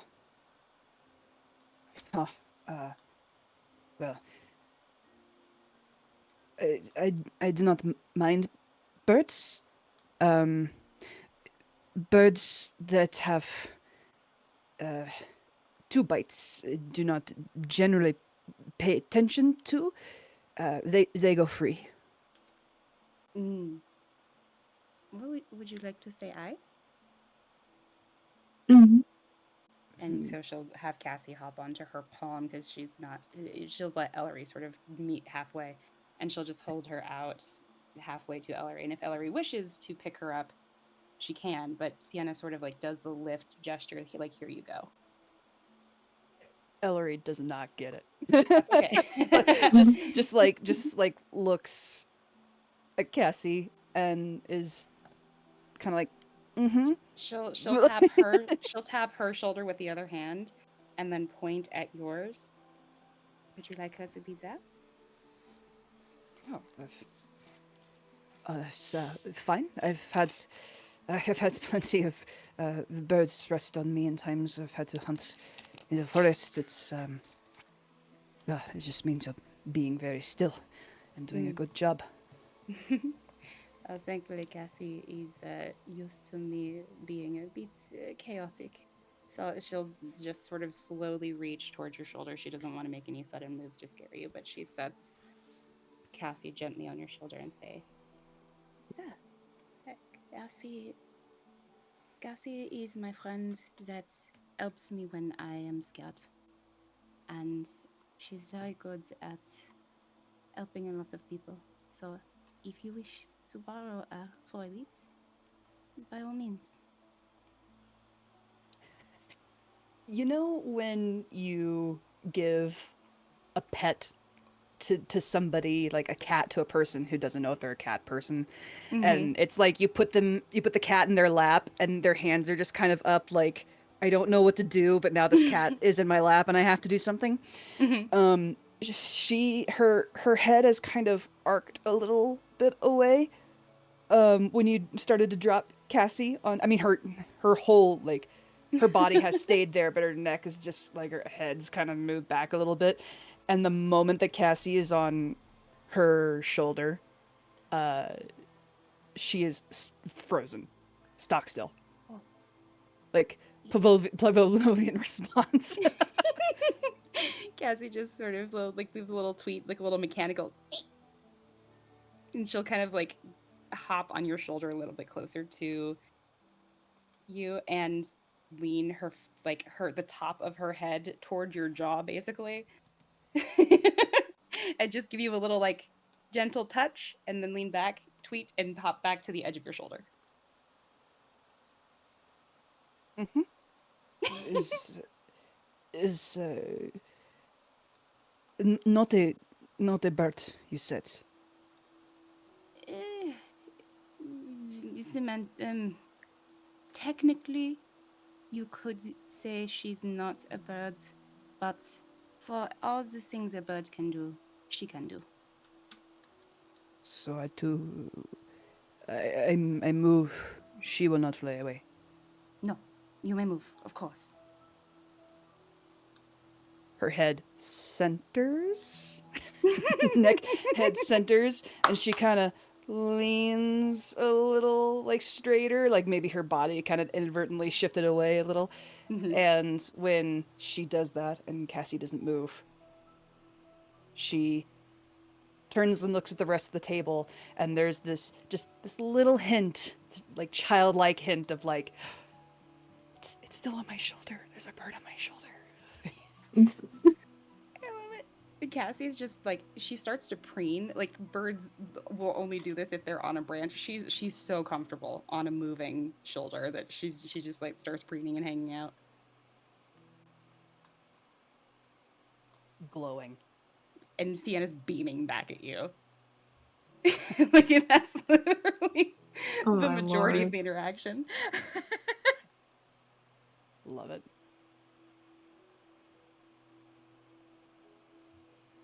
So this is this is you. This is your party. Yes. Looking around the table to all of you. Yes. Yeah. And Sienna just nods to Kavoria, and she knew she was speaking. Yes, this is all of us. So I ask you again, Elery, will you join us?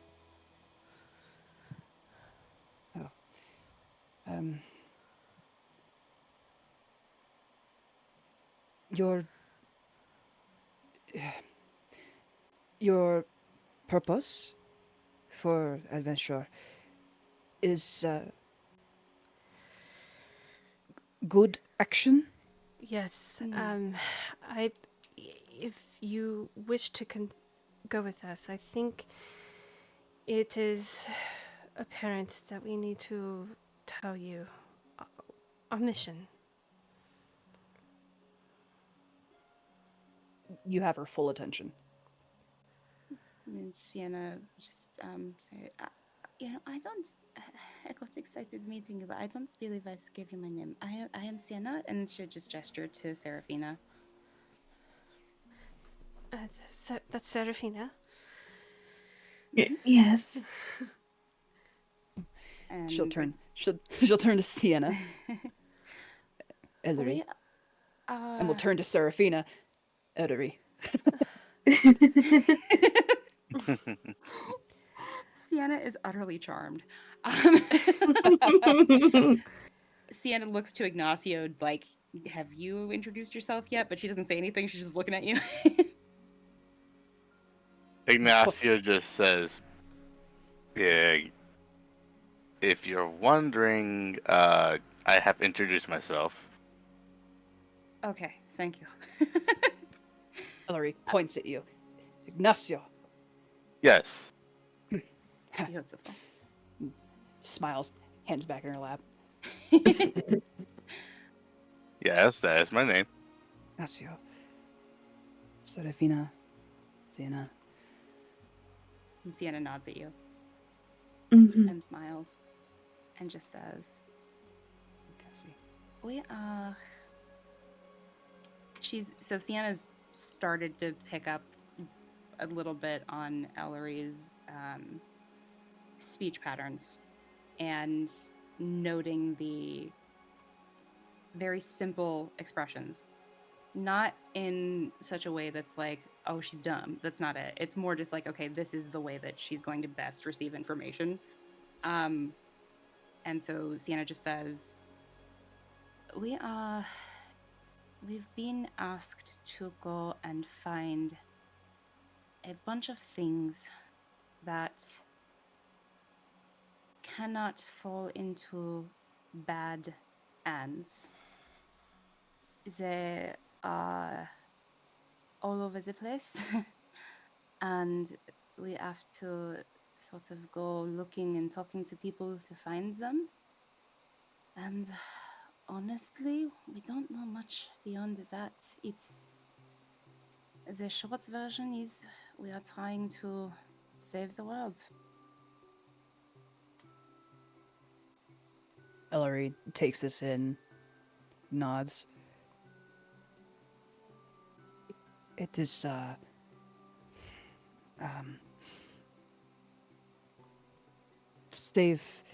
save the world, save your worlds. And she kind of looks at everybody else in turn, like she's not quite sure how she's trying to articulate it. So your worlds are our,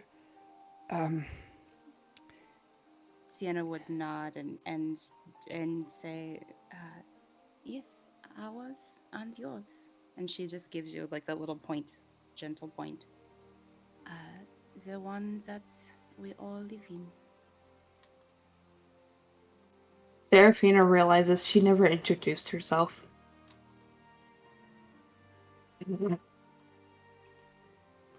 You were introduced Oh, was I? by Kavoria. Yes. Okay. I was like, I don't remember introducing myself. Fuck. so nice, you gotta do it twice. Yeah.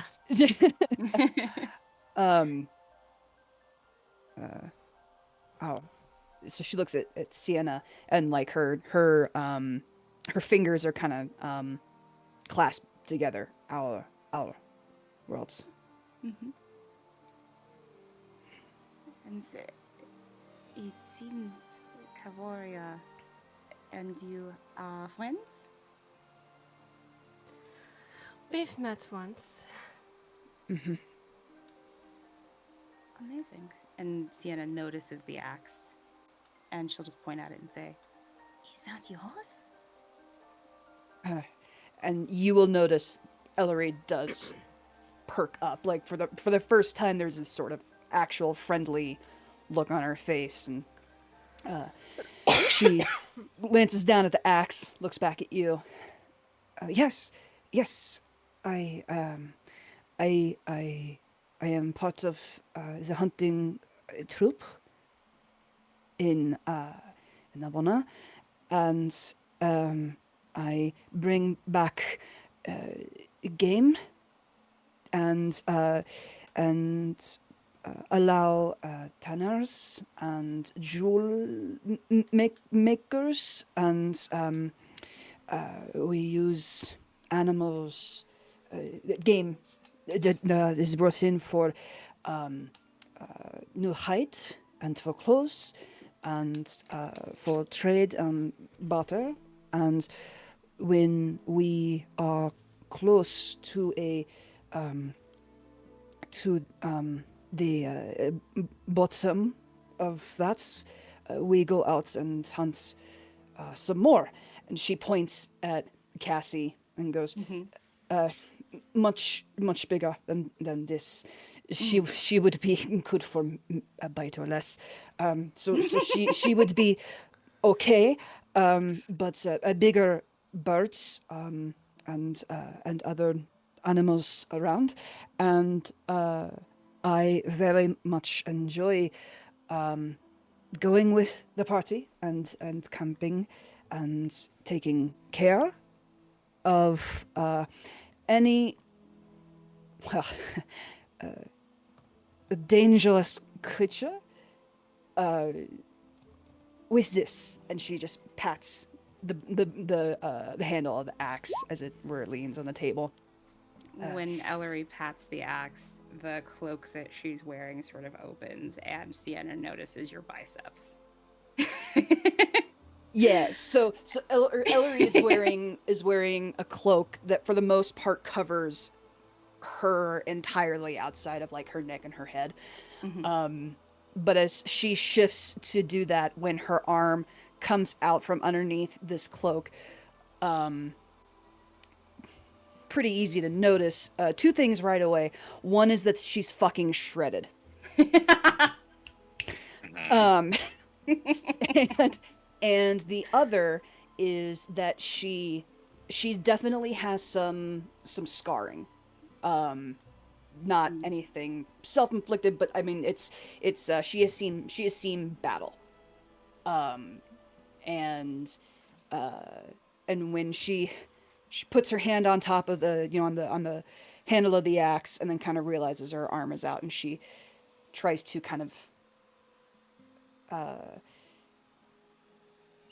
just ease it back into her cloak, maybe just a little too fast. The excitement on Sienna's face when she sees your arm. She perks up like a little kid bouncing in her chair and goes, "Oh, you're strong?" And she will lift up her cloak and flex, and this bitch is shredded too. She's small, but she is all muscle. She is full dwarf. We're all gay here. Oh my god. God You're damn strong. it. And you take care of people. That is amazing. So there is not much that I can do. Oh, that's bullshit. But in this, in this, I can do. I can defend. I can hunt. And if yours, and she looks at the group at large. If yours is a party in need of a reliable, reliable, and she kind of looks Sienna, over You got it right. at Kavoria, like that's the right word. Okay, You got it right. reliable, perhaps hunter or gods. Then it is me. If you would like. Sienna is like buzzing, but she does look at Serephina and Ignacio because she doesn't want to make decisions on the group's behalf. Just sort of like the eyebrow raised, like, what do you think? I say, let's bring her on. And Sienna will pick up a stein that is fully not hers because she hasn't ordered yet, and she will cheer with said stein. To Elery! That's mine. Oh. She'll put it back down. Barkeep, maybe get rounds of ale. Baxter Please. nods. Ignacio, you noticed the large group leave. And you hear, though it was quiet, saying, this one saying, "Don't worry, sir. We'll keep your brother safe. You can count on us." Oh, that hurts. Shailene Saruga. What? The red-haired male hello. says, "I trust you. Now go. You don't have much time to prepare." And they walk out the door. Think we found another captain. I'll be totally honest, I am lost. It's an Easter egg. Mm-hmm. I I will can't say anything because yeah. Sienna wouldn't know anything. Yeah. I know.